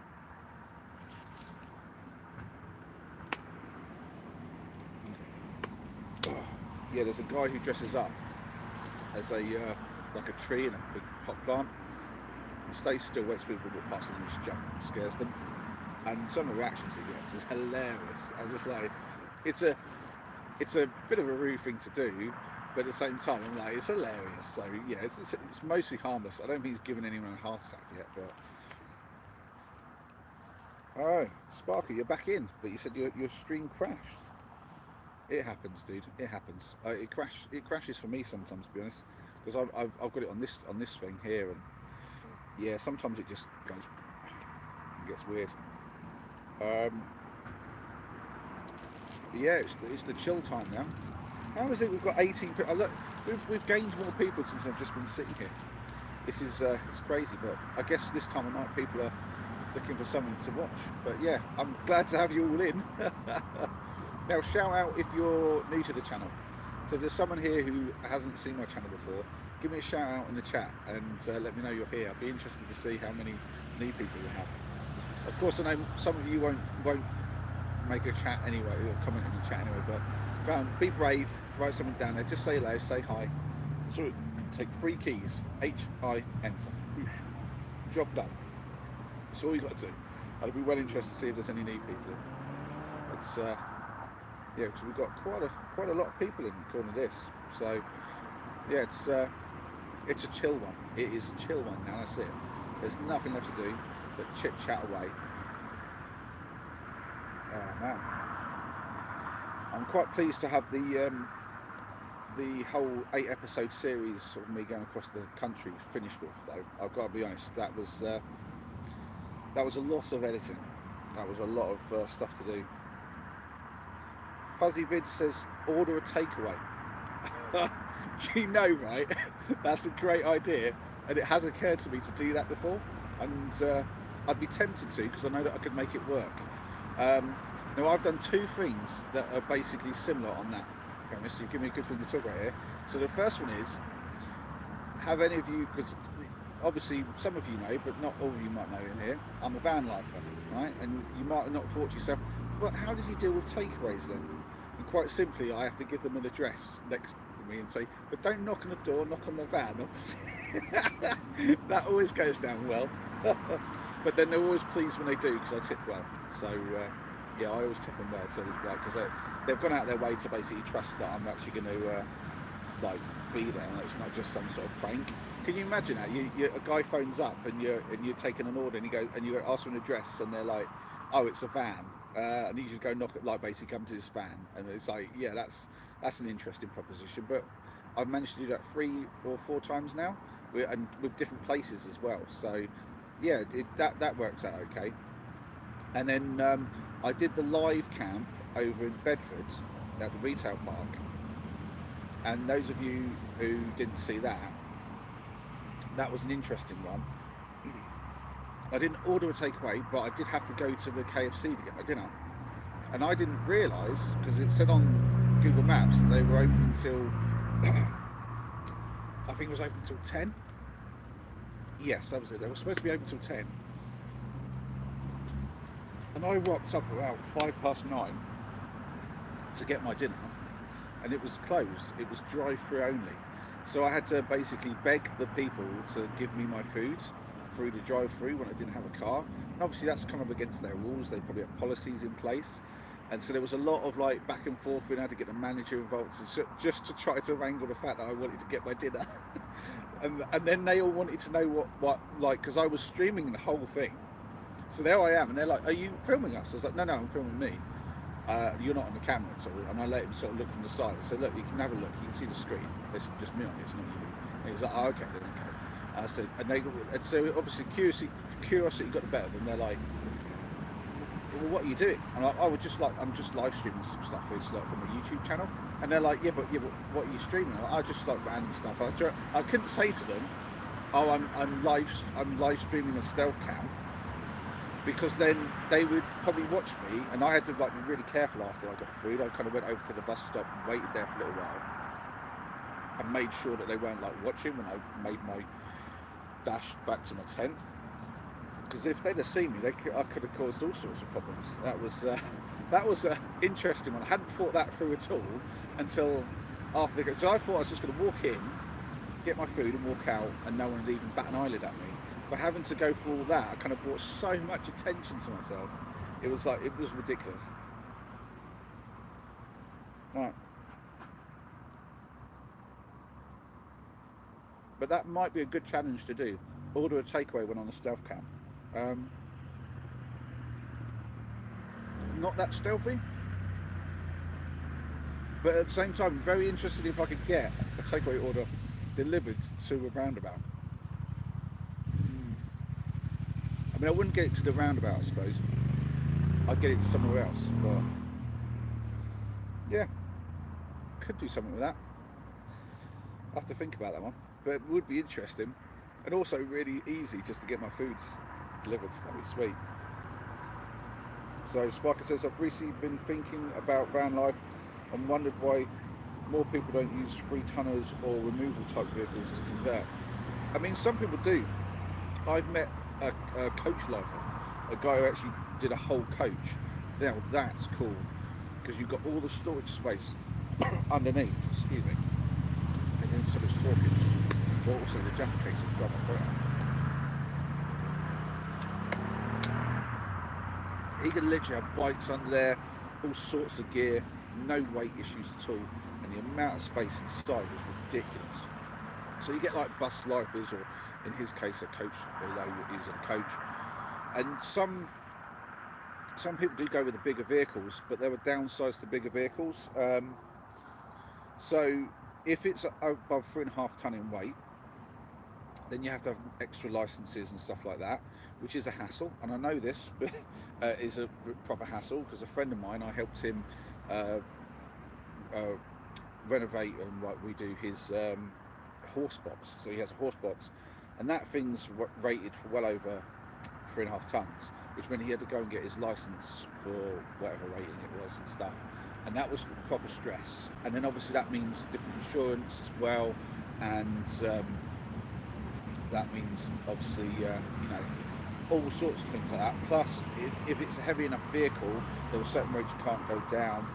If it's a big enough vehicle, you might even have height restriction issues, and I get enough of those just with the van. Yeah.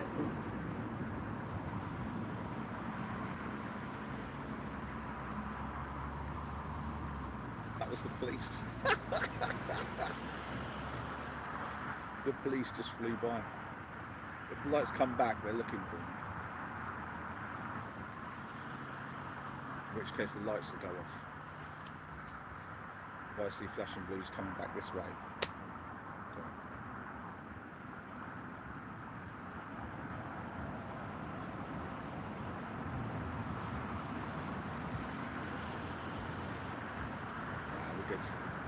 We're good. Sigh of relief. I was like, oh.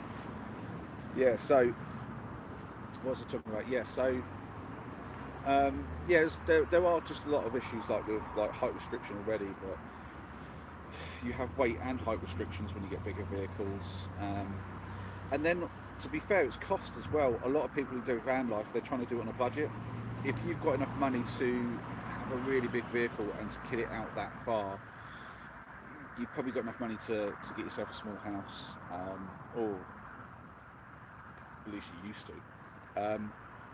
So yeah, I think it's a lot to do with that, just like budgeting, logistics like that as well.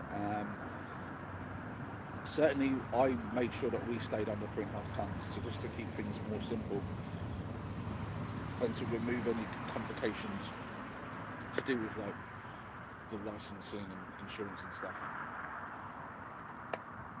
But yeah, hopefully that answers your question why not more people go for bigger vehicles like the 3 tonners and stuff, and removal type vehicles. I mean, plenty of people do horse boxes. I'll be honest. For some reason, people go horse boxes.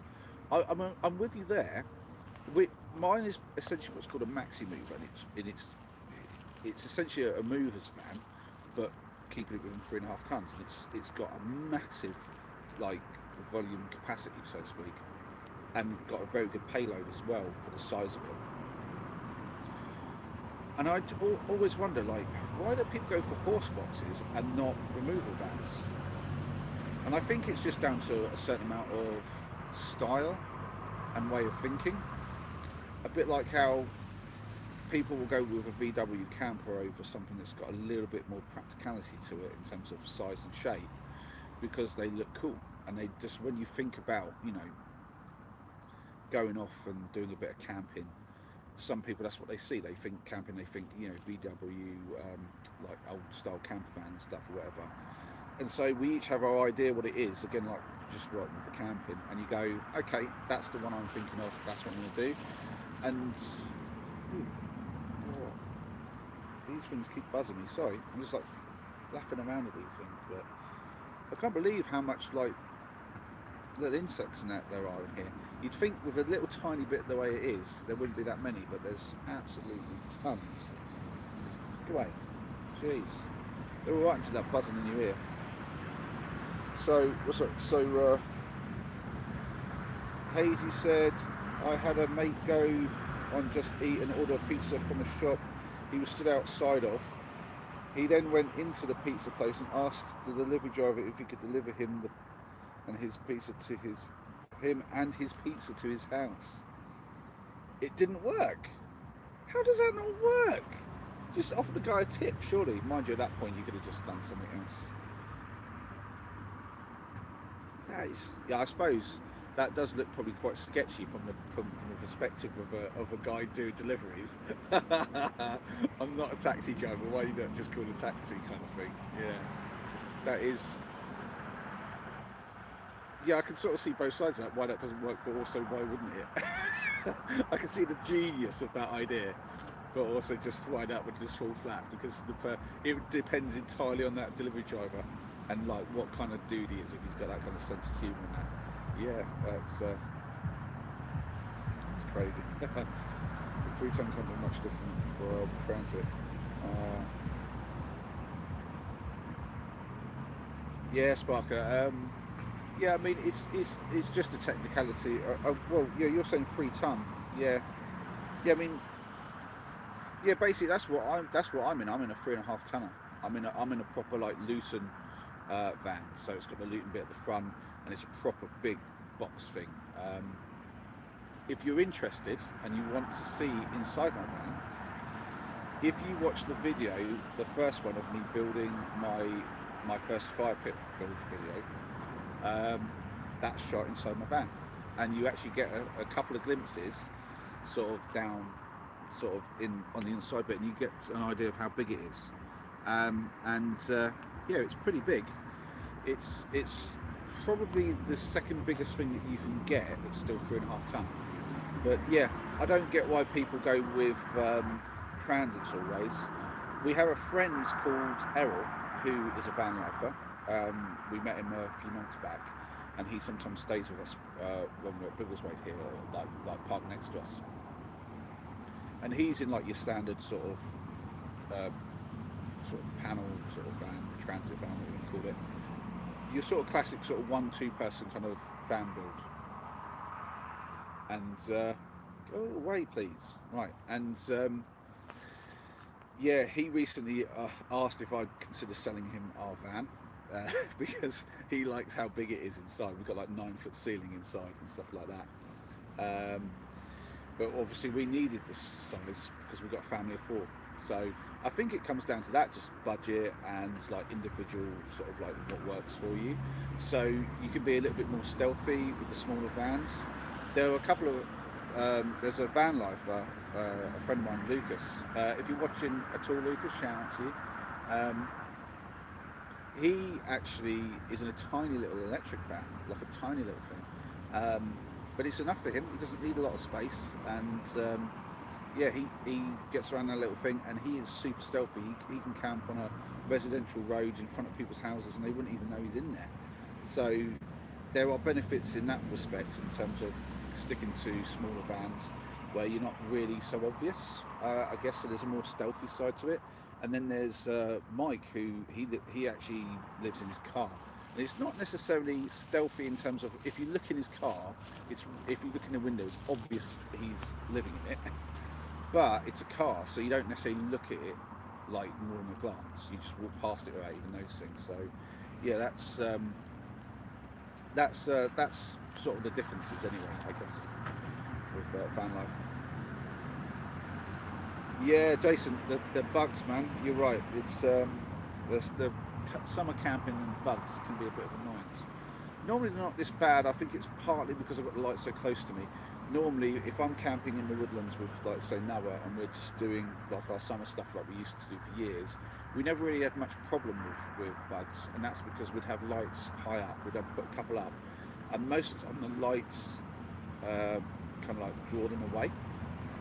That's usually I find the best technique with bugs is just have a light far away from you and they'll just go after that. But this one's right close up at me. Ooh. Or flesh and blood on us. It's time for an ambulance.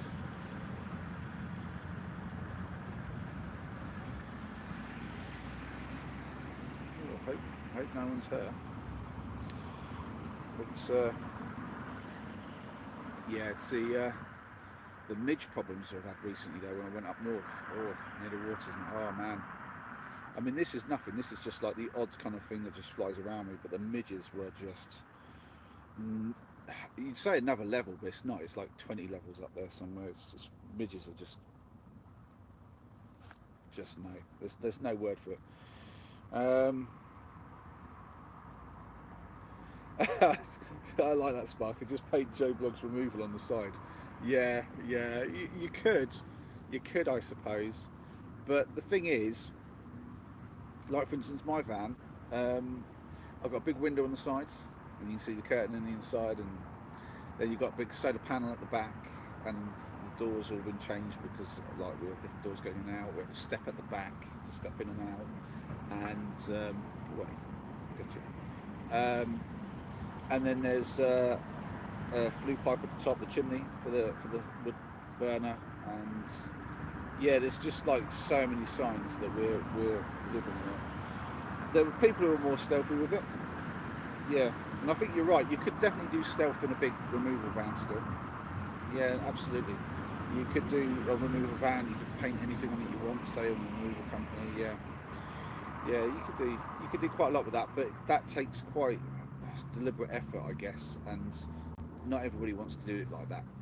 I think this is the thing, is trying to fit your life into it as well. If it starts to become a hassle, and you're putting a lot of effort into being stealthy, because that's the thing I've noticed, no matter how stealthy everyone's trying to be with their first setup and their idea, Jesus, please stop landing on my face. I hate these things.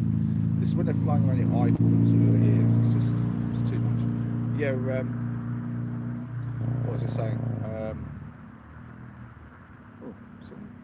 What's that about? Where was that red on there? What was that? Oh, that's HX Chill saying to hit the like button and subscribe. Indeed, man, they should do that. Thank you.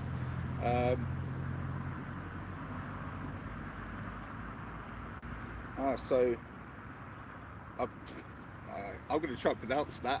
I'm sure it's just letters, but we're going to go. FHHF, whatever that is. That's I tell you what, people have some good names on YouTube, but sometimes I'm just like, well, you're taking a mick out of me now. How am I going to pronounce that? Is that just? At some point, someone's going to have one of these names that makes me say something I didn't mean to say. But yeah, so however we pronounce FH's name, enjoying tonight, bud. First seeing you with Idiot Outdoors. Watched all vids from London to Gloucester. Very entertaining. I think it's time I subscribe. Oh, cheers, man. Appreciate it. I always appreciate a sub, and yeah, I mean Biffy, he's the best, man. He's the best at stealth camping, hands down. If it's to do with stealth camping, he's it. He's where it starts for me. Other than maybe Steve Wallace, of course. We have to give, Godfather of stealth camping his due. But in terms of the current watch, for me, it's Biff all the way. I enjoy other people's videos for other things. I've got to be honest, I love Tim's videos. They're not only entertaining, but I kind of learn some stuff and see some more stuff that I wouldn't normally get to see, like his Thames Path one. I really enjoyed that actually. I think brought the length of the videos down to a length where it was more digestible. I sometimes feel like mine are too long. In places they definitely are. I don't know about my live streams. Are my live streams too long? I don't know. Is 4 hours and 11 minutes too long? I don't know. You can decide in the comments. Work that one out. But Tim's ones, he kind of educates you a bit as well, and I quite like that. And yeah, that's good. But no, Biffa, he's definitely proper inspiration for me for my stealth camps now. I watch his videos and I think, I could do more of this, I've got to do more of that. And yeah, just he's class. He's class. So yeah, glad to have you over from his channel. That's great. These bugs, annoying. Barker says there just seems so much unjustified dislike for van lifers. To be fair, as we're still on the topic of van lifers, yeah, I mean, I can kind of understand it though as well at the same time, because I've had conversations with people, and I think it depends where you're from and where you are. So where we stay mostly, people actually are really positive. We've met loads of people because of it. Like, people come up and talk to us, and we've made lots of friends. We know way more people than we would have done had we still been living in our old house. And we have loads of positive experience. But then you go to somewhere where there's like a lot of van lifers, where there's like the Instagrammable spots, as we might call them, where like all the van lifers want to go. Those people have had to deal with so much nonsense that I can kind of almost understand why they kind of dislike van lifers or anybody like basically vehicle dwelling. And even in this area though, there were definitely problems. So we are regularly in contact with Ian from the council, the mid-beds or maybe the whole beds, I'm not sure. But basically he deals with he's in the department that deals with unauthorised encampments. So that's things like your Irish travellers, gypsies, and us van lifers, where we're basically camped out somewhere where we're not authorised to be. Now we keep it pretty solid. We're on a road, public road. We're allowed to be there, and we don't stay for too long. And we never leave any mess. We clean up after ourselves, and we'll even clean it up if it's messy when we turn up there. But that is not what everyone does. And the stories that Ian has told me just make my skin crawl.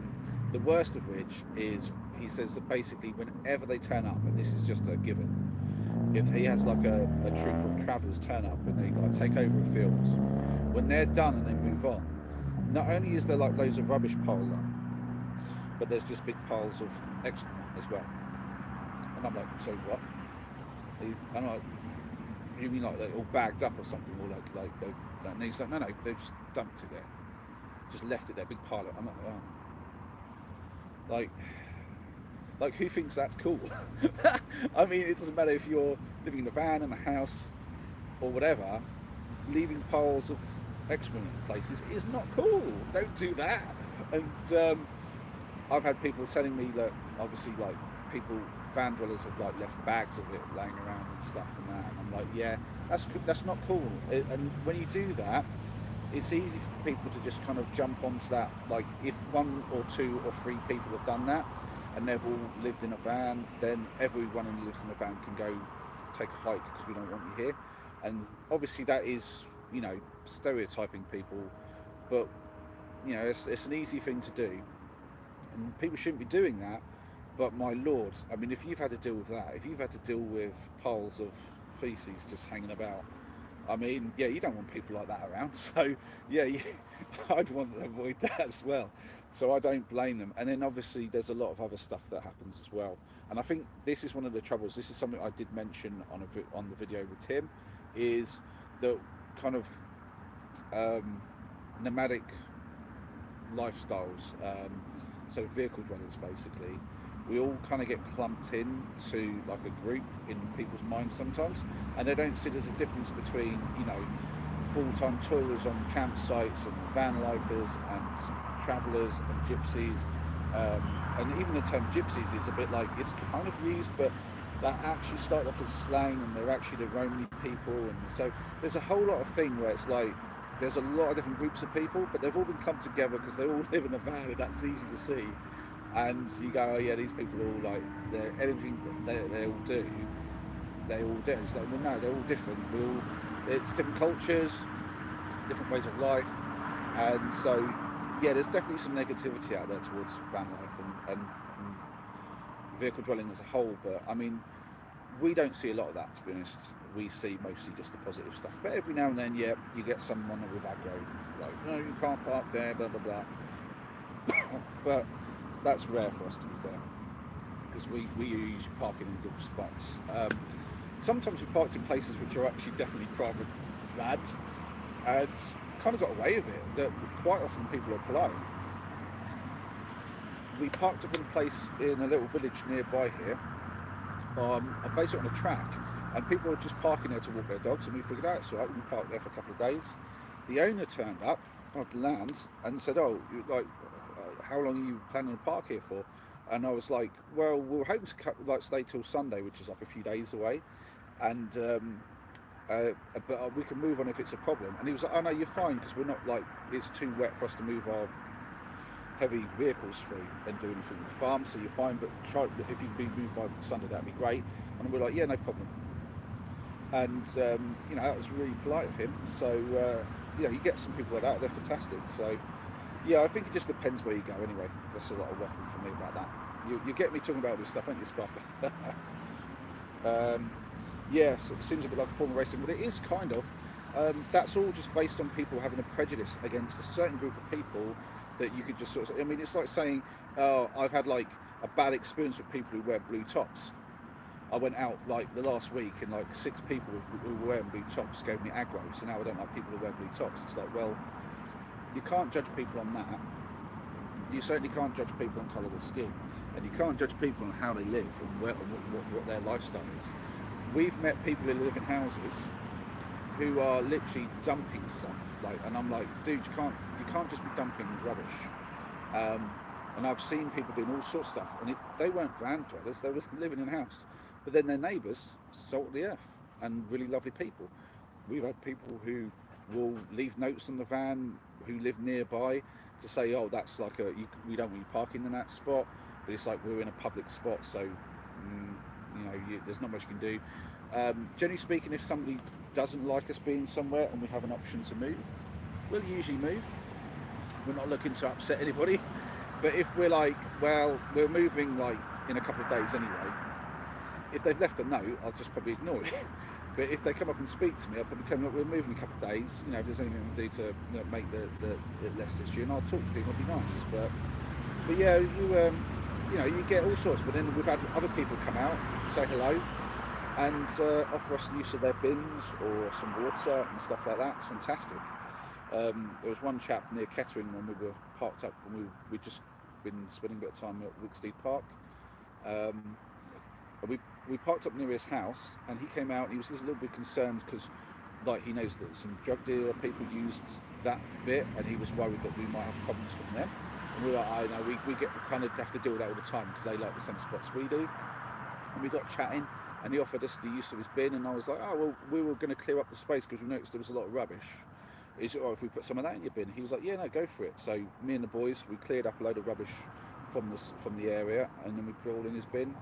Jobs are good, and you get really nice people like that. So it doesn't matter, but whether you live in a van, a house, whatever, you get people that are not very nice, and you get nice people as well, and people be people. Whoa, that is nuts. Hold on. My mind's just got blown. I've just read a message from Noah.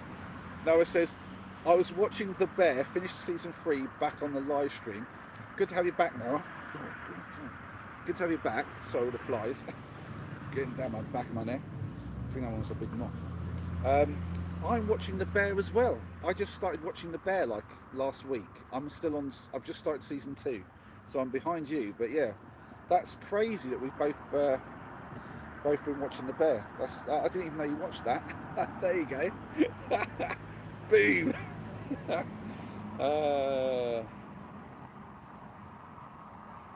Lee, don't exaggerate. It's not been 10 hours. We'll get there, but it's not been 10 hours yet.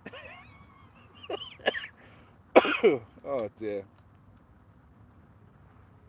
Yeah, that's right. Now, Boone is a member too. So I've got 2 members. That's crazy. I'm like, I've just that's put me in like a bit of a hyper happy mood. So that's why the stream is still going on.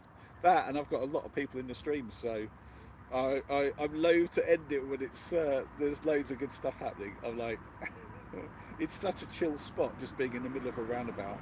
So yeah, it's a crazy good spot, and there's been stuff happening. There's been police go by, ambulances go by. I've had kids on bikes and stuff like, but they didn't see me, thankfully. So yeah, we're all good. Oh dear. I mean, certainly I will have to call it at some point, I suppose. I jested earlier about the whole 24-hour thing. Yeah, I mean, it has occurred to me I could do that, but I'm not planning on doing that today. Um,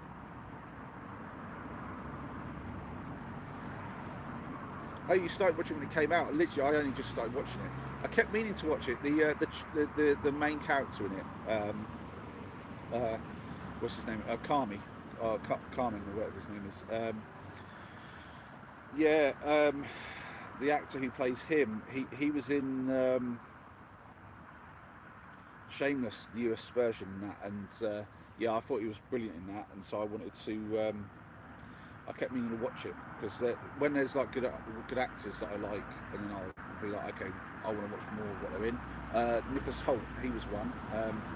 Uh, I liked him in some of the stuff he did. I think the first thing I saw him in was About a Boy, maybe, but then he did some other stuff later, and I was like, oh yeah, he's really good. I'm going to watch anything he's in, and like things like The Great, did The Great, and that's ridiculously good. But yeah, I watch him. I like to watch stuff that he's in. Obviously, he's got a bit more mainstream now with the whole thing like X-Men and that, didn't he, doing stuff. But yeah, yeah. The reason I started watching The Bear was I started getting it recommended to me on my YouTube feed, and I watched a couple of like shorts on it, and I was like, oh, that does look good, and it reminded me I wanted to watch it, and then I finally got around to doing it. Lee, there's no need to be jealous that you and wish you were here. You are here. You're with me right now. You're just across from me. The only thing we're missing is a fire in between us. That's the thing. That's the only thing I've got to say about stealth camping. I can have my little barbecue style thing going on with my fire pit, but I'd much rather have a nice big fire. This is where I prefer to be out doing a bit of a wild camp rather than a stealth camp. I would love to just have a nice fire going. Like, Noah could have collected up a ton of wood. I say Noah because he does most of the wood collecting most of the time.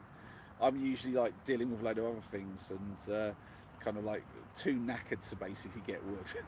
I mean, I'll be honest, he's just in better shape than me. He always has been and he always will be. And so whenever we get to wherever we're going, he's always got more energy and I'm like absolutely shattered. So he's like, no, I'll go off and get the wood. And I kind of let him because I'll be like, okay, I'll focus on actually making the fire and like maybe getting some other stuff sorted. Oh, blimey. That went straight across the camera. That's a moth, guys. That is a little tiny moth, tiny little thing. But to you, that must look massive. I saw it flash across, and then a second later, it kind of showed up on the stream. Oh well. Did any of you jump from that? Did any of you go what? Yeah, yeah. Got to have a fire, Lee. Yeah, got to have a fire. For me, it's like that kind of what makes camping, and I'd love that right now. If I could have my fire pit just here, and just be throwing in a few logs every now and then, just keep it stoked up.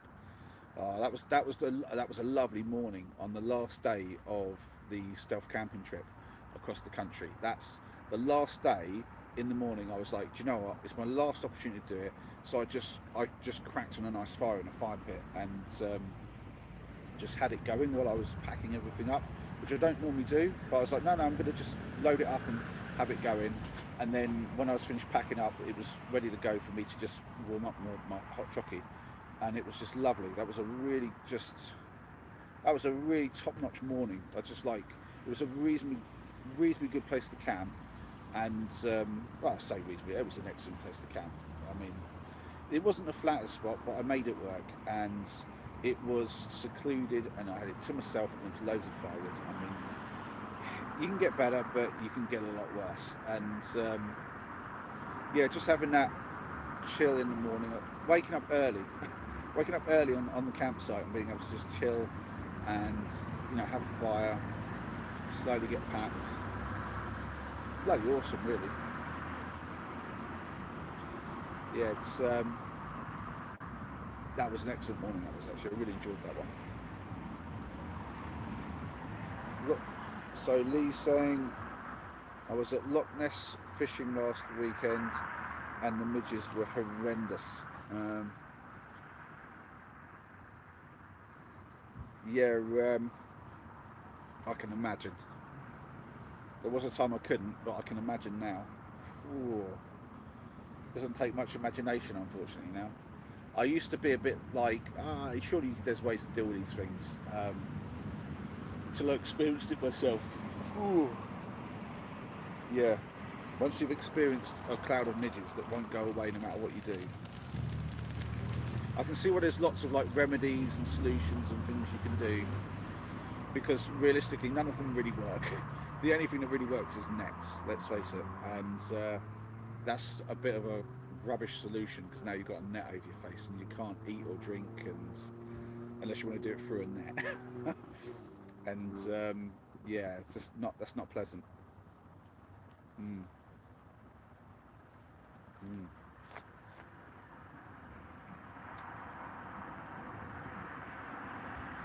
Um, was the Peak District as bad as it looked in the videos? Worse. It was absolutely worse. I don't think it comes across in any of the videos, because when we started losing our minds, we obviously weren't filming. No one was filming when they just lost their SHIT. But we did. We all lost our minds. That is the only way to put it. It's not an exaggeration. We just lost our minds. Bless him. Oh,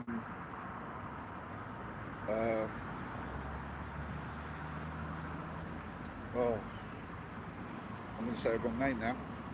So we had Chris and we had. Oh.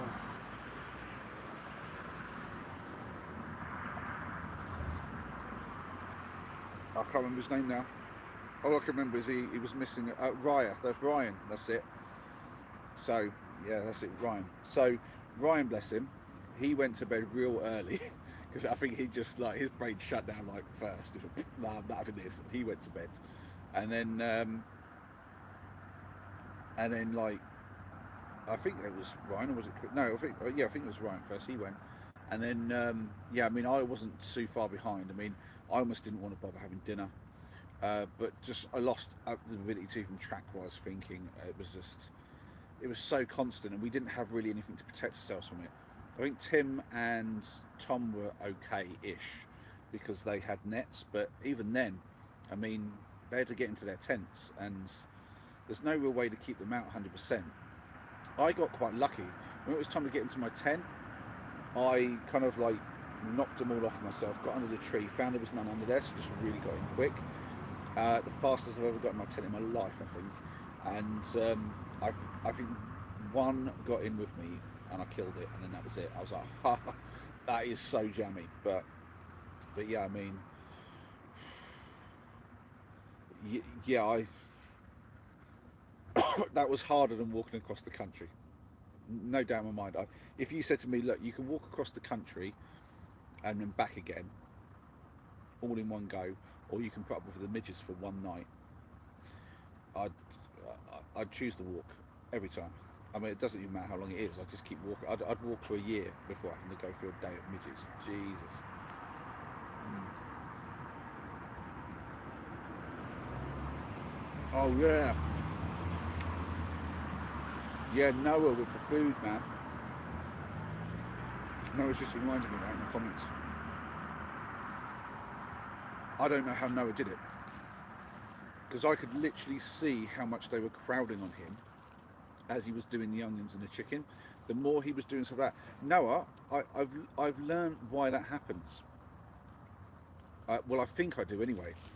I saw a bit of information on this, and apparently they're attracted to carbon dioxide, and and also like some of your chemicals and that in your sweat and your skin and whatnot. But they are attracted, I think, to carbon dioxide. That might just be mosquitoes, but I think there's something like that with the midges as well. And I think essentially one of the issues is, while normally a fire makes all the other pests go away, there were certain ones that are drawn towards in terms of the area as general, but also when you're cooking with that food and stuff like that, it's just letting off stuff. But yeah, I mean, I could literally see the clouds of them just massing on you when you were cutting the chicken and the onions. How you were controlling a knife for all that. I was literally terrified for you at points. I was like trying to rack my brain, trying to figure out what I could do to help, and there was nothing to be done. And then my brain started shutting down, and then I couldn't even help you. And I was just like, I don't know how you managed to do anything. I don't know how any of us was still awake. We should have all just gone. Let's just go to sleep. Let's just go to bed and just not do it, because oh, silly thing. These things are attacking me now. But yeah, it was way worse than when it looked on camera. Anyway, yeah. So yeah.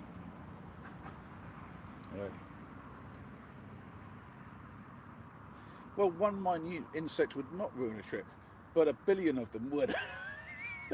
And there's got to have been that many. I don't think that's an exaggeration to say there was a billion of them there. I mean, there was definitely at least a million for sure. But, jeez, I mean, there might as well have been a billion because they just were non-stop. It was just horrific. I mean, if it gets worse than that anywhere, I mean that would become life threatening because you wouldn't be able to do a thing. You couldn't do anything. You wouldn't be able because I kept swallowing them. I ended up having to have my buff around my face. So I was lucky enough I could put my buff on, but I swallowed so many it was unreal, and I was just like coughing, and they were like it was awful. It was the most awful thing. I think the only worst thing I've ever been through was like some health stuff, like a hypoglycemic episode. But the beauty of that is that's over fairly quick, whereas the midge thing just kept on going. I'm like, God. I mean, yeah, just no, because that's the thing. The midges, 5 minutes of that, even 10, not too bad.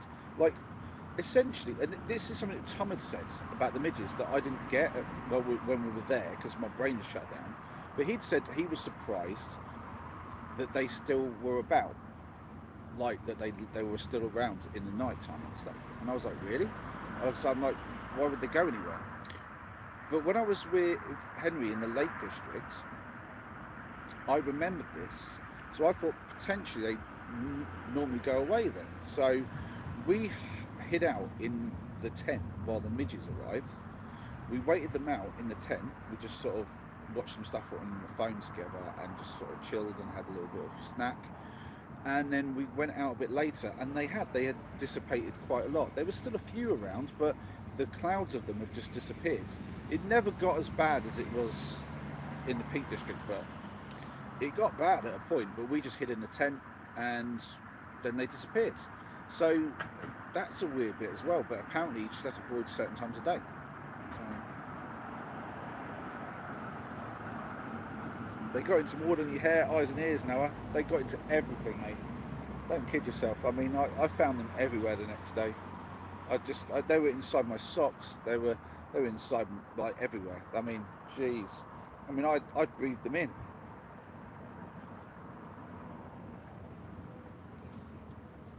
I don't think you've slept.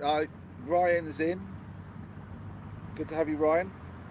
I've just seen your good evening message, but I noticed something's changed. I noticed something has changed about your name that I was told wouldn't be changing. Ah, you've been spotted. Ryan has changed his name to Ryan. Ah, dearie, dearie, dear me. I just good to have you in there, man. Good to see you, my man. Yeah, I mean, Ryan says that was the first time nature beat him, the midges. I'm gonna be honest. I think I'm in the same boat as the first time I've been beaten by nature as well. That is like I fully gave up in my mind mentally by the end of that night. If I could have snapped my fingers and just been home, I would have done that. There was no point on the trip across the country where I told you about how bad it got on day 6, but at no point did it get as just mentally destroying as those midges were by the end of that night. Oh. Tom, you're back. And you said Raya, but look at his name. He's changed it. Tom, we've got him to change his name.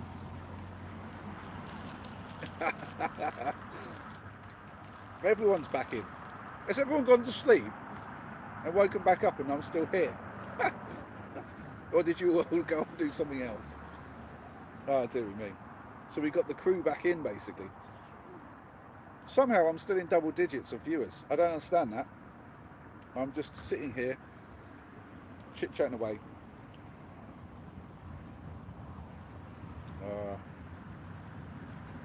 What the? Did you see that? Something very big just flew at me.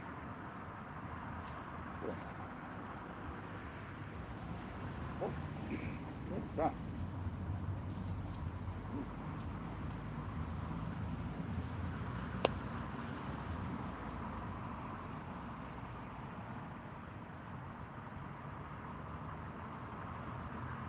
Thermostat. So, HX Chill says, can you buy thermostat devices? They work well to keep the bugs away when we're in the woods. I mean, to be fair, normally a fire keeps most of the bugs away. Me and Noah were very surprised by the fact that the midges weren't put off by the fire. If anything, they were almost drawn to it.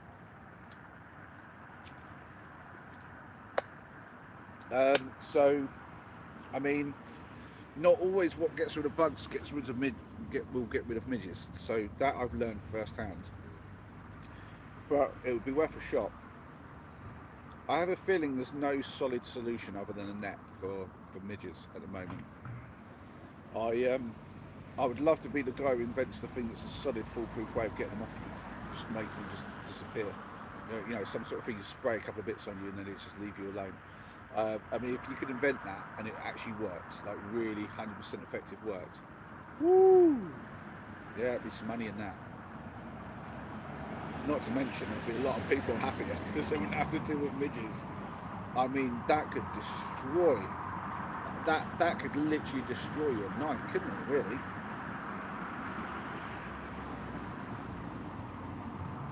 Ah, Austin, good to see you, man. I am well. I hope you are too. I've got to be honest, I'm pretty sure I didn't actually watch your last video. I'm just realising now, I think you might have dropped a video a little while ago and I don't think I got around to watching it. I need to watch that. I've got to get that on my watch later list. Oh dear. Yeah, I need to check that. That's a worry now. I like to watch everyone's videos, see what they're up to. I might have just hearing your name, seeing your message, and I'm thinking, I'm pretty sure there was one I was supposed to watch. Oh dear, lots of videos dropped. This was a trouble, and I've got very busy as well. The editing has been insane. I don't know what it's like for you guys when you do your videos, but yeah, I mean, sometimes the editing just gets the better of me. Just yeah, just each one takes days, sometimes a week or more, depending on how much time each day I can put to it. Obviously, if I have a whole day and nothing else to do, I could probably bash one out in, if not a day and a bit. Yeah. Well, we've got loads of people joining in. Hello to all the people who have arrived recently. If you're new, give me a shout out. Let me hear from you. It's only literally 3 keys: the H, the I, and the return or enter key. So yeah, hit them and let me know you're in the chat.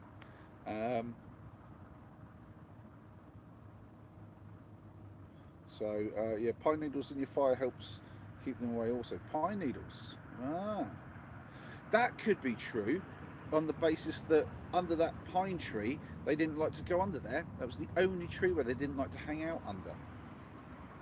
And I was wondering about that, whether it's something to do with the sap or something in the pine. Ooh, look, see, I've got these little critters flying around, and they're loving me. Yeah. I think it's not helping having that light source down there. Somebody suggesting a flamethrower for midges. Yeah, I mean, to be fair, you get a cloud of those, you hit them, the whole thing's just going to go, isn't it? It's a bit like having a cloud of flour or anything like that. Small enough particles all together, they just go. you would incinerate a lot. Boom. I love that idea. I know it wouldn't really work, but still, just the idea of clearing that many midges, just the revenge of it. Oh.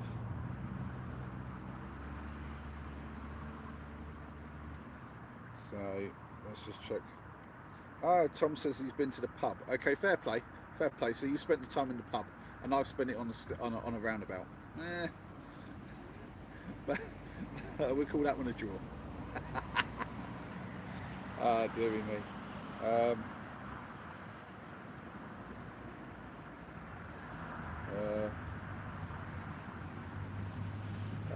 Tom says 6 to 8 hours editing. Yeah, that's probably about half what I spend on one of my videos.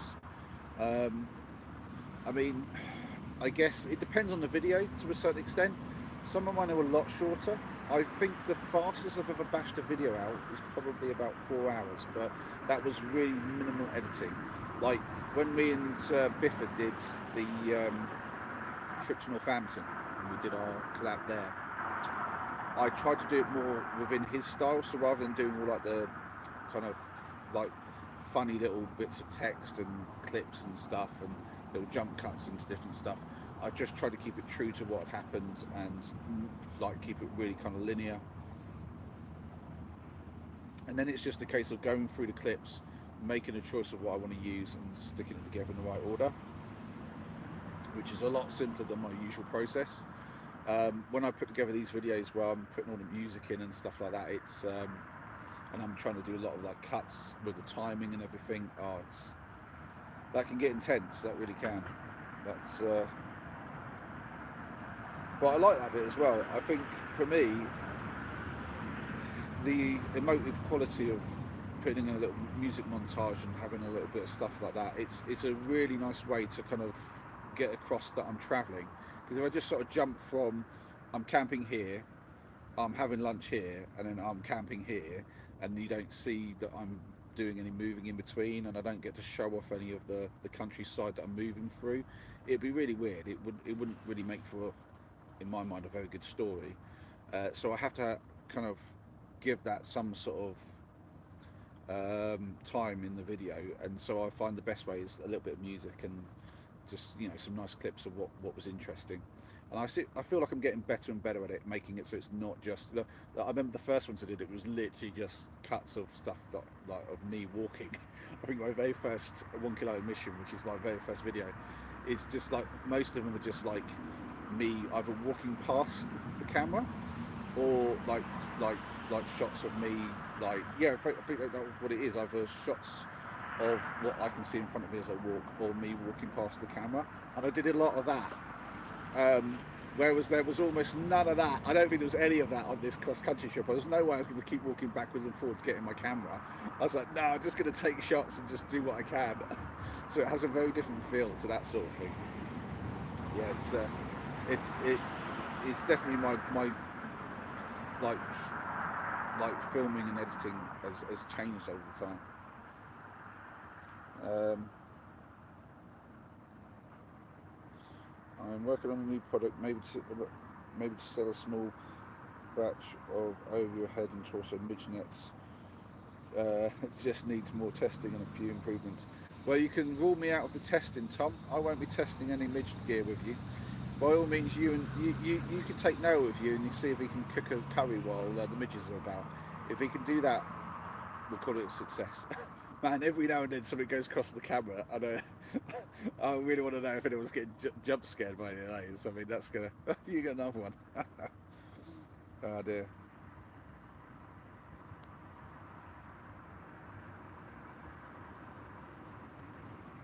Ah, Ryan's suggesting a group camp in Snowdon. Ooh, yeah. Sorry, guys, I just wobbled you a lot. There's a bit, if I tread on it, it moves the whole thing. Jeez. Um, Wobble my eye now. Got something in it. Um, yeah, I'd be up for Snowdon. The problem is, it's trying to find a time at the moment. There's ever closing window of opportunity for this summer, and yeah, I've got a lot of stuff already planned in. Lots of people that I need to rebook stuff with. I've got to rebook a 1 km mission with Mick from Mountains and More. I've promised Ethan a 1 km mission to go find some flint because he wants to make some stuff with flint. His brother's Henry, his brother, he's got like a big rock of flint at the allotment that his brother has got his eyes on, that Henry doesn't want to give up. So Ethan wants to go get some of his own, and me and Noah years ago went through a field full of these massive rocks of it, and we think we've narrowed down where we think it is. So we need to go for a mission to go there and get some, and I've sort of been promising him that we'd do a 1 km mission together. So that's the plan. Me and Ethan are going to do a 1 km mission, and we're going to get to that field. That's the target anyway. And if we don't make the target in a specified time, then because we'll probably get picked. Excuse me. If we don't make the target in this specified time, then we'll probably get picked up by Heli anyway. And in that case, we'll just sort of drive somewhere nearby and get there. But hopefully, fingers crossed, we'll make it. The idea will be to let Ethan do a lot of the choosing with the 1 km mission. I'll try to guide a little bit. If I think we're completely way off, I'll try to explain to him.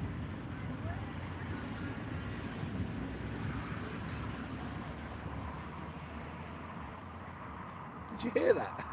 I'm pretty sure there was someone driving along singing Diamonds in the Sky.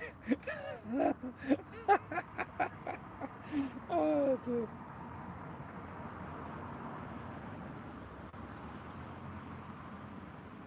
So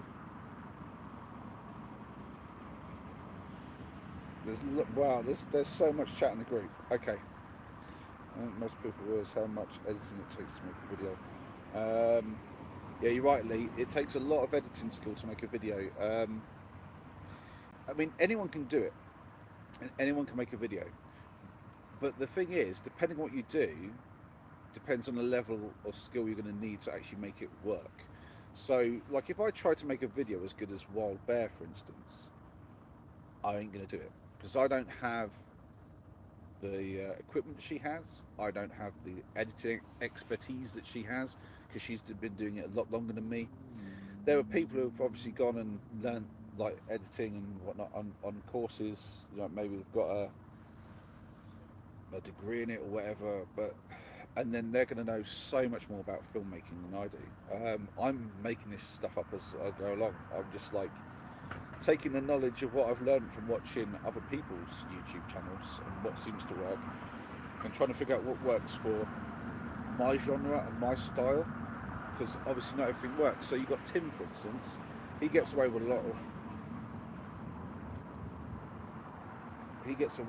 of rough sort of cuts and editing, but that's part of the charm of his, is that he goes very grainy. He deliberately adds in the sort of the sort of retro look and stuff, and so his style is different to mine. He'll get away with different kind of cuts and jumps than I do, and the same is true. Mine's different to Biffers. So yeah, not everything works. So you have to sort of learn as you go.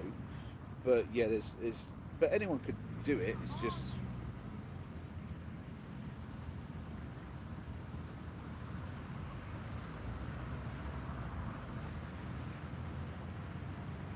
a lot of traffic all of a sudden. Sorry guys, I keep hearing people shouting.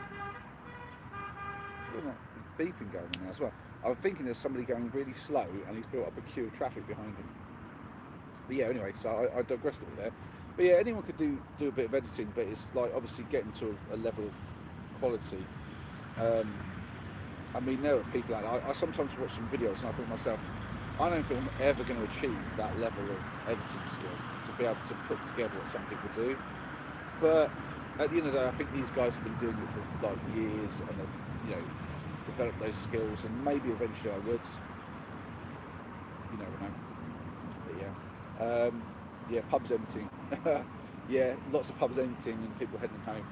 There's a lot of that going on. There's loads of activity behind me. I'm guessing you guys can all see quite a bit of it going on.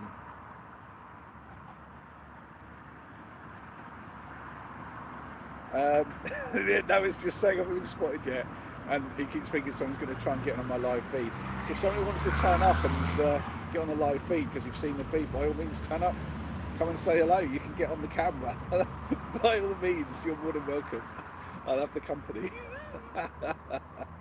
It's interesting. I mean, that I've probably skipped a load of comments, but that's just the last thing I've seen. It's an interesting thing being obviously a solo male compared to a female.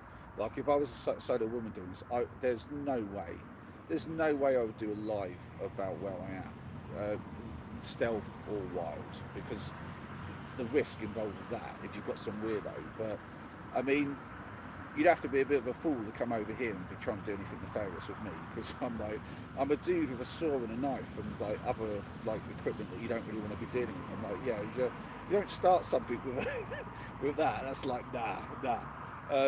I mean, someone would have to have a right issue with me, but then they can come and find me anyway, wherever I am. So yeah, I'm like, that's absolutely fine. You want to come and join in the stream? If you figure out where I am, walk on down. You're good. But yeah, it's it's a different ball game for different people, I guess. Um,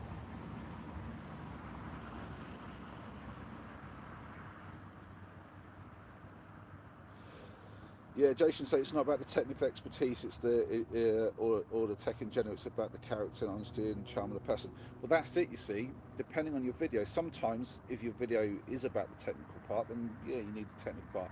But that's not what I'm aiming for. And you're right. With this sort of thing, it's about personality and charm and that sort of thing, which I'm not entirely sure I have the best personality and charm either. Interestingly, I always think my voice is like I lack a good sort of accent. I often think the guys from up north have got a bit of a head start on me because they've got these brilliant accents, and they're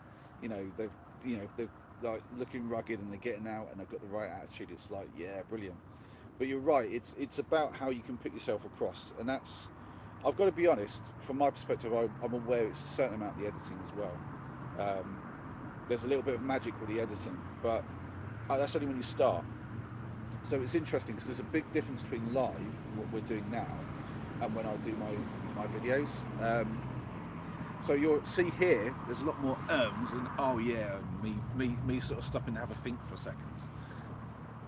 But when I do my actual videos, obviously I'm trying to keep them short and to the point. So all that kind of hesitation and umming and erring and everything like that gets swept out a fair bit. I try to keep some in just for authenticity's sake, and so you kind of like see the struggle. So if I'm struggling to make a decision, I want you to see that struggle, not just me go, oh, I need to make a decision made. It's like, no, you've got to see the struggle. But there's a lot of like me just talking complete nonsense sometimes and realizing afterwards, and it gets edited out, because it's the hardest thing about editing. And I think anyone who's done it will tell you this, that they'll agree. The hardest thing, if you're editing and it's your own footage, you're the one who shot it, whether it's you or you shot somebody else, or whether it's, if you're the one who filmed it, cutting away what you filmed is hard. And yeah, the first big chunks you get rid of, no problem. But the more you cut, the harder it gets. But yet you still have to keep going, because you might have shot the first video I shot, guys. If you go back, you look at it. It's not that long a video. I had over 10 hours of footage. 10 hours of footage, and I had to cut that down. And yeah, that was hard. But then I realised, okay, I'd over-filmed and I need to bring that down. But even now, like last night, I'd have filmed about 2.5 hours of footage. I'm still going to need to cut that down to like 20-30 minutes. And that's hard. So sometimes a video ends up being 40 or 50 minutes, and it really probably shouldn't have been. And that is the hardest part. That cutting away the stuff that you have to cut away but you don't want to. That's hard. It's almost like cutting a piece of yourself away. But once you get over that, yeah.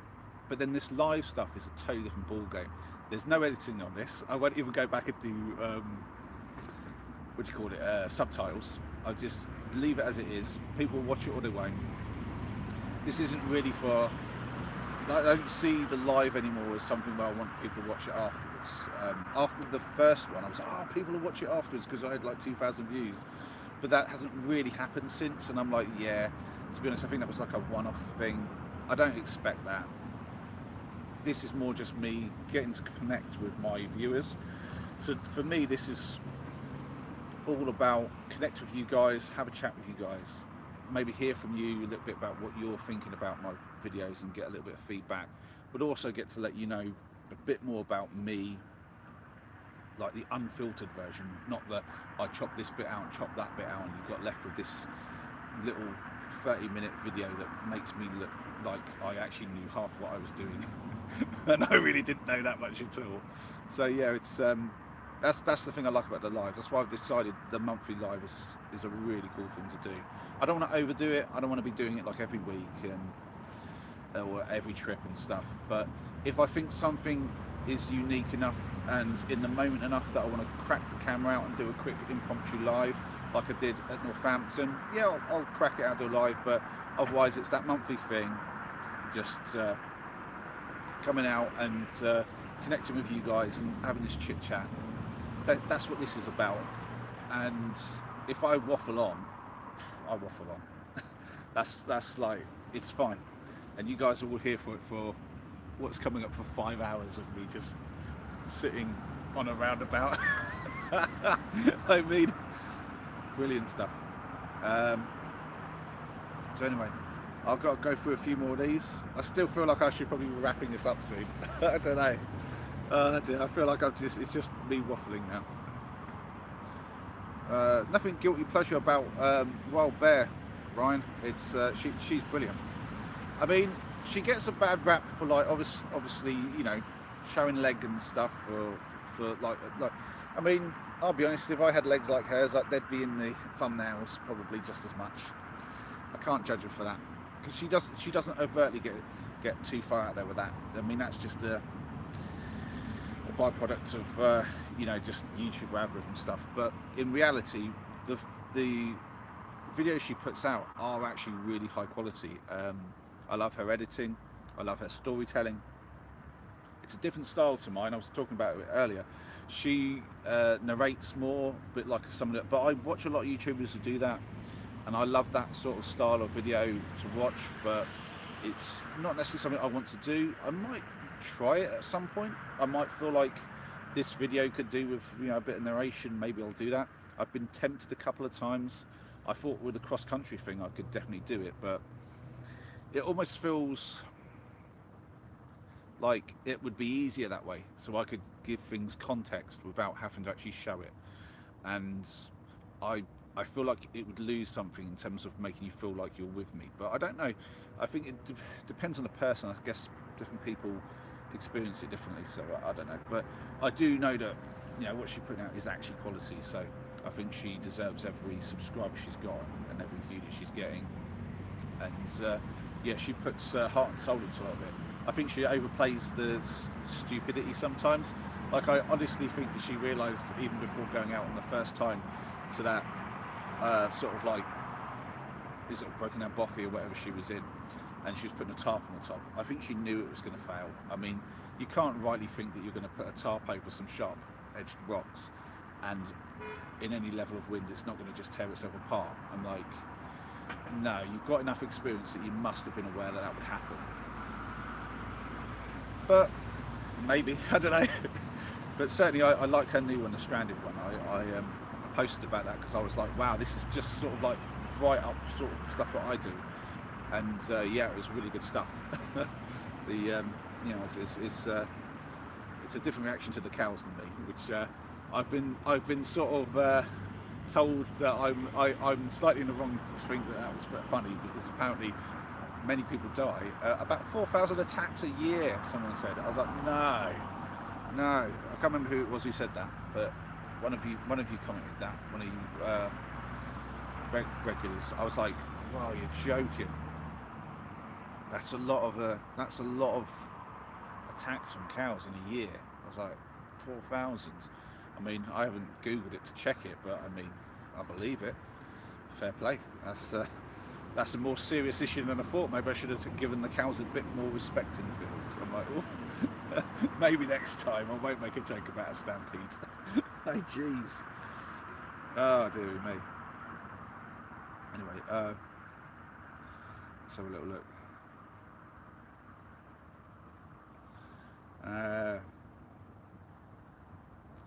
New merch, where's Moley? I just got to that bit on the chat.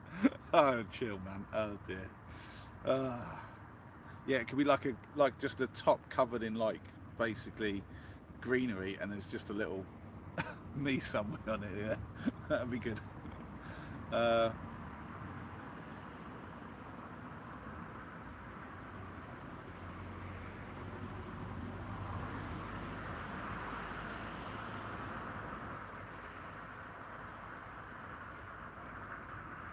Yeah, Noah's talking about me giving time to breathe between scenes. Yeah, you might notice that from the start to the end of the Stealth Camera Across England. I started off sort of doing it my usual way, and then people were telling me. I had some comments and like and Noah like sort of confirmed it as well. I do talk too fast sometimes, so I had to try to sort of.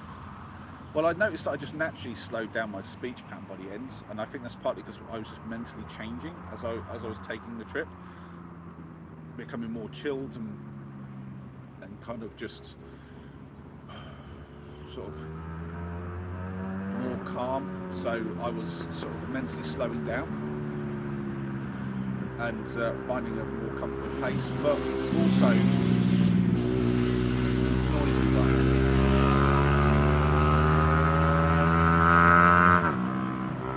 Bikes are so loud. So yeah, but what I did actually do on purpose was start to really find my way to pause between some scenes and not have me talking constantly. And I've realised, yeah, there's like a balance between like me chit-chatting and not. So yeah, there was this like almost like a fear that like leaving a bit blank would be like boring, and I've realised now I've got to have pauses, the breathing space. Just like if I was designing a post or web page or something like that, you can't just have it filled up. You've got to have chance for people to be able to sort of separate one from another. And so I'm getting better at that. I don't think I'm there yet. I definitely think I need to have more over sense of like when there's a separation between different parts. But I definitely think my last video had plenty of that, where I was able to delineate between different sort of sections where one would be talk about one thing, next bit would be experiencing something else, and I'd leave breathing room and space to sort of think it through and absorb what had happened in between.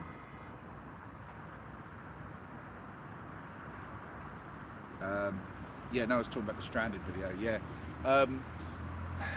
Now, Noah, I don't know how doable this is, but because we've talked about some similar stuff in the past, and the Stranded video by Wild Bear gave me an idea. I could do the same thing, but there's one thing about her concept that I don't really like. I don't understand for the life of me why she bothered to have herself blindfolded for the journey there, only to be given a bit of like paper, like when she arrives, to tell her where she is, and then also be able to crack a map out and organise a route to get home. I'm like, no, no, no, no. This has got to be done Wonky Line mission style. I want to do this Stranded mission where I'm plonked 100 kilometres away from, and it could be Ivanhoe because that's close to home enough, or somewhere else sort of in the area. And literally do the same thing, blindfolded, plonked there in random, but I don't have a map. No map, no phone, no GPS, no nothing. Just like dropped random. You don't know where you are, I've got to find my way home. That's what I want to do. Although I've mentioned this, and Danny from Rough Walkers said that it doesn't make any sense in the UK at all because it's just too easy. I'm like, well, to be honest, it's still more challenging. Admittedly, there are some places you could be dropped where it would be much harder. But yeah, I mean, I'm operating within the UK, so I use what I've got. But I definitely think that's worth doing. A Stranded video where I don't even get a map or any hint as to where I am. All I know is I'm 100k from home, so I don't know if I've gone like I've all got to travel east, west, south, whatever, and I've just got to figure it out. And then just sort of, for my own knowledge of where everything is, eventually find a big town, figure out obviously then what that means for my position, and then try to sort of have a judgment or a gauge and follow back, trying to remember sort of where different places are, which I think I'd do alright with. My UK geography is pretty good in this area. I think it would be much harder if someone said to me, you need to find such and such a place in Yorkshire and you'll be 100 kilometres from that. That would be hard because I wouldn't have a clue. But coming to home, yeah, I think I'd have a shot. I think I'd be able to do it. I'd have to have a timeline, but I think I could do that. No clue. No, saying I should have some clue, but not a map. No, I don't think I should have a clue at all. I mean, basically, once I find a road sign that says some big town, like if I find a sign that says London, okay, well, London must be roughly somewhere in that direction. So then, okay, don't move that direction, move slightly north of that. And if I find a sign that says Oxford, then I'm like, okay, well, now I know I am. Or if I'm walking along and I find a sign that says Nuneaton, then I'm going to know that I'm up north. So it's one of these things, it wouldn't take long to find out where I am, but that should be part of it. And then once I know roughly where I am, figuring out my rough trajectory home shouldn't be too hard, but that's where, I could be out by a few degrees. If I'm thinking, I travel southwest, but actually should have been southwest, that could cause some, issues as I go, and I have to sort of adjust as I go. I think that would be pretty cool, and I want to visit that. I'm loving the idea of that. I'm loving the idea of being properly just like dropped somewhere random. But the hard part is getting someone to drop me in a random place. So if you want to hire a car, Noah, and I'll hire a car. But if we hire a car, you could drive me somewhere and drop me off if you've got the time. That would be cool. Because you'd have to pick a place. I'd be relying on you to do it, I guess.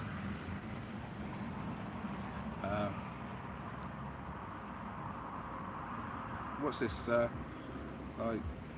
really like Lily, similar to Bear but more empowered and less flesh-driven. Oh my god, not Lily. Lily.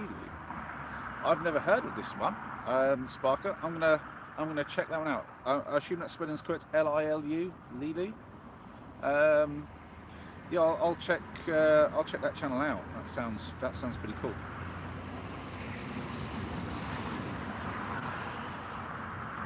Why is there a comment from Noah saying about hippos are the world's most dangerous large animal?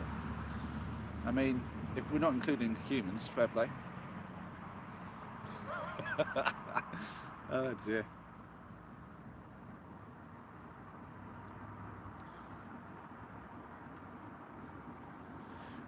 Oh, funny you should say about Dartmoor crossing it. So one of my ideas for a 1 km mission. Now, me and Mick from Mountains and More are plan sort of maybe to do one through the Yorkshire Dales, because we'd have two cars. We could sort of meet up on one side, and one of us drive us to the start. We could do we could do our 1 km mission, and then the other car would be near the end, so we could then walk to the car and get back round to the first car again. Because normally I'm reliant on public transport or someone picking me up from the end, and that kind of limits what I can do. I've got to be somewhere where I can be retrieved or get to public transport. Like in Gloucester, as any of the members who can now watch the video will see, there's a fair bit of walking involved after the mission, because I've got to get back from the River Severn to the train station and all the stuff that's in between, and so a lot goes on with that. Excuse me. Yeah, but no, that's the first. That is the first thing, because I think that was something that I was wondering. Did you suggest that, or was that? I feel like you might have suggested that, but I can't remember if it was you or me. But I remember us maybe talking about that, about filming the day after I finished the mission. But I actually did film it, and I made the little video out of it. I say little. I think it works out about 20-30 minutes, something there. Yeah, I think it was close to 30 minutes actually. And just of me in Gloucester just doing all the stuff I was doing.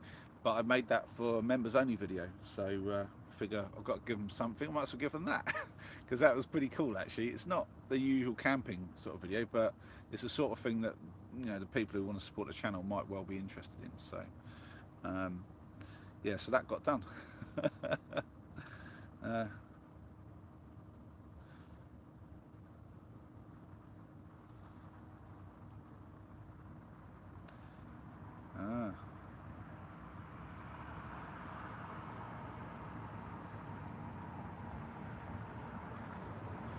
Oh, no, I was behind on the trek. You haven't watched the last two?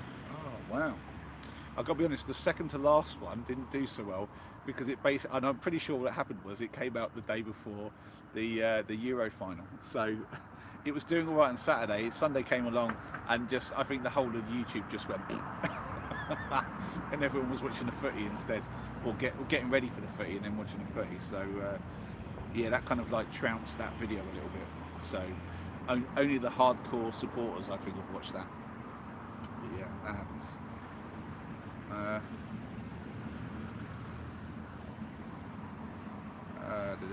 Yeah, there you go. So now we're saying, yeah, buy a hire car, eye mask, sounds about right.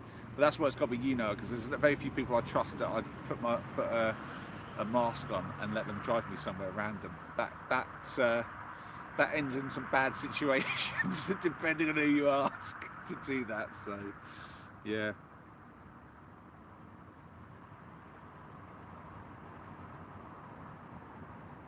Yeah, I know we were talking about the end thing, but I just couldn't remember who it was. I didn't want to take credit if it was you, and it could well have been. Oh yeah, I hope the new job's going all right now. We'll have to catch up on that. I figured I wouldn't bug you too much for the last week or so, just because I had a lot of editing to do, and I know with your new job you've probably got enough on your plate to not have to be being bugged by me. I will say Luke was talking about maybe getting together for a games night at some point. I said maybe next week sometime. If you've got some availability, we need to get in touch about that. So yeah. Yeah.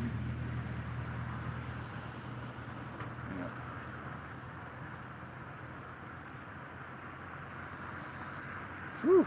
So I've got a feeling, our numbers are dwindling. So I think it's time to call it, guys. We've done really well though. We've done 5.25 hours, and I think for most of the time we've had an average of about 13 people in it, give or take. I mean, I haven't looked at the stats yet. We got into the 20s at some point, which is higher than I've ever been by a long way. So obviously the draw of a Roundabout stealth camp obviously did the job there a little bit, but yeah. Thanks, man. I've enjoyed it. Thanks, HX Chill. It has been a great stream. I've really enjoyed this one actually. Has it been my most fun stream? Maybe. It's up there. It's hard to say now. We've done so many of these things, but so it's hard to call favourites. Oh yeah, cheers, Sparker. Yeah, great stream. But oh yeah, shame you kept losing the chat. Yeah, I find that happens to me sometimes. I don't know really what that's about. I couldn't say. But yeah, it's been fantastic. It's been so chill in here. So I'm not sure if I should do some morning footage or not for the members. That said, I don't have my camera, well, my 360 camera with me. If I did it, I have to do it on my phone. No, might leave it this time. But next time I do a live, I might do like some morning footage. Remember to bring my camera, and then I can do some footage and do a little video for the members. I think I'll give it a skip this weekend because I've already done enough editing as it is. I'm like, oh, it was so much. I've had to do extra stuff because I've had to get the extra video ready for the member stuff, but also I'm in the middle of editing the announcement video for the Stealth Camping Alliance, so that added in some extra work as well. And then as soon as I finish that, I've got to start on next week's video, so I have that done in time. And yeah, all the while still trying to get everything else in life done. Man, it's time to get these lights up high where we draw these bugs away from me. There's just so many moths, it's ridiculous. Right. Yeah. Just looking at a black box, but not in a good way. Yeah, do you know what, Spark? I find I sometimes have to come out of a stream and go back in to get it to reset the chat box, which is really annoying, but yeah, it has to be done sometimes. But yeah, thank you everyone. I can still see there's quite a few people in, even though not many of you are chatting, which is fair play. If you don't want to chat, you don't want to chat. But I appreciate you watching anyway. And if there's anybody who's watching this afterwards and has made it all the way to this point, put a comment and let me know, because I'd be well impressed. I'd be well impressed with you, and I'd love to know if you've watched the whole 5 hours and like what? I mean, it's going to be about 20 minutes by the end, but at this point it's 5 hours 18 minutes. So if you've watched this after I've like actually streamed it and you watch it to this point, you've got to put a comment below, because that's an achievement to watch a 5 hour plus video after the fact and get to that point. I mean, that's top notch if you've done that. Absolute respect. But yeah, thanks to Sparker and to Boone, who are my new members. You guys are brilliant, and obviously thanks to Tom, who more moths. Thanks to Tom, who has given me some super chats in there. That's been brilliant, and thanks again to Jason, who gave me my first 2 super thanks as well in the last 2 videos. Yeah, just yeah, thanks to everyone for your support. Really, I want to just get that out there. Just last little word really before I sign out is just how amazing you've all been to be supporting me and the channel, and to just have watched all my adventures across the UK. Yeah, the support's been pretty cool, to be honest. I don't really have the words to describe how I feel about it, but it's all good. And yeah, it's just been amazing. I said it in the last video, but it's worth saying again. You know, without you guys, I don't think I'd have made the whole way. So yeah, it's a victory for yourselves as much as not for me. So yeah, it's that's about enough said, really. Just thank you all for watching, and I will see you, I guess, for the next one in a month's time. Well, third Saturday every month, live stream. Obviously not right here on this roundabout, but somewhere we'll be live streaming and camping. And in the meantime, loads of adventures, loads of videos to be watched. So you all take care, have fun. I'll see you soon.